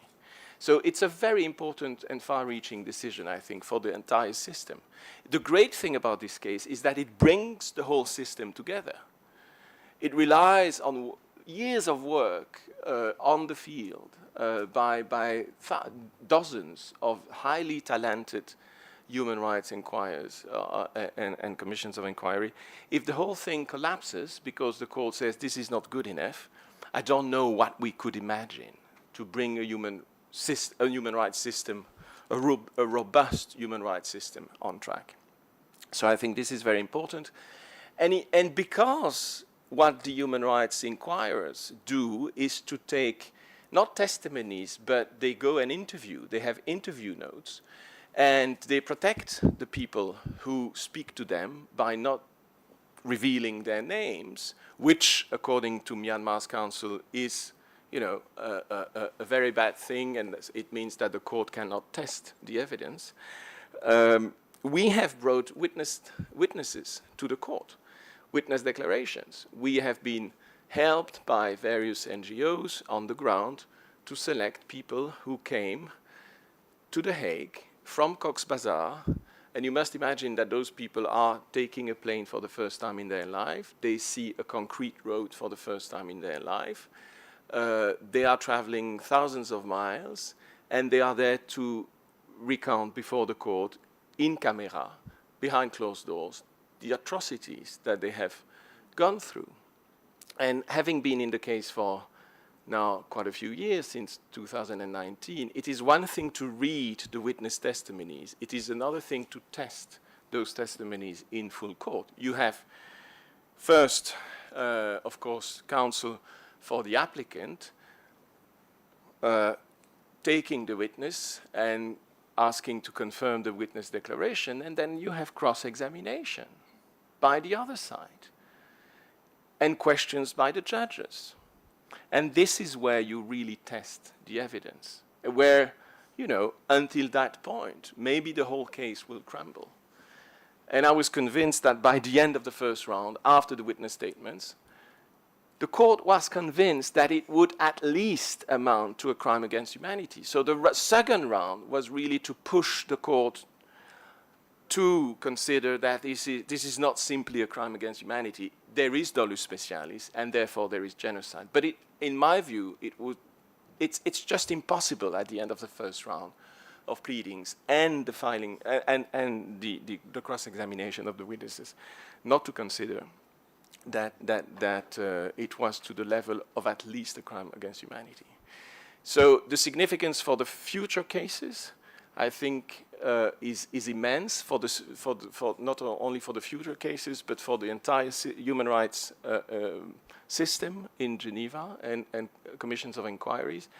And I think it will also be a case that will be followed as far as the presentation of evidence and witness statements to the ICJ, because it's just impossible to have a case like that without human beings coming to the court and speaking to the judges about the atrocities they have been victim of.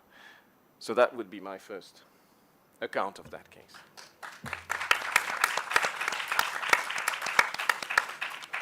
Thank you very much for this testimony of a practitioner who knows from the inside what's happening on the ground.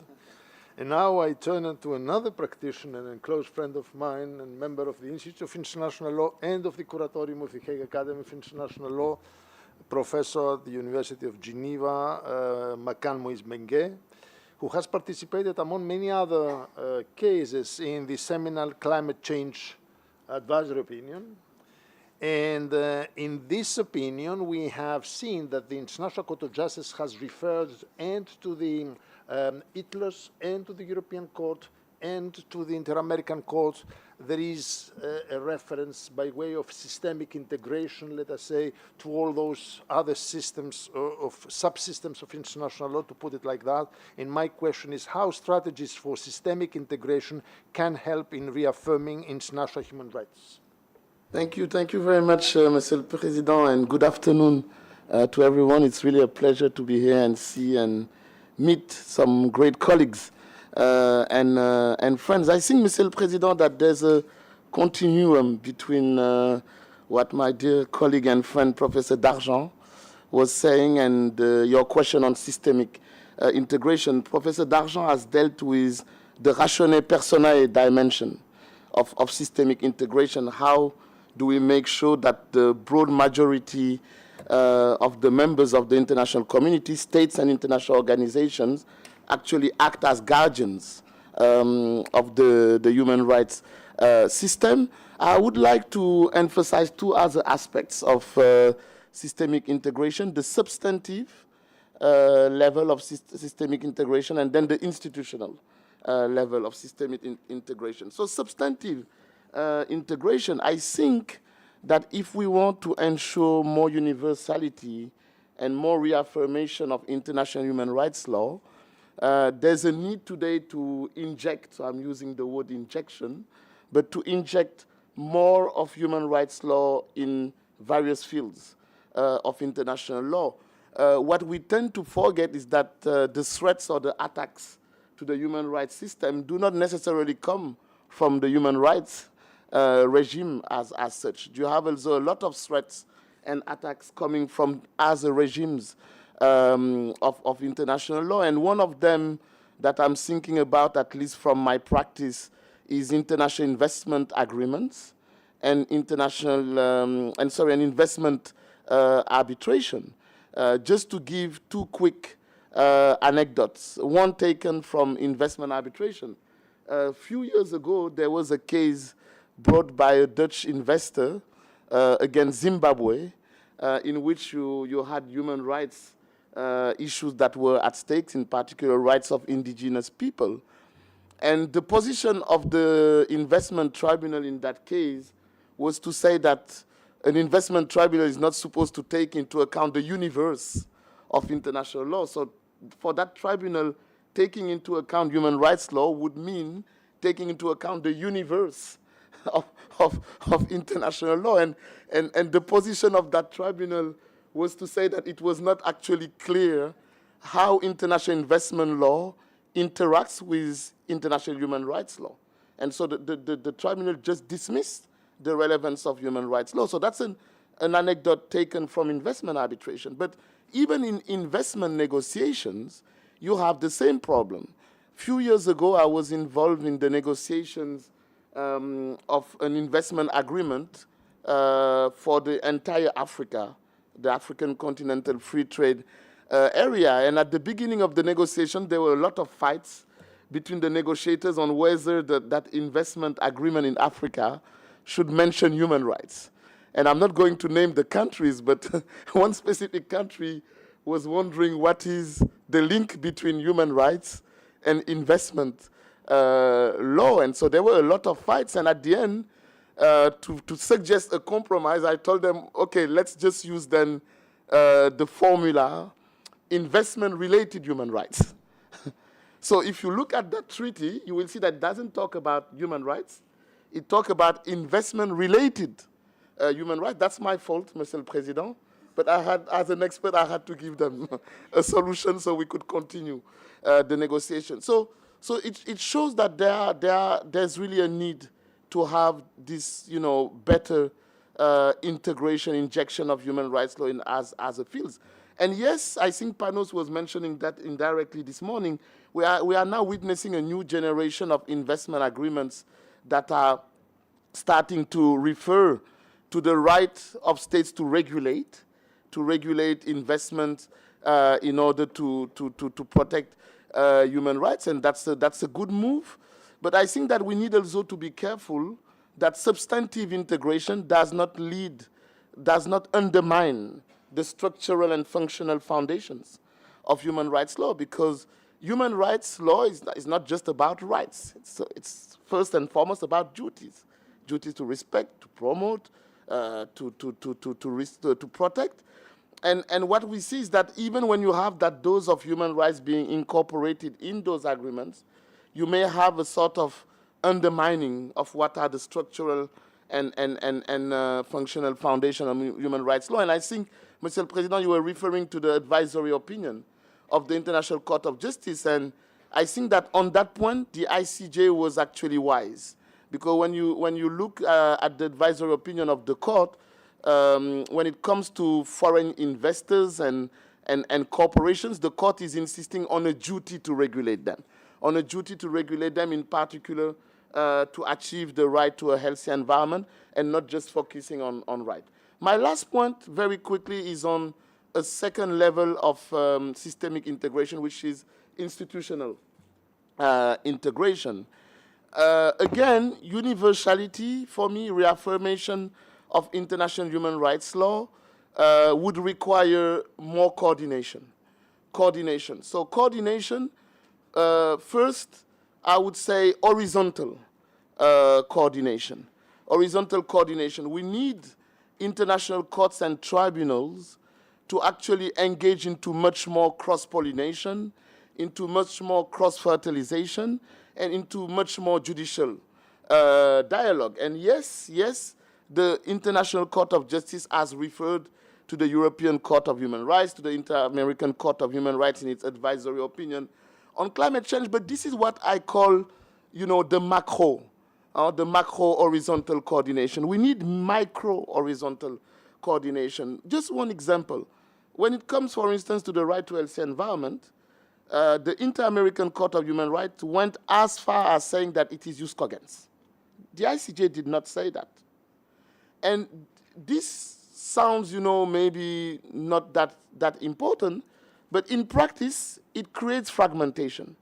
When you interact with states and you start talking with them about the right to healthy environment, you lose a lot of time on, okay, yeah, but is it jus cogens? Is it not jus cogens? So micro horizontal coordination is also important. And then last but not least, the vertical coordination. And I was very happy to hear this morning many of the distinguished experts talking about the role of the political organs. And it's something we tend to forget, sometimes at the more universal level, but you need the political will.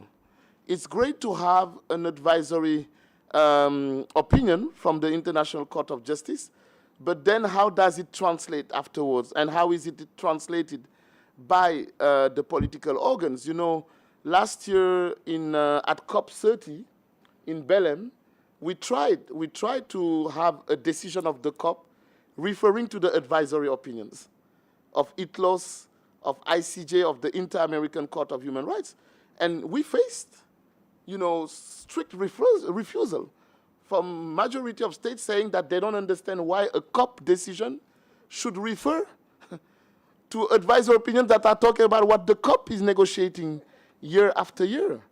You see, so So the hurdles that you mentioned with respect to the European system, we find them also at the universal level. So we need that vertical coordination and develop strategies at that level. Thank you.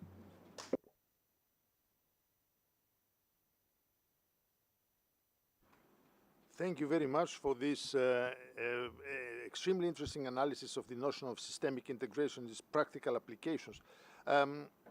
I would like to come back to public interest litigation. We have spoken about the Gambia versus Myanmar case, Myanmar being a dictatorship. And my provocative question to the Secretary General of the Hague Academy of International Law, Professor Touvenin, is there a risk when a public interest litigation is carried out against an illegitimate government for this litigation to contribute to its legitimization on the international scheme? Thank you very much. The difficult question is for me. But I thank you very much for your invitation. It's a lovely moment to be here. And the place is marvelous. And with young and less young people, it's a pleasure to be there and to listen and to speak. I wanted also to begin by taking this occasion to pay a tribute to international students and professors from Greece. If you look at the website of the Hague Academy, you will see that Greek students came en masse at the Hague Academy since 10 years. So we have 20 every year, which is a lot. For example, compared to Belgium, it's twice the number. So that means that the professors in Greece are perhaps more attached to the Hague Academy than my neighbor. I don't know. I'm calling for his activity in this regard. And also, I'd like to congratulate Alexandros Cecilianos because now he's president of the Curatorium of the Hague Academy. And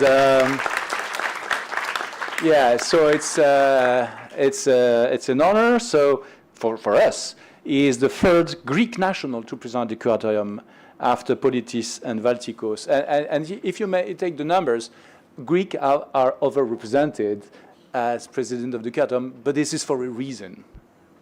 Thank you so much, President. So I come back to the question, which is as follows: as you understood, when a regime grossly violates human rights, can we pursue justice under a kind of actio popularis against the state concerned through universal institutions like the ICJ, without inadvertently reinforcing what we see as an illegitimate regime? Consider the woman of Afghanistan, victim of systematic discrimination under Taliban rules. From a litigation perspective, the good news is that there are clear avenues to hold Afghanistan accountable through arbitration or before the ICJ, under the CEDAW, or, which is not mentioned often, the 1953 Convention on Political Rights of Women. And believe me, it's far more easy to go after Afghanistan under this convention. But no one did for now. However, several months ago, as you all know, I suppose, a series of states announced proceedings against Afghanistan. Many other states supported this movement. Yet their initiative created, or well, was perhaps accompanied by some unease, because by suing the Taliban de facto authorities, they somehow felt that they could give them a platform to appear and defend the case on the international stage and appear as some kind of legitimate speakers in the name of the state. Then the political question arises, a lot of politics then, does this risk legitimizing them as government of Afghanistan, despite the fact that only Russia, as far as I know, did enter in relation with this government. So this discomfort is not just in my head. It is very apparent in the declaration that these states did. They declared as follows, and I read it. This action is without prejudice to our firm position that we do not politically recognize the Taliban de facto authorities as the legitimate representation of the Afghan population. However, the Taliban remain responsible for Afghanistan's international legal obligations, like with regret. So the position is clear. Uneasiness should not paralyze action. This is what is, the conclusion there. States can and should probably proceed while explicitly stating that engaging a de facto authority for legal accountability does not equate political recognition. And to me, this is a correct and workable position. So unease, yes, but it can be overcome by a clear approach of what is the meaning of a de facto recognition, which is not something more. But the situation can be more complex when two rival entities claim to represent the state. So here, courts and tribunals must decide explicitly or not who speaks for the country in the proceedings. So sometimes it has been explicit. So if you look at the case law of arbitral tribunals under the ICSID Convention, you can see, for example, the ICSID annulment case Valores Mundiales versus Venezuela, where the tribunal it had no other choice in terms of procedure, had to make a choice between the representative of Maduro and the representative of Juan Guaido. You remember Juan Guaido, who was recognized by many states, including in the European Union and in America, was recognized as the sole legitimate representative of the Venezuelan population, which is, meanings perhaps not very clear. But then he came before the arbitral tribunal, the guy appointed by him, and claimed, I am the only one to be able to speak in the name of the state. So the arbitrators of the annulment committee had to make a decision, and they made a decision very classical.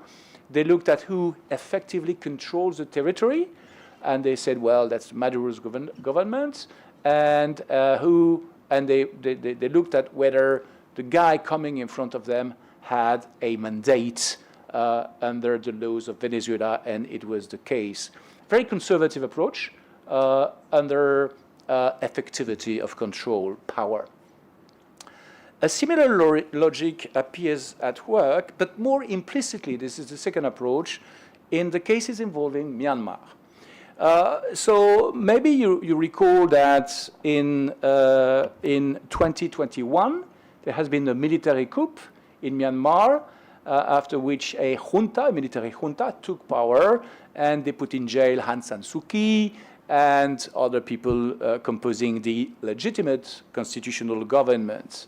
At this moment, a government in exile, which not a lot of people know because it's in exile, the National Unity Government, which is, we know it under the acronym NUG, claimed legitimacy and sole legitimacy under Myanmar's constitution. And they claimed that the military junta had no right at all, no standing to represent the country anywhere in the world. They also argued that the junta did not control effectively the territory. And by the way, you can look at the situation there. It's not really a full control of the territory. I think that they control something like maximum 20% of the territory, including the big countries, of course, and the main communication tools. So this is what's getting out of the reports I could see. So NUG tried to obtain recognition itself, and it engaged both before the ICC and the ICJ. Myanmar is not a party to the Rome Statute, right? So the NUG, after the coup, submitted a declaration to recognize competence to the ICC under Article 12, Paragraph 3 of the Rome Statute. The ICC did not react at all. So there was no decision, as you could find in arbitration, but the ICC simply ignored this movement.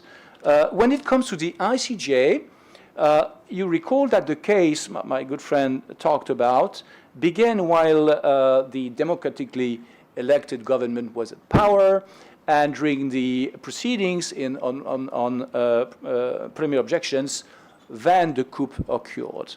So after the coup, of course, the junta took control of the case, if I may say, while NUG tried to regain control of the case, or to keep control of the case as well. So what did they do? So they asked me to help. So I told them that there is no chance of success. But since I'm a good guy, I said I will try, because I thought that the other one were bad guys. So of course, if I may say, it's all pro bono. It's not for money. You ask my friend. Sometimes we ask why we do things, but we do things because we have to. So we tried, and the advantage of NUG, which is something that perhaps is not well known, is that the permanent representative of Myanmar in the UN in New York is loyal to the NUG. It's not loyal to the junta. He was appointed before the coup and kept being accredited by the UN until today, by the way, which is not an easy situation for him because he doesn't have access to money, etc. So I don't know how he survives, but he's the official representative of Myanmar. And he signed everything that we sent to the court. The NUG sent to the court a memorial of observations, withdrawing the preliminary objections and saying to the court, we recognize that you have jurisdiction, proceed to the merits, and we will help you to find out the proof you need. The court did not respond at all. No reaction, silence. And so at a certain point, NUG wanted to understand why, not even a phone call, nothing at all. Appointment, you can dream. So the response, I think, is that the court did, let's say, rely on pure diplomatic formalism. In fact, the ambassador of Myanmar in The Hague, accredited to the ICJ, had been appointed at the time of the democratic government and stayed in position after the coup, but declared loyalty to the junta. So that the court began the case through this person as the representative of the country and went on the case with this person so that the junta, to which this guy was loyal, had the grasp on the case. So is it a source of, can we complain about that? So of course, perhaps you've seen that NGOs defending human rights did complain. A lot of reports have been made and pressure on the court to say, well, you should not do that. The court did that. But that's fine, because at the end of the day, the case proceeds to the merits. The court fortunately rejected the preliminary objections, but I think there were nothing serious in the preliminary objections anyway. But the court rejected the preliminary objections and now proceeds to the merits, which is a good thing. Until I heard my friend Pierre Dargent say, if we lose, because when I came here, I was thinking, they will win. Because if they lose, that might somehow be used by the junta to say, we are the kings. Well, that's a risk. I think that the risk has been taken. I don't see that the court could have taken another stance. The only one it could have taken would have been to suspend the proceeding, but it would not have been a good solution as well. So I think that the risk was worth it. But you see, sometimes you have some kind of uneasiness in this kind of cases.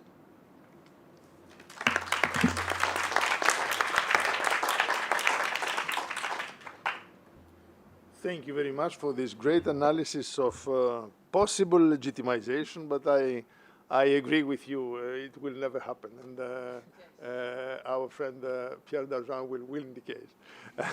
let's hope at least. Now we have spoken about the Genocide Convention, we have spoken about the CEDAW Convention, we could speak about the Third Convention, Committee on the Elimination of Convention on the Elimination of Racial Discrimination. All those conventions have been invoked before the ICJ, and these are UN conventions. And I would like to move from the ICJ to the UN treaty bodies.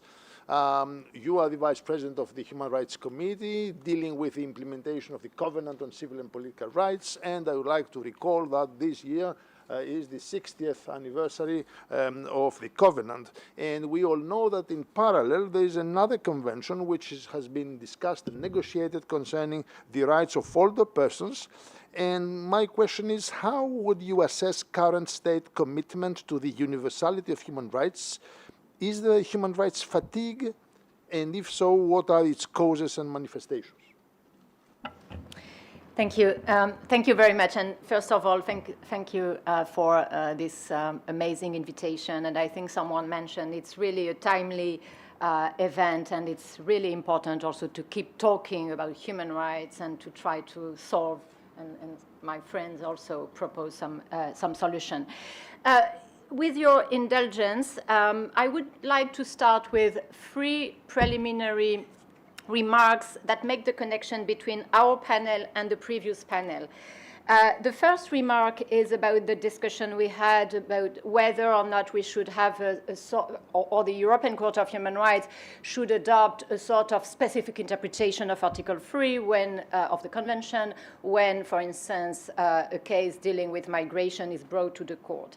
We have to ask this question, and we have to look at this question, I would say, from a broader picture, because as you probably know, the very same question is asked about environmental matters, whether or not the European Court of Human Rights should also adopt a specific interpretation of the jurisdiction, specific interpretation of states' responsibilities, specific interpretation of the European Convention of Human Rights. And this is very dangerous, because it really opens, a potential Pandora box. So each time we have a specific question, there would be a specific interpretation of, states' responsibility and provisions of the convention. So it's not only about migration, but what we are discussing, it's something that is rampant in the Council of Europe system, and we have to be very cautious about this. So next week there is an interesting forum in Strasbourg dealing with the protection of the right to a healthy environment within the European system. The second element I would like to mention is about the living instrument. So we discussed a lot the living instrument, but you have to probably to know that there's also at the UN level pushback on the use of the living instrument by the Human Rights Committee. So very recently in March, so it's public, the Human Rights Committee had a dialogue with Canada, and Canada was very vocal against the use of the living instrument doctrine vis-à-vis the Covenant on Civil and Political Rights, and the executive that was in the room said you have to go back to the originalist interpretation of the Covenant. So the interpretation, of 66. And my answer to the delegation, and again it's public, was to say that hopefully for women and hopefully for many groups, we have, adopted, the Human Rights Committee has adopted this living interpretation of the Covenant, and we cannot be stuck, in the 60s when it deals with human rights, but we will go back to that point. And the first preliminary element I would like to say is that in the ICJ advisory opinion on climate change, the court does not only quote the European Court, the Inter-American Court, the ITLOS, but also the practice of the Human Rights Committee, and especially the Tetiota versus New Zealand case and the Daniel Billy case, but also our General Comment 36. And I mentioned this because this morning one provocative question was asked about, okay, what's the point about the UN system? I mean, you are not paid, and you publish so many reports, they are not binding, and so on. For me, this is the point. We are part of a I fully agree with what Makan said. We are part of a global movement. We are part of a systemic integration. And indeed, maybe the decision of the Human Rights Committee are not binding. For me, as I always say to my students, it's not the point.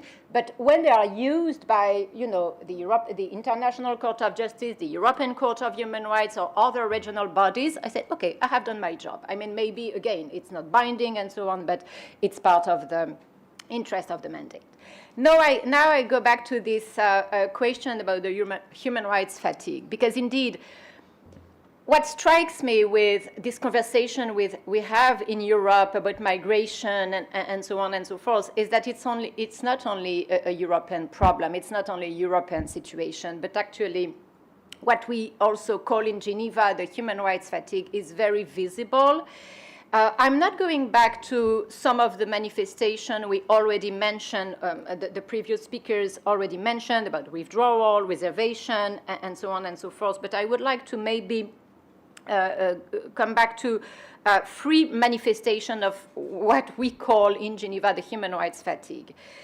First, and it has not been mentioned already, there is also a strong pushback on the vocabulary. We discussed this morning about the Istanbul Convention, but I think the problem was not put on the table. States do not want to talk about gender. And now we hear more and more gender ideology. So it's a swear word. You cannot use gender, and if you use gender, you are a woke person. So it's really a reality. And so there are, prohibited words. So gender is one of these prohibited words, but also climate change. And there's really, really political strategy, very strong political strategy when, there is discussion, negotiation of even non-binding document to make sure that any reference to gender identity, sexual orientation, of course, but also climate change are not, in the document. So even the vocabulary with which we work is challenged, is pushed back by states at the global level. The other element I see is, and we discussed this point yesterday, is that actually the basics are even not granted anymore. And I really liked the proposal about, how to deal with retrogression, because indeed, if you go back to Article 1 of the Universal Declaration, and if you ask states, okay, do you agree with Article 1 of the Universal Declaration, equality of everyone in dignity and rights? In 2026, I'm not sure we have an agreement. I'm not sure we have a political agreement. And it's not only, Belarus and so on. Again, we have some, at the Human Rights Committee, we have some harsh states like Australia, like Canada, that, are not that gentle with the Article 1 and, of the Universal Declaration and what I would consider as basic. So you can never take anything for granted. You cannot say, okay, now we have solved the question of equality among human beings, so let's go now to climate change or artificial intelligence and so on. No. So you have to fight, I would say, on both levels, new challenges, but also make sure that we do not, step back in terms of reaffirming the basics. And the final element I would like to stress in terms of manifestation is what Professor Passatis mentioned. The more, I would say, institutional manifestation of this pushback. It's not very glamorous, but I mean, it's a daily reality of human rights bodies, finance. I mean, if we do not have, finance for human rights officers and so on, human rights bodies cannot work. But also nomination, the choice of experts, the choice of judges, the way states, choose the people they are going to promote to get that position or that on another position. It's something that is very important. And sanctions. We have not discussed about, how now, of course, we have this ICJ advisory opinion of 1999 about immunity of special rapporteurs. But now, I mean, when you are a special rapporteur, when you are a human rights expert, you might be sanctioned. If you say something that is not, that is not good or considered as acceptable, not only by the US. I mean, you know the French position on this, for instance, or other European states. So it's something we have to really consider. Now the roots. I will be briefer, I will be quicker about the roots of this human rights fatigue. Again, I'm not going to go back to what was said by the predecessors. So I'm not going to come back to the populism and so on and so forth. But I think what is, for me, the link between what's happening at the regional levels, but also at the UN level, is really, from a theoretical point of view, the fear of otherness. And I fully agree with what President Siciliano said. Today, it's in Europe migrants, but it might be women, it might be journalists, it might be, human trade union workers, and so on and so forth. So it's really, the fear of others, otherness, and everything that would be seen as a challenge to traditional values or traditional society. That's one root. The other element, I would say, is, but we have already mentioned this, so I will not develop, but the misuse of human rights, the instrumentalization of human rights, and European states have a part of responsibility on this, but also the misappropriation of human rights. So what we are seeing more and more at the global level now is the use of human rights vocabulary by anti-rights movement to limit or to restrict the rights of others. I mean, we have very conservative so-called feminist groups that are not feminist at all, and so on and so forth. And we have, and I go back also to what Madame Pazartis mentioned, another root of this human rights fatigue is, and here, I mean, human rights bodies have to take their own responsibility. There is another complication of human rights, over-complication of structure, I fully agree, over-complication of treaties, over-complication of mandates, fragmentation. I agree also with what McCann said.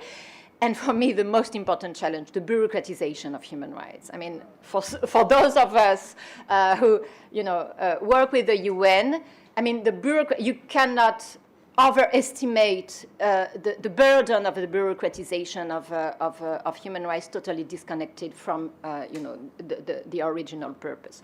So I turn to my neighbor. One of the solutions, and we will discuss later about solution, is, I fully agree, to stop working in silo. That was said also by the Inter-American Court in its advisory opinion on climate change. Stop working in silo.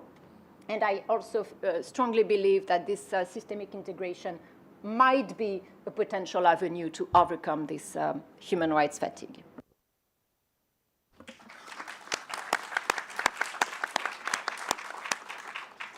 Thank you for this extremely interesting and rich analysis, speaking about misappropriation of human rights, bureaucratization of human rights, sanctions, nominations of legal advisors, ambassadors to so-called independent experts' bodies, terminology issues, and so on.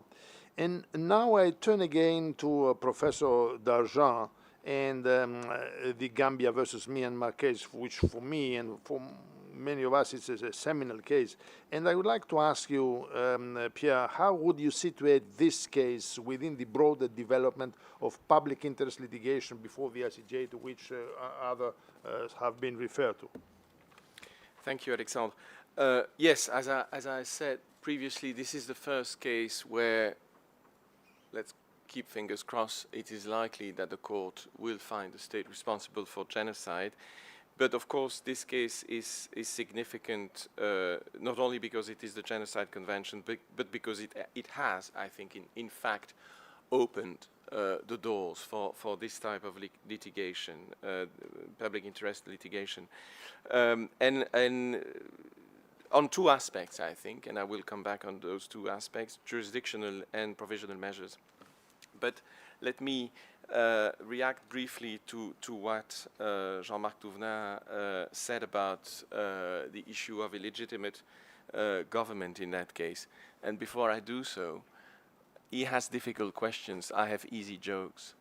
The reason why Belgian students are half the number of Greek students in The Hague during the summer is because Belgian students are clever. They come to Greece on holidays.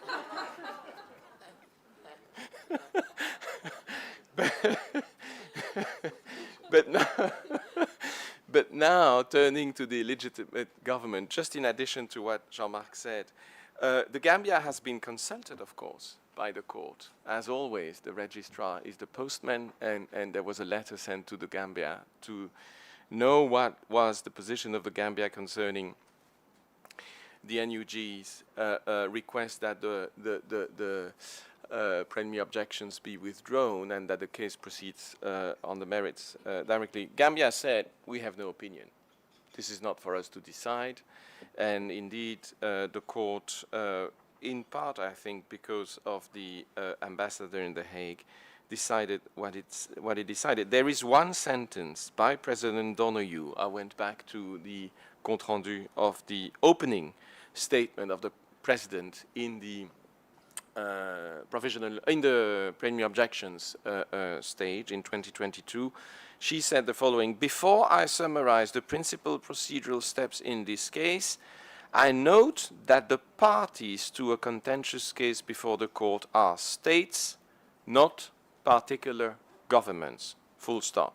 The court's judgment and its provisional measures orders bind the states that are parties to a case. Full stop. I shall now briefly recall the principal procedural steps in the case. So that's it. That it's not complete silence, but sounds a bit like silence. But there was this sentence to explain to the world why the junta was actually acting on behalf of the respondent. And to be frank and honest, we were quite happy to be facing the bad guys. It's not a bad situation to be in, frankly. Now turning to the preliminary objections judgment, I think that was it's a seminal judgment. I had the honor to present the standing argument on behalf of the Gambia. Frankly, I think I had a very easy task because, of course, there's a lot of work. Before that, there is jurisprudence in the Belgian-Senegal case. There is the 2015 resolution of the Institut de Droit International. There is Judge Gaia, who was the author of the resolution of the Institut. And the key words, of course, is for erga omnes partes cases is the right to invoke the responsibility in any given case. Those are the commanding words, and that, of course, is opening the door for other cases where erga omnes, or rather likely erga omnes partes obligations are invoked. And, of course, the court rejected this idea that was convincing to Judge Chouet, but not really convincing, that there would be a distinction between the capacity of a state to make a claim, to invoke the international responsibility of a state for breach of such an obligation, and then the bringing of such case on the basis of a compromissory clause. If you can make a dispute, you can bring a case to the court if there is consent to entertain a dispute. That's pretty straightforward.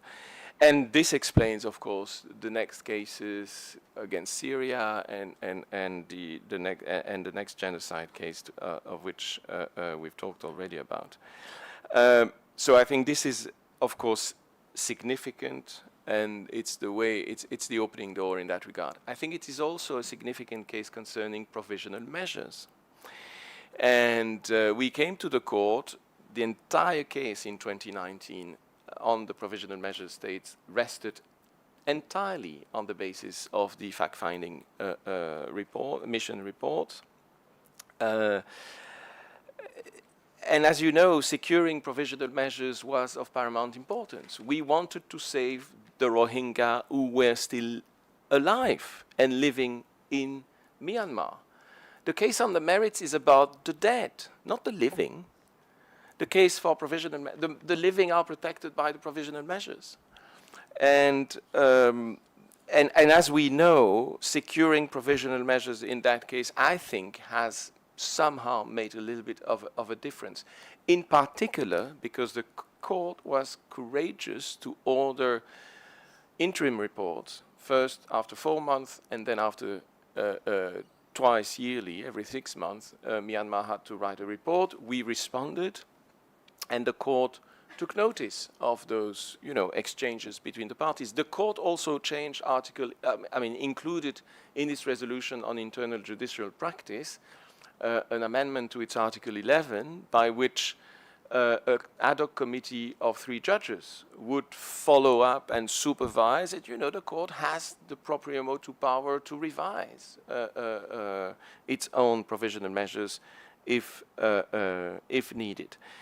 And of course, if I turn to another case, to the next case, which is the South Africa-Israel case, oh my God, we all know that the provisional measures have changed so much the narrative about the conflict in the world public opinion at large. So provisional measures in those public interest litigations are probably more important than the merits in a way, because they drive the narrative into a certain direction. And that is of utmost importance. And of course, we've been together, Alexandre, in other cases for Armenia, where we secured very significant, very, very significant provisional measures that have completely been ignored by the respondent state, but that also provisional measures that have helped Armenia to keep, the flame alive, as it were, to be able to go to the General Assembly, to the Security Council, etc., and to establish some form of relevance of the case on the international stage. And we also have to realize that even in a public interest litigation, the great virtue, I think, of litigation, in particular, before any court of law that is truly a court of law, is equality of the parties. And that law is about relationships, litigation is about broken relationships, and litigation before the court of law is establishing a different type of relationship based on equality of the parties. And I think this is transformative of a relationship. And for a state like Gambia, it is actually establishing a relationship on equal terms with the respondent state, because there was basically no relationship whatsoever between small Gambia and faraway Myanmar before the case was brought to the court. So it's also transformative of the global community, as it were, and I think it's very interesting on the long term.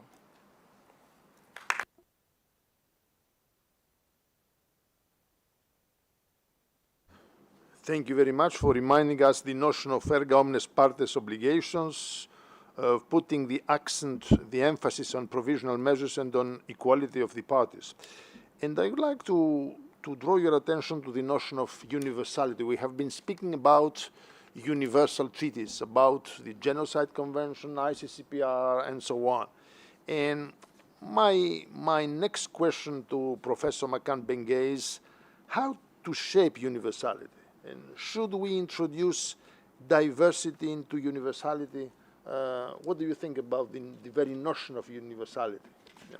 Thank you so much, Monsieur le Président, and allow me to be a bit provocative here and bring a bit of Global South voice in the conversation of today. And I would like to start with 2 small provocative remarks. First, on the human rights fatigue. I don't qualify it as a human rights fatigue. I call it a human rights blues. You know the blues, the music? It's love with sadness. So I think it's more about that. Then, second remark on public interest litigation.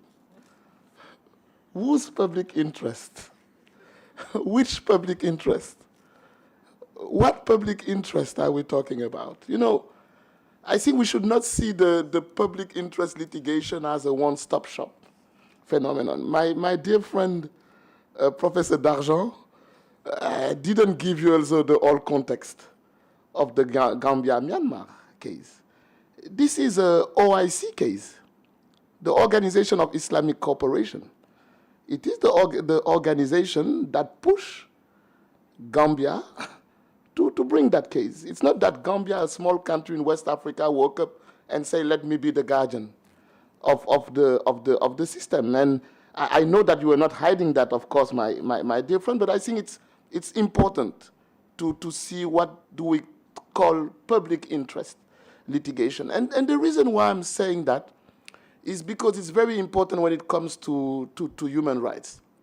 A lot of countries in the global south tend sometimes to think that what we call public interest litigation may lead to a situation where, you know, you would have a one-size-fits-all scenario when it comes to human rights. And one example I have in mind, when we were doing the advisory proceedings on climate change before the ICJ, many African countries, I speak under the control of my dear colleague and friend, Professor Touvna, many African countries were reluctant to participate in the advisory proceedings on climate change because they thought that doing so would put them in a situation where they would be subject to certain human rights obligations that do not take into account the specific situation, the specific circumstances of African states when it comes to climate change, when it comes to climate vulnerability. So it's very important to shape what we call universality. And for me, diversity in universality is important, or even what I would call differentiated universality. Why differentiated universality? Because we have differentiated vulnerability. And it's not, of course, about recycling cultural relativism. It's not about that. It's about how do we bring today, in the fields of human rights law, principles of fairness, principles of equity, principles of justice. You know, African Union went before the ICJ on for the advisory proceeding on climate change to defend climate justice. To defend climate justice. So an interpretation of human rights that goes in the direction of climate justice. Why? Because Africa never contributed to the problem. 3% in the history of emissions of greenhouse gases come from Africa, 3%. So how do we put all the states at the same level in the interpretation or application of the right to a healthy environment? So for me, diversity in universality, Monsieur le Président, it's how do we think about incorporating, importing, you know, new principles, new normative principles in the interpretation and implementation of human rights law. So for instance, principle of intergenerational equity has to be much more taken into account when dealing with human rights today. Principle of intragenerational equity. Intragenerational equity, accepting that they are common but differentiated responsibilities. And then also principle of sustainable development and its corollary, the right to development. You know, when we talk again about certain fundamental human rights, we need to take into account their correlation with the right to development. You were talking about anniversaries. This year we are celebrating the 40 years anniversary of the Declaration on the Right to Development. We finalized a draft covenant on the right to development. And there's no way there can be negotiations on the right to development to make it more binding. Why? Because the powerful states block. US didn't even participate, by the way, in the discussions on that draft covenant, but other powerful states block any agenda for that. So how do you really achieve universality of human rights if you do not achieve the realization of the right to development today? So my point of view is that, yes, treatment à la carte is not fragmentation, but treatment à la carte is necessary if we want to really, you know, convince states about universality of certain fundamental rights, and this is what I call diversity in universality. Thank you.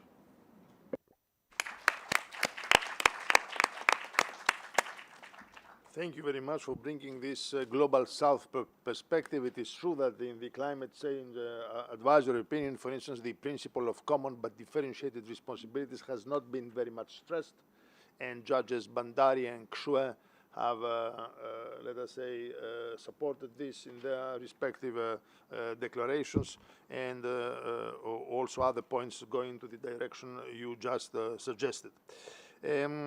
And now I would like to go beyond litigation and to go to the whole issue of advisory opinions and international jurisdiction. And speaking about climate change, I would like to, and other advisory opinions, I would like to ask Professor Touvenin, what is the difficulty that exists when it comes to succeeding in putting a question for advisory opinion to an international jurisdiction?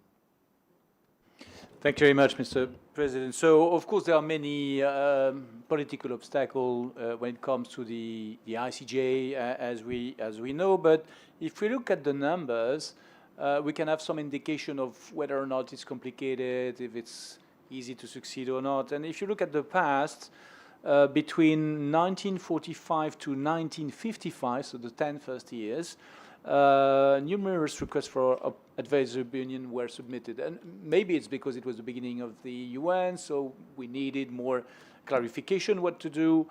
But many requests did not even succeed to be adopted by the General Assembly. 9. They concerned the treatment of Indians in the Union of South Africa. They concerned the situation in Palestine, and in particular the question of the competence of the General Assembly to recommend the partition of the territory between an Arab and a Jewish state, and the related issue of the admission of Israel to the United Nations, which could have been relevant, the violation by the USSR of fundamental human rights, diplomatic practices, and other principles of the Charter, Palestinian refugees. So these are those that have not succeeded in being adopted by the General Assembly to be put to the court that are related to human rights. So 9 have been rejected. At the same time, 9 advisory opinions were given at the same time. That means that we had some success in going to the court as well, so 50% of success. Between 1955 and 1995, only 2 requests were tentative requests were not adopted by the UN. The first concerning the voting procedures for questions relating to non-self-governing territories, which is linked to human rights, of course. The second concerning the conformity with international law of the practice of a state seeking to arrest and then transfer an individual onto its territory in order to subject him to its criminal jurisdiction without the consent of the state in which he was initially located. It was in 1992, if you remember, the United States had, begun the practice of going in the territory of neighboring states to capture people, to bring them back on the territory, to sue them, to prosecute them. So it was, of course, a bit too targeted, and it was not adopted as a decision of the United Nations. Since 1995, 2 requests have failed to be adopted. The first concerned the conformity with the Charter of the US of the use of armed force without authorization by the Security Council or in the context of self-defense. Would have been interesting to know if there is other exceptions. Was not followed through. And the other one concerned the obligation of states concerning the immunities of head of states and government and other high-ranking officials. So, of course, it's linked to the ICC and the new approach regarding immunity in this context. Failed tentative in relation to human rights or important questions of international law. But 3 requests for advisory opinion were successfully endorsed. So the numbers, of course, can be commented. Maybe one could say that, well, states will try an ID vis-à-vis the other delegations in New York and perhaps in other places, and if they see that there is no return, they won't even try. So perhaps this is the reason why there is no much failed tentative since the 1990s. What do these figures show? in my view, that it's not hopeless to try to push forward, to initiate an advisory opinion proceeding. It's not hopeless. So why don't we have more?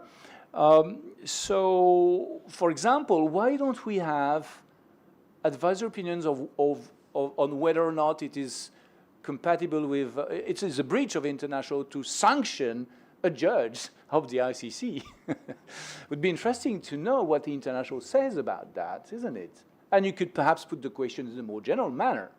I have no doubt about the answer, but it would be nice to have an authoritative response on this in this regard. Why don't we have an advisory opinion on unilateral sanctions more generally?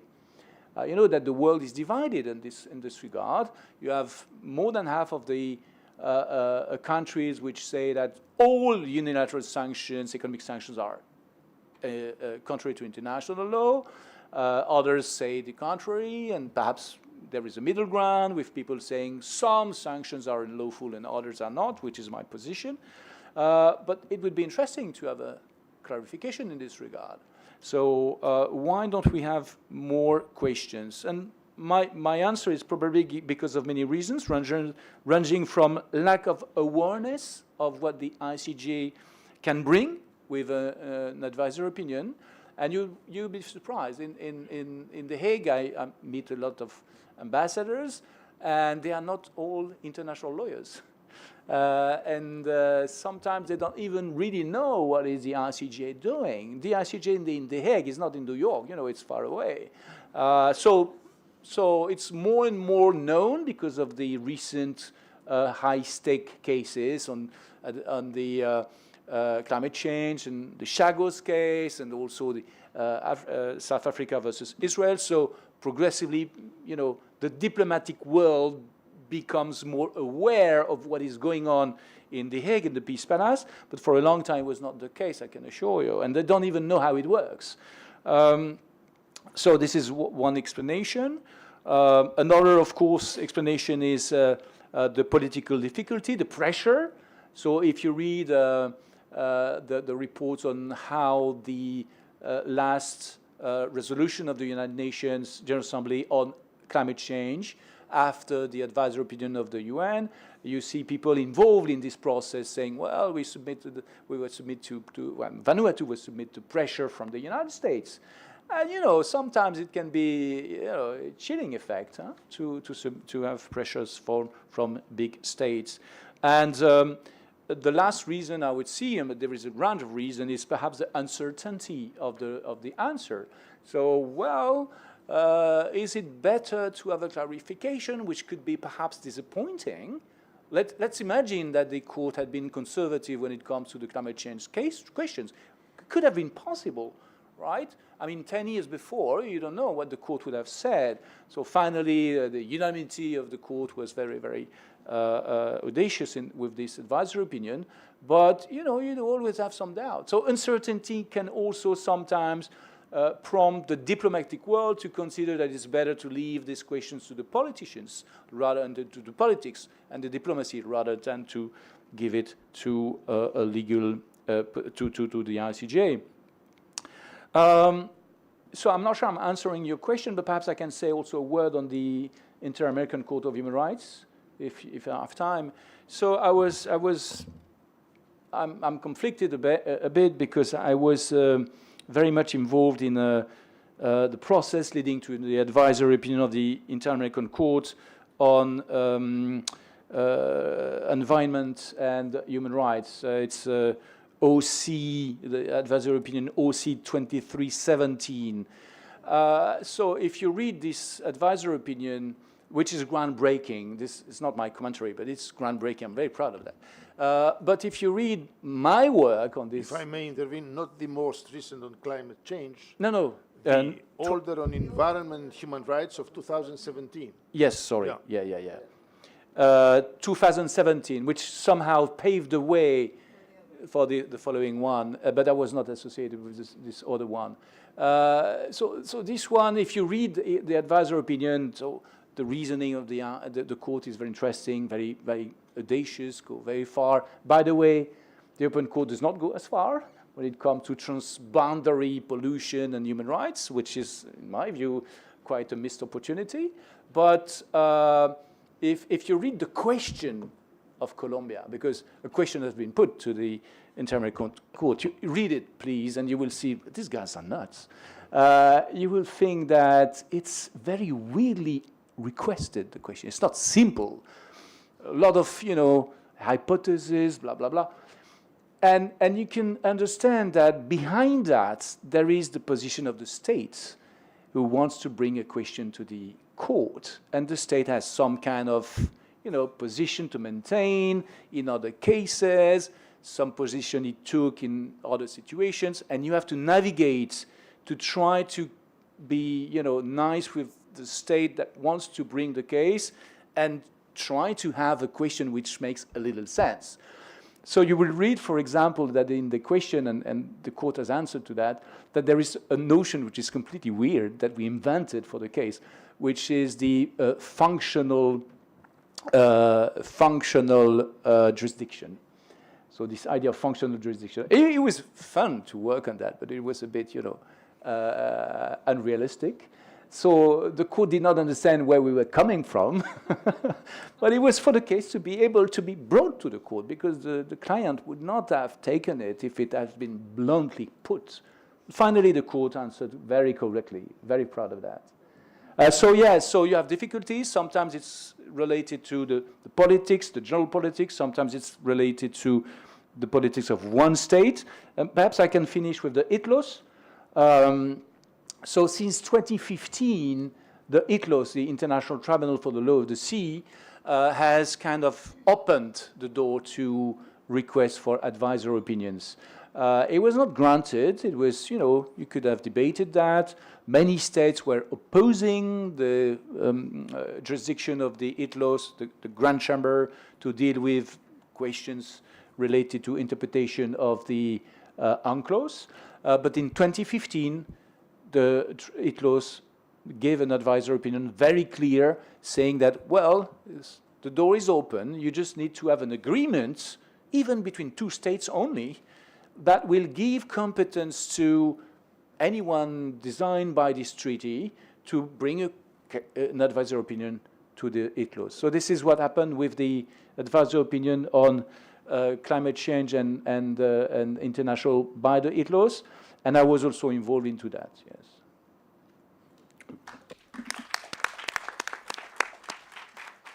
So thank you very much for this formidable background information about how, let us say, questions are crafted and put before different international jurisdictions. And I would like to come back to the UN human rights system and to the human rights treaty bodies. We have been speaking about reform.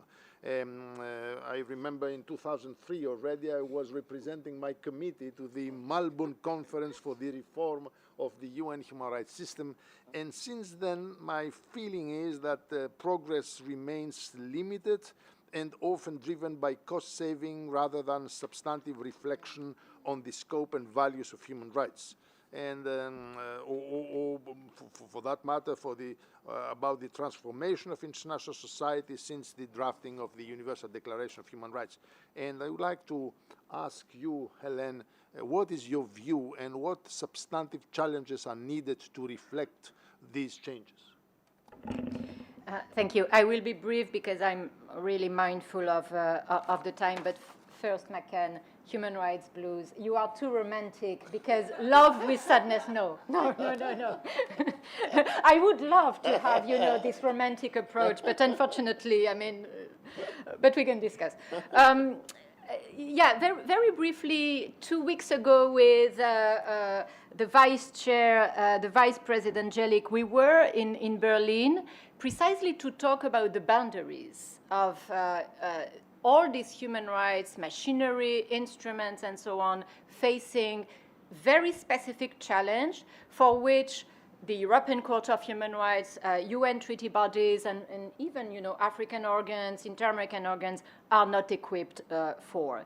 And I will just remind, of course, it's obvious for everyone, but the main human rights instruments were drafted in the 50s, in the 60s, of course, for the African Court and for the African Charter, and I will go back a bit later on this instrument. It's a bit more recent, but these instruments are really shaped by public international law. So they are state-centric, they are territory-centric. So referring to the advisory opinion of the Inter-American Court of Human Rights in 2017, I think the Inter-American Court knew where Colombia wanted to go, and there was this litigation with Nicaragua pending before the ICJ, and the Inter-American Court said, okay, I'm not going to reply to this question because it's an advisory proceeding, and I'm not going to revise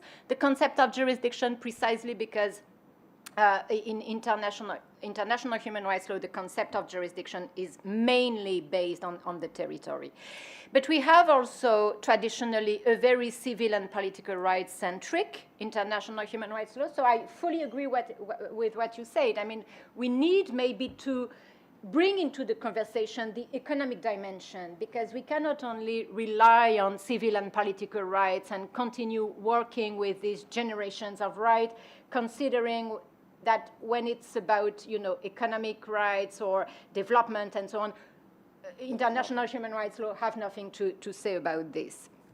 But now, of course, and we have discussed the living instrument and so on, we are living in totally different societies with mentalities that have changed, evolution of science, evolution of technologies, but also evolution of, I would say, the actors. The state-centric approach to international human rights instrument does not work anymore because we see more and more, private actors involved, companies and so on, sometimes more powerful than states, involved in human rights violation. And that's where, and I remember our discussion 2 weeks ago, I think that's where we probably touch the boundaries of international human rights law. We have these new challenges, how to capture private actors, how to make them accountable, how to capture also this transnational dimension of human rights violation. We also mentioned global challenges, climate change and so on, but also massive violation of human rights. And how for human rights, classical, I would say, or classically shaped human rights mechanisms, how to address these different challenges. And here maybe, and that will be my final point, and that's what we shared in Berlin, here maybe that's the limit for litigation, even, public interest litigation. And sometimes when litigators bring to the European Court of Human Rights or the Human Rights Committee impossible questions. Climate change, please solve the climate change crisis. Please solve armed conflict and so on and so forth. That's really, procedurally speaking, based also on the way the admissibility condition works and so on, the causation, the evidence element. I mean, the European Court of Human Rights has constantly said, I cannot work on the establishment of facts in complex armed conflict situation. So sometimes, for me, it's not only, human rights fatigue, but also, I would say, when I discuss with litigators or when I discuss with NGO working on different topics, armed conflict, but also environmental questions and so on, please stop asking human rights bodies things that they cannot, provide, because otherwise it creates expectation. And that's what we see now with the climate litigation before the European Court of Human Rights. There was this wonderful judgment of 2024, but I think we have reached, and that would be the same for the Human Rights Committee, we have reached what human rights bodies can deliver regarding this question. I'm very grateful for the ICJ advisory opinion because it's going to be helpful, of course, but again, human rights bodies cannot solve climate change, armed conflict, migration, pandemic, and so on and so forth. So we need to be very cautious in the way in the way litigators frame legal questions brought to adjudication bodies.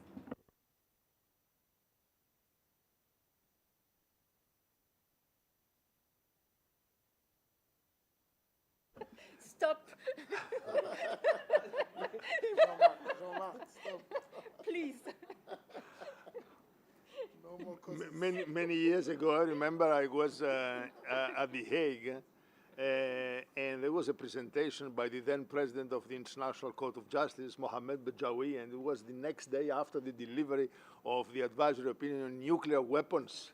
And he wanted to justify his vote on the paragraph which does not give any real answer to the question whether or not a state can use nuclear weapons when its existence is at stake. And he has mentioned this phrase, and I remember it, I quote by memory, it was not for me to solve the existential problems of humanity. Exactly. I have an Algerian background, so that's the connection. So that said, we go for a final, really final round of questions, but please be telegraphical, so to say. And my very easy question to Pierre Dargent is a very short question. How do you view the contribution of recent public interest litigation to the protection of human rights? Do you think that the International Court of Justice is gradually evolving into a human rights court? Half of the cases before the ICJ nowadays are dealt with human rights in a way or another. So, absolutely. Very easy question. I'm going to answer the question, but before I do so, I want to recall what my good friend Philippe Sand says about advisory opinion. If you ask a stupid question, you get a stupid answer. Yeah. So yes, you better be careful. And advisory opinions also show that, of course, they are about legal clarity, and legal clarity is political, but it's not necessarily the end of litigation. It's the beginning, and that's a big function of advisory opinions, I think, nowadays. Now, and also to my friend Professor Menge, here is the evidence. He asked which public interest. I think he meant whose public interest, in a way. Here's the evidence. You can trust me on it or not, but this is the evidence. Yes, the OIC was involved in that case, but we have one man, Abubakar Tambadou, the Minister of Justice of the Gambia, a former legal officer of the ICTR, educated in London, who went on a trip organized by the OIC, because the OIC is concerned with the fate of Muslims around the world, and he goes on a trip substituting the foreign affairs minister of his small country that just comes out of, you know, a terrible period of human rights abuses for more than 20 years. And he's in the new government, and he goes in Cox's Bazar in Bangladesh, the largest refugee camp in the world. And then he hears the stories through interpreters of the refugees. And he thinks this is so similar from his criminal files for the Rwanda tribunal. People shot in the back, women systematically raped, children whose throats are cut, babies thrown into fires, horrendous stories. And he comes back completely shattered. And at the same time, there is the fact-finding mission, which concludes that possibly there's a genocide there. And, you know, little by little, yes, he goes to the OIC, he reports, he speaks at the OIC, he's the spearhead at the OIC, and the OIC says, well, yes, we trust your visit, you can go. In the meantime, we, in my firm, we have a partner, Arsalan Suleiman, who is an American from Pakistani descent, and Arsalan was working for the State Department, involved for the State Department with the OIC long time ago, and he still has contact with the OIC, and so the contact is made with Abubakar Tambadou, and then he comes to us, and we, you know, build the case together, and let me say, I go back to this is his speech. Usually council write the agent's speech to a large extent, but trust me, this is his speech. He wrote it himself. He's a clever man, entirely capable of putting his views before the court. Mr. President, honorable members of the court, as Attorney General of the Republic of the Gambia, I stand before you today as agent in a dispute with the state of Myanmar, but not a conventional one that this court is accustomed to. I stand before you to awaken the conscience of the world and to arouse the voice of the international community. In the words of Edmund Burke, the only thing necessary for the triumph of evil is that good men do nothing. Those are his opening words. So you have a small African country taking seriously an instrument that is profoundly the result of European history. Okay? We had to find a small African state to take the Genocide Convention seriously. And trust me, we have gone around some governments before the Gambia, and they turned a blind eye. So I say, thank you, the Gambia. And I think this is, of course it's the combination of, circumstances. This is the legacy of an institution in some ways, and maybe this is also a reason why institutions are attacked, because institutions have a legacy. This man worked for the ICTR. He knows what genocide is about. And by chance, he happens to be 20 years later in Cox's Bazar. And that is also, I think, what we can learn from such a case. Those, as I said before, everything comes together in that case. And honestly, of course, I mean, yes, the OIC is concerned about the fate of Muslims around the world. And the Gambia happens to be a Muslim country, and a country that is a member of the OIC. What's wrong with that? Sorry? And my country. And your country. And in any given case, again, I mean, this is, I think, what is extraordinary in this case. The world is being taught in terms of political courage, in terms of commitment to the rule of law by a small African country, which had nothing to gain, nothing to lose, was just shocked by what its Minister of Justice saw in Cox's Bazar.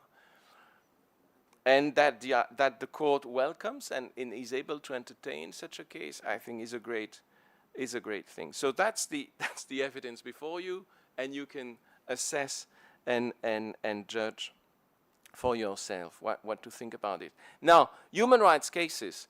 Yes, indeed, many of the cases before the court concern human rights. We have our Armenia cases. This is not really public interest. However, many of the Armenian victims are not of Armenian nationality. They don't even take the Armenian passport for themselves. They are still hesitant, having been expelled from Nagorno-Karabakh. They are in tens of thousands in Yerevan. I was last week in Yerevan talking to human rights, to the United Nations coordinator, and they say many will decline taking the Armenian passport. So, but it is about them, so in a way it's also about Ergamnes parties. The Lithuania-Belarus case, I brought this case on behalf of Lithuania recently. There is a human rights aspect in that case, and a violation of Article 16 of the Smuggling of Migrants Protocol that we claim. And of course, it's not based on the Lithuanian nationality of the human beings that were pushed by Belarus across the border and then sent back by Lithuania and then beaten by Belarus, which is, a strange thing. They were hosted in publicly owned hotel by Belarus, brought on buses to the border, gently pushed over the border with border guards cutting the wires, pushed by Lithuania, and when they are back in the country that hosted them nicely, they are beaten up. That's the situation, at least for the first persons concerned. Now, I think if the Gambia case fails, there will be very little appetite for future cases of that type. Jean-Marc, you mentioned the CEDAW case, or also the case on against Afghanistan on the basis of the political rights of women. We've heard about that case. I don't know where it stands. And I think that's a sign that there is, in this area of deals rather than principles, there is a, you know, states are less interested, let's put it that way. You need a little bit of political commitment to bring those cases, and apparently it's not so much the thing of the day. Unfortunately, I think also a crucial element concerning human rights litigation before the ICJ will be, in the Gambia case, if the genocide is found to have been committed and responsibility of the respondent state, what will the court do in terms of reparation? And who will get them? And this was part of my pleadings in January. I think this is a very, very crucial, also for the significance, because, you know, if it's just, of course it would be groundbreaking, a finding, first finding by the ICJ that a state party to the convention is responsible for genocide under it. But then so what after that? And of course, if those are truly human rights cases, the outcome should benefit, not simply symbolically, but in reality should benefit the victims. And of course those cases are about the victims and how some justice can be brought to them. And to go back to the witness testimonies, it's just amazing how somehow for the victims, but there are thousands more, but for those victims who came, somehow having been heard is already a moment of justice. And I think this is also what those cases are there for. And they will go back to their communities in Cox's Bazar, and they will tell that what they have experienced in The Hague. And that's also part, I think, of the process of providing justice through those cases. Thank you very much.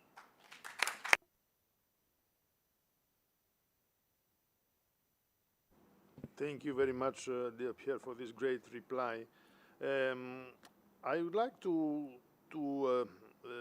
again bring a global South voice in the debate and the perception from less powerful nations. And I turn again to Professor Makam Bengue with a closely related question. And my question this time is, how can international human rights law be reaffirmed in the context of the present geopolitical crisis? Because we have seen that before the ICJ now we have major geopolitical crises. The Gaza Strip case, the Ukrainian case, and all those cases. And my question is, how, in the middle of all this, how can international human rights law be reaffirmed? Thank you very much, Monsieur le Président. Monsieur le Président, I'm very happy that I push my dear colleague and friend, Professor D'Argent, to tell us more of a personal story of Gambia, Myanmar. Of course, I was provoking you. I'm very proud of the Gambia. I'm from Senegal, for those who do not know, and Gambia and Senegal are the same country, and my country is also a member of the OIC. So we are very proud of that. But I wanted to hear something else from you, my dear friend. Thank you. So, Monsieur le Président, how to reaffirm in the context of the geopolitical crisis? I think that today we have heard a lot about one shift, which is the shift of human rights law from an injury-based regime to an attention-based regime. A lot of the cases that have been mentioned by the colleagues focus on attention, and Ellen, also what you've been saying, say, okay, we paid attention. But I think now we need another shift, what I would call a tectonic shift. We need to witness a shift where human rights law would go from a rights protection-oriented regime to a more risk governance-oriented regime. Risk governance. Why? I think the ecosystem of human rights has changed. You know, we talk about global crisis, human rights and climate crisis, human rights and, you know, the biodiversity crisis, human rights and the air pollution crisis, human rights and the global health crisis, human rights and the technological crisis that can, for instance, derive from AI, economic shocks. So the ecosystem has changed, and because the ecosystem is about global risks, you need now a more risk governance approach to human rights. I don't know how it would operate in detail and in practice, but I think, my dear Ellen, that you can deliver more. That I don't think that the job is done, that human rights courts or human rights bodies have reached what they can deliver. There is for me one little field I want to emphasize where I believe that there's much more to be done when it comes to human rights, and in particular reaffirming human rights. In the field of global economic crisis, we are living in an era of economic shocks, trade wars, economic coercion, and then in those fields, it's quite surprising to see that the human rights community is not that involved. And for me, you are asking me how to reaffirm.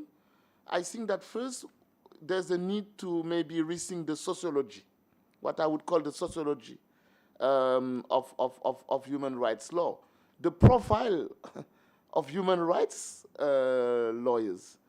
There's a need to be more engaged with some of these crises. And I think that when it comes from the human rights community, actually some of those economic shocks could be better handled. I think, for instance, about someone like David Boyd, who was the former special rapporteur, UN rapporteur on the right to a healthy environment. David Boyd in 2023 published a report entitled Paying the Polluters, the catastrophic consequences of ISDS, International Investment State Dispute Settlement, on environmental and climate action. It's a human rights lawyer who actually opened the eyes of many states, many actors of the community, on the dangers that are coming from investment arbitration and from investment agreements. And before the David Boyd report, in COPs, in Conference of the Parties to the Climate, no one was talking about investment agreements. No one was talking about trade agreements. It triggered a new phenomenon. So I think the sociology can help, a change in the sociology of human rights lawyers. Then the second aspect for reaffirming is what I would call the geopolitics, and I think Professor Tuvna was mentioning the geopolitics of human rights. We need to reduce the gap, the divide between the global South narratives and the global North narratives on human rights, in particular when it comes to economic coercion. You know, we cannot use human rights as a justification to violate other human rights. All the economic coercion, the trade, the sanctions, the economic sanctions, the unilateral coercive measures, they affect human rights. The right to water, the right to food, the right to affordable energy, etc. So how do we claim that we are defending universality of human rights, and one part of the human rights lawyer in the world defend that states can engage into this type of countermeasures in the name of saving, you know, human rights or defending peace and security? I think there's a problem there. There's a problem. If we really want, you know, to achieve universality, to defend the universal normative effect of human rights, we need to achieve what I would call universal rhetorics. Universal rhetorics. And again, when it comes to all these sanctions that we are seeing today, in particular against individuals, I'm not talking about sanctions against states. This is but sanctions against individuals that, for instance, affect their right to property. It's a problem that, you know, one part of the world say, oh, it's possible under the law of state responsibility, and another part of the world say it is not possible. So we as a community, epistemic community of international lawyers, I think we have responsibility, we have accountability to reduce the divide, on that. No double standards. No double standards when it comes to human rights. There cannot be human rights applicable to the global south and human rights applicable to the global north. And I just want to finish on one little observation, Monsieur le Président.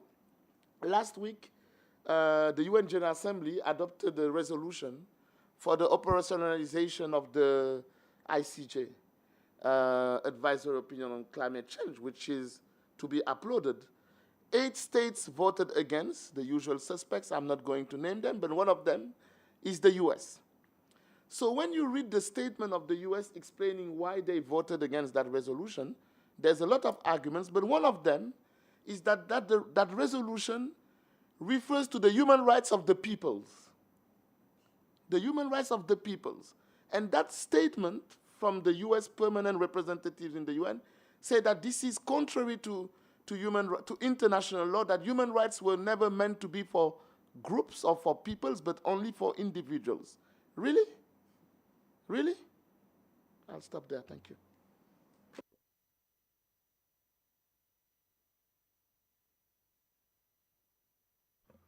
Thank you very much about this. I think that reducing the gap between global north and global south positions in respect of human rights is indeed a very, very important issue.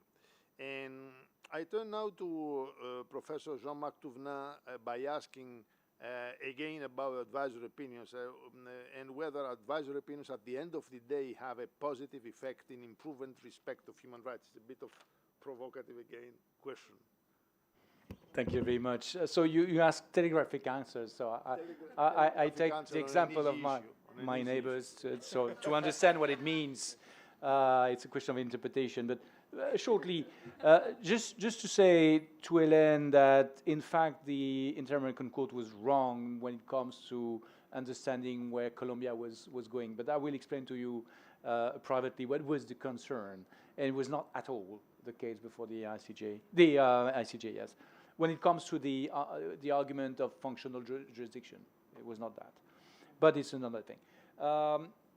Another point for what Makan said, so at a certain point you said, but I think you didn't mean it, that unilateral sanctions, and you equated that with countermeasures. It's not countermeasures, it's unilateral sanctions, it's different. Well, if it's countermeasures, it's okay. That's the issue. Yeah, so for advisory opinion, perhaps it's the bitter moment. When you look at well, of course, for the academics, it's marvelous. You have clarification of what you can teach to the students when it comes to international law. So we are very happy with advisory opinions generally.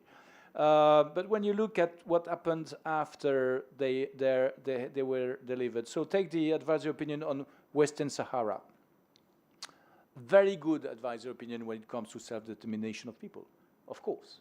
And this is it's good for human rights, it's good for pleadings, etc. But look at what happened in Western Sahara. It's not at all what was expected, I suppose, that should have happened after the advisory opinion. Did people of Western Sahara exercise rights to self-determination when Morocco said that's our southern territories? Not sure. The 3 advisory opinions regarding Palestine, very important. And I think that it was very interesting and enlightening to see states pleading in favor of Palestine. That was the best moment, I would say, in these advisory opinions proceeding. But it's not respected at all. On the ground, the people are still suffering, and they are not saved by the organization that should be allowed to save them. The Chagos advisory opinion was absolutely great, I would say. It had some effect, including before the special chamber of the ITLOS. I don't know if you know that. It's a very bizarre thing, but a special chamber of the ITLOS in the context of a litigation, of a case, a judgment, recognize kind of a binding effect, or at least the effect of solving a dispute to an advisory opinion. Wow, so that's very strong. But at the end of the day, Trump said, stop. The Chagos advisory opinion, that was a good game. UK was to follow up, to follow through, and to implement the result of it. But then Trump said, no, we need the military complex there to launch our wars all around the world. So now the situation is not solved yet. Maldives is contesting. No, but Maldives was a P. No. So I'm not working for Maldives any longer, unfortunately, but so our friends who are advising Maldives perhaps have made mistakes, I don't know. When you look at the past, you will see that regarding Southwest Africa, we had 4 advisory opinions: 1949, 1954, 1955, and 1971. And at the end, the situation was resolved with the end of the apartheid. So should we say that the advisory opinion played a role? Probably the 1971 one, but it was requested by the Security Council, which was perhaps a little bit different. So sometimes it's very, very strong.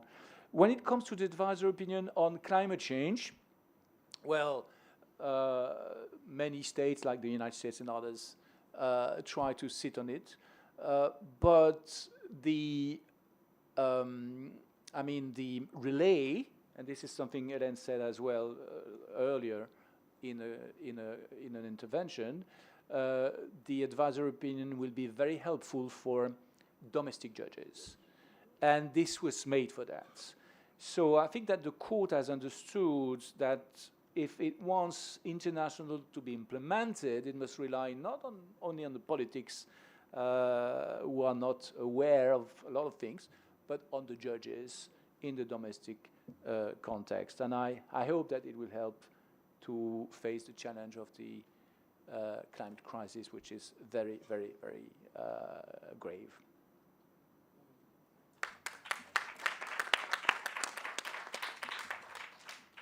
Thank you very much for this optimistic last note. I very much agree with this.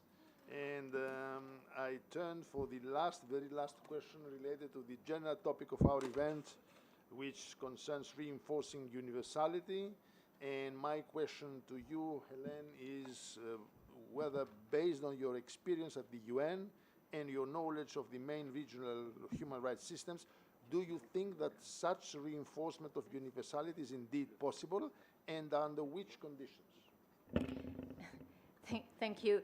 I will be brief because actually I fully agree with what was said about universality by McCann. But before that, I would like to maybe reply to what you said about the risk governance approach. Just to be clear and just to clarify, when we had this event in Berlin about the boundaries of classical human rights instruments, it does not mean that the human rights community should not address the challenges you mentioned, the special rapporteurs, but also we heard the experience of other monitoring bodies. I'm just saying that the European Court of Human Rights or the Human Rights Committee operate with a framework that cannot address all these challenges. But of course, I fully take your point. And on the advisory opinion, also jurisdiction may be, because this morning Peggy mentioned the situation of the African Court or the situation of the Inter-American Commission. It's also interesting to see how positive actually the advisory opinion of these bodies, when they do not have all these litigation cases brought to them, can keep the institution alive. And that's the current situation of the African Court. We have this advisory opinion pending on climate change, but another one is coming about massive violation of human rights based on the African Charter, so it's also very interesting.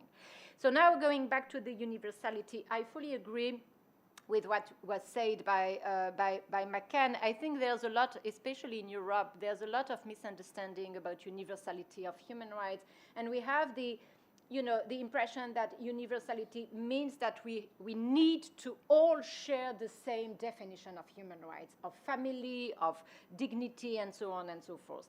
And indeed, in this context, I agree with you, there's absolutely no place for diversity, for pluralism, and so on. And that's the mistake, because, and that's the cost, actually, we are paying, especially when we discuss at the Human Rights Committee, when we have conversation with non-Western states.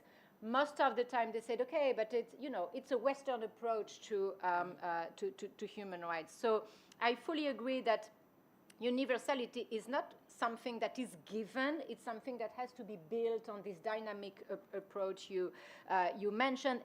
And it has also to be, I would say, stereotypes free. So when we discuss with an Asian state, an African state, a Latin American state, we should not say, okay, but we are Europeans, so we know about morality, we know about moral values, and so on and so forth. So here there's a shift, I think, in the current years.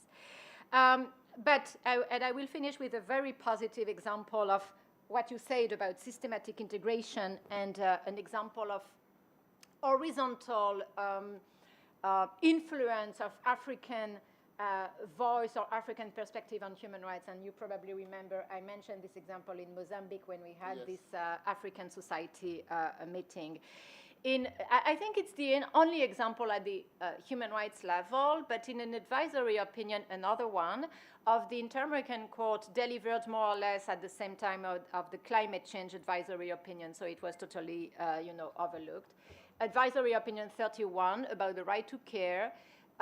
So it's a right that is not protected by the American Convention on Human Rights. But what the Inter-American Court did, so last year, 2025, what the Inter-American Court did is that the Inter-American Court used the Ubuntu principle. So the solidarity value, so from Africa, the court took these values that, again, does not exist in the American Convention, and uses as a source of interpretation of states' obligation. I have not heard, any pushback from Latin American states. So for me, when we talk about universality, that's a call also for the European Court of Human Rights, because I'm not aware of any quotation or use of the African jurisprudence in the European system. So I think it's time for, having this South-North conversation. So not only the African court or the Inter-American Court using the European system, but also, on the other side. But the Ubuntu element is really an excellent and very positive example of what you call systemic integration.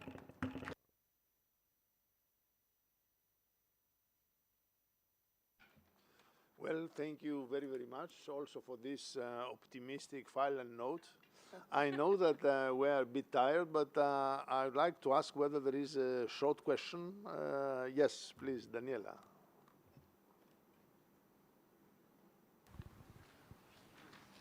Thank you very, very much. Very interesting, inspiring interventions. I was kind of remembering many years ago when I was coming at the academy back then when I studied in Leiden, and you could really feel this energy in this room, and thank you very much. One quick question. From the moment, Professor Drajan, that you started speaking, I felt that there was a great influence of ICC to the ICJ proceedings when it comes to Myanmar. So testimonies, evidence collected by human rights commissions of inquiry.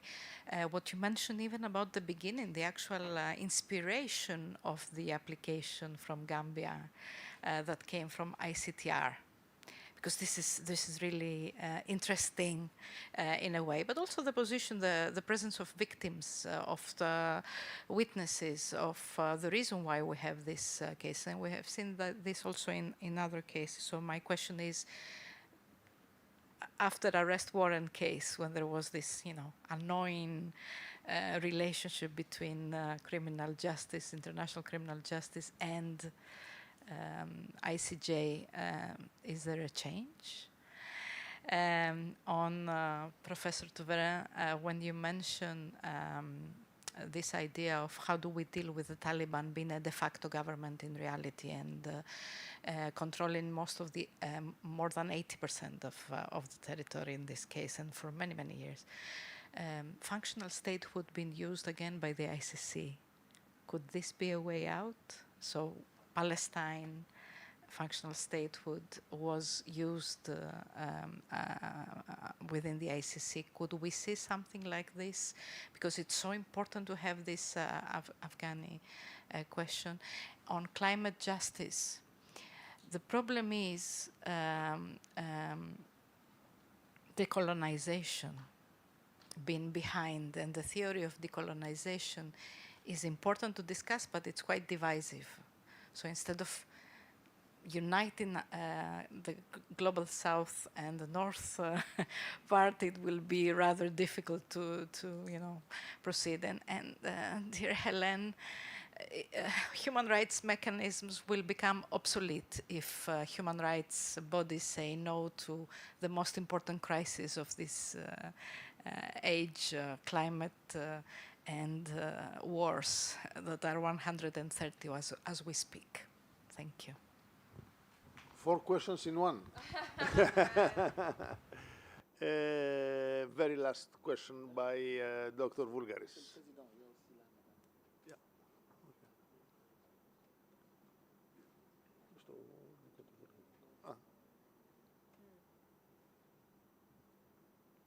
Thank you, President. Thank you so much. Professor Touvenin, I would like a reaction to Professor Darjan's comment that sometimes in court it's better to have the bad guys against you. Thank you. Okay, so the very last question by one of our students. Thank you. Thank you very much for your words. I had a question for Mr. Mbenge about what you said about systemic integration and investment agreements. You mentioned the new generation agreements, which includes the rights of states to regulate, but for the old ones, for the ones that are still in force, do you think that systemic integration is a key to protect human rights within this framework, or shall we defend more the termination or the withdrawal from those treaties? Thank you. So, thank you very much. I'll begin by Jean-Marc Touvenin and then the other speakers. Jean-Marc. Thank you, Mr. President. So, when it comes to Afghanistan, they are party to the ICC. I mean, Afghanistan is a party to the ICC. The ICC can size itself of a case, can be alerted on a case, and will proceed against people. Okay. The functional, how do you say that? Statehood. Well, I think it's not necessary when you sue the Taliban before the ICJ. The states say that we don't recognize that it's a legitimate government, and that's sufficient, I think. Recognition de facto is something which means something. It means that you entertain relation with the power as necessary, and here the only relation is to sue the state for the wrongdoing of the state. So I'm not sure it's necessary, but it could perhaps help some states to be convinced to follow through. Maybe. So that's an interesting approach. Is it better to have bad guys? Well, is it nice to have bad guys when you have a case and you plead in open court? So I think the question is more deep than what you say when you ask. It's how a council will perhaps select its cases, the cases it will accept to plead. And we all have our red line, I think. I know that I understand that the barristers, the KC, their red lines is very far.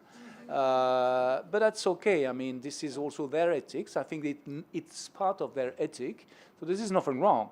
When it comes to professors, we wear some kind of garment which is representing the statute of a professor. I think that we must have red lines. All of us have our red lines. And mine is whether or not the case is worth it. So, for example, if Pakistan asked me to work on Jadav, which happened, I say no, because it was about death penalty and the supporting death penalty of someone. If Syria asked me to work on the case of torture, where torture is so obvious, I would say no, I cannot defend that. So it's not so much a question of a state, because a state is made of government that changed. There is a continuity. It's really a question of case. So in this regard, I think that the Gambia's case is marvelous. So Myanmar's case is awful, but the people pleading for Myanmar made their choice. Thank you very much. Pierre. Thank you very much for your questions. I'll start with the second one, the bad guys.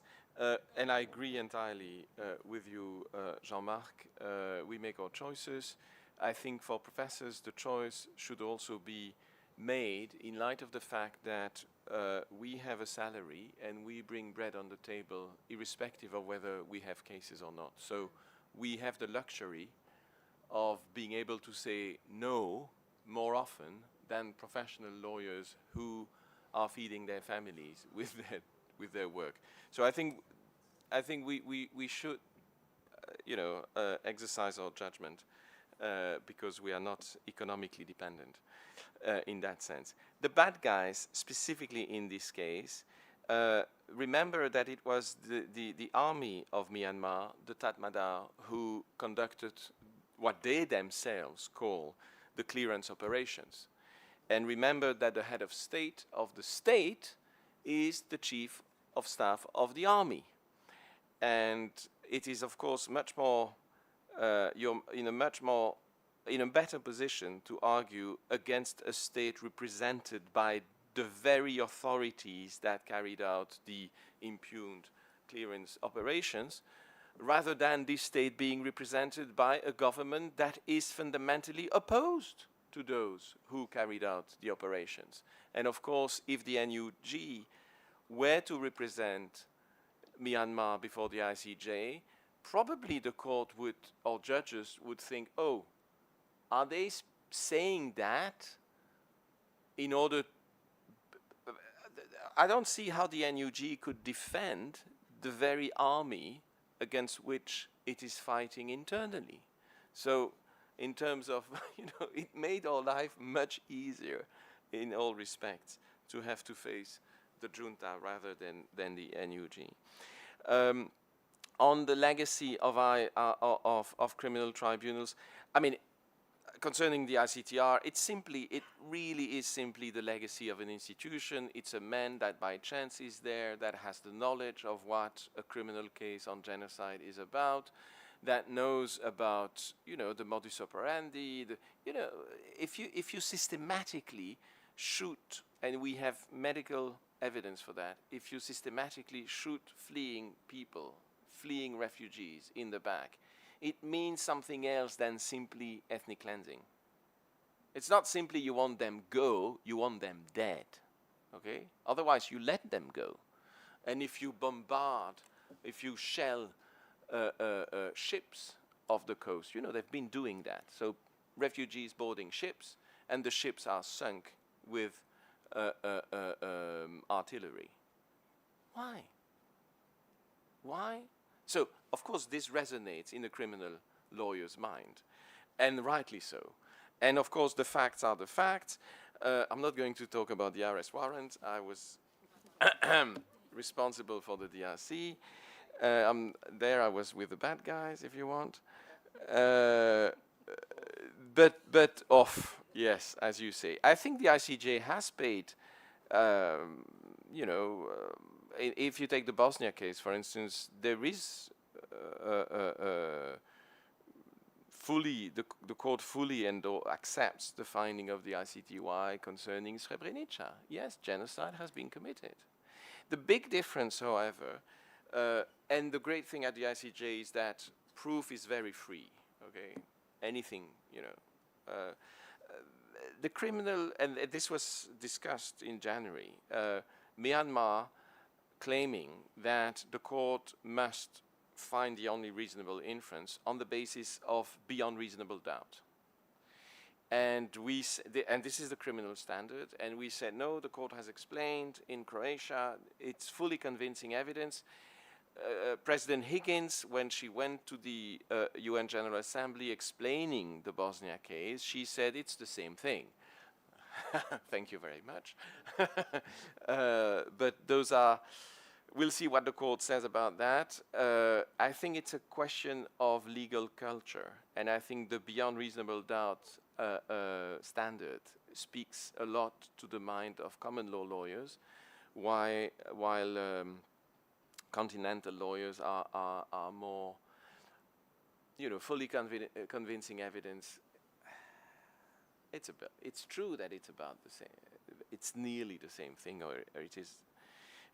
So it's very close, at least in terms of standards. But there is clearly language of the ICJ that wants to separate itself from criminal law standards in that regard, and I think that's important to keep in mind. Thank you very much. And now I turn to Hélène.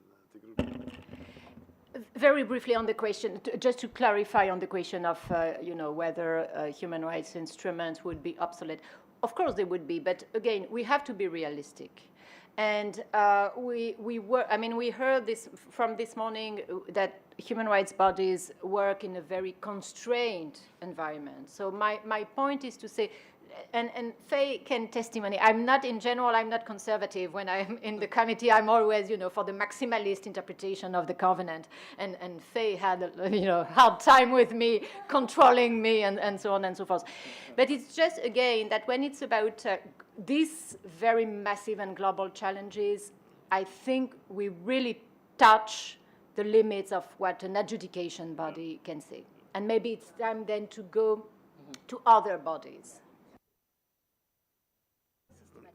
I can say the same thing about the case Ukraine and the Netherlands versus the Russian Federation, isn't it? So this was a huge case, and the question is whether and to which extent the European Court of Human Rights can really handle such a huge case. Anyhow, the final word. Thank you, Monsieur le Président. Very quickly on bad guys, it's a very relative and subjective concept. As a counsel, you always tend to think that the other side is the bad one. So most of the time, so very relative. But thank you so much for your question on systemic integration and human rights and international investment agreements. You are right to say that we have one major problem today, is that we have this old stock of bilateral investment treaties that have been negotiated between the 1960s and 2010, which do not refer at all to human rights. And those treaties are still applicable. Most of the investment arbitration we hear about is based on those investment agreements. And even when they will be terminated, you know that they have those survival clauses that allow them to apply for the next 15, 20, or 25 years. So we have a problem. We have a problem today dealing with that old stock of BITs. But I believe that any treaty has to be interpreted, you know, in light of the relevant applicable rules of international law. And it seems to me very strange that in an era of sustainable development, that you would have investment tribunals saying that they do not understand what is the relationship between human rights law and international investment law. You know, I just think that this is nonsensical. This is nonsensical. But, you know, even with some of the new generation of investment agreements where you have the right to regulate, states are still not safe. A few years ago, there was a case brought by, I think, a Canadian investor against Colombia, Eco Oro versus Colombia, where there in the BIT, Bilateral Investment Treaty between Canada and Colombia, you had environmental exceptions. So very rare that, that Colombia could restrict investors' rights in the name of environmental protection. Well, guess what? The tribunal told Colombia, yeah, we understand that you did it in accordance with the treaty, but still you have to compensate. Still you have to compensate. And so now we are negotiating new investment treaties where we are saying, well, for greater certainty, if a state is exercising its right to regulate, no compensation, no possibility for a tribunal to pay compensation. So investment negotiations have become a race, after investment case law, investment jurisprudence, and it makes it very complicated. But for me, and I want to come back again on my idea of, shifting the sociology. We need international lawyers who believe in the coherence of the international legal system. If you choose Professor Sicilianos as arbitrator in your investment case, you may have you may have greater chance that if human rights are at stake or other legitimate public policy objectives, you may have a chance that he may be able to bring the attention of his co-arbitrators on the importance, the relevance. But if you choose the wrong people, the wrong counsels, the wrong arbitrators, then you perpetrate, the mistakes and the failures of the system. So I was talking about changing the sociology of human rights lawyers, but it's also changing the sociology of international lawyers if we really want to live in a world of universality and reaffirmation of human rights. Thank you very much. Again, I was about to thank you on behalf of everyone, but the Secretary General asks for the last word, so I turn to the Secretary of the Hague Academy.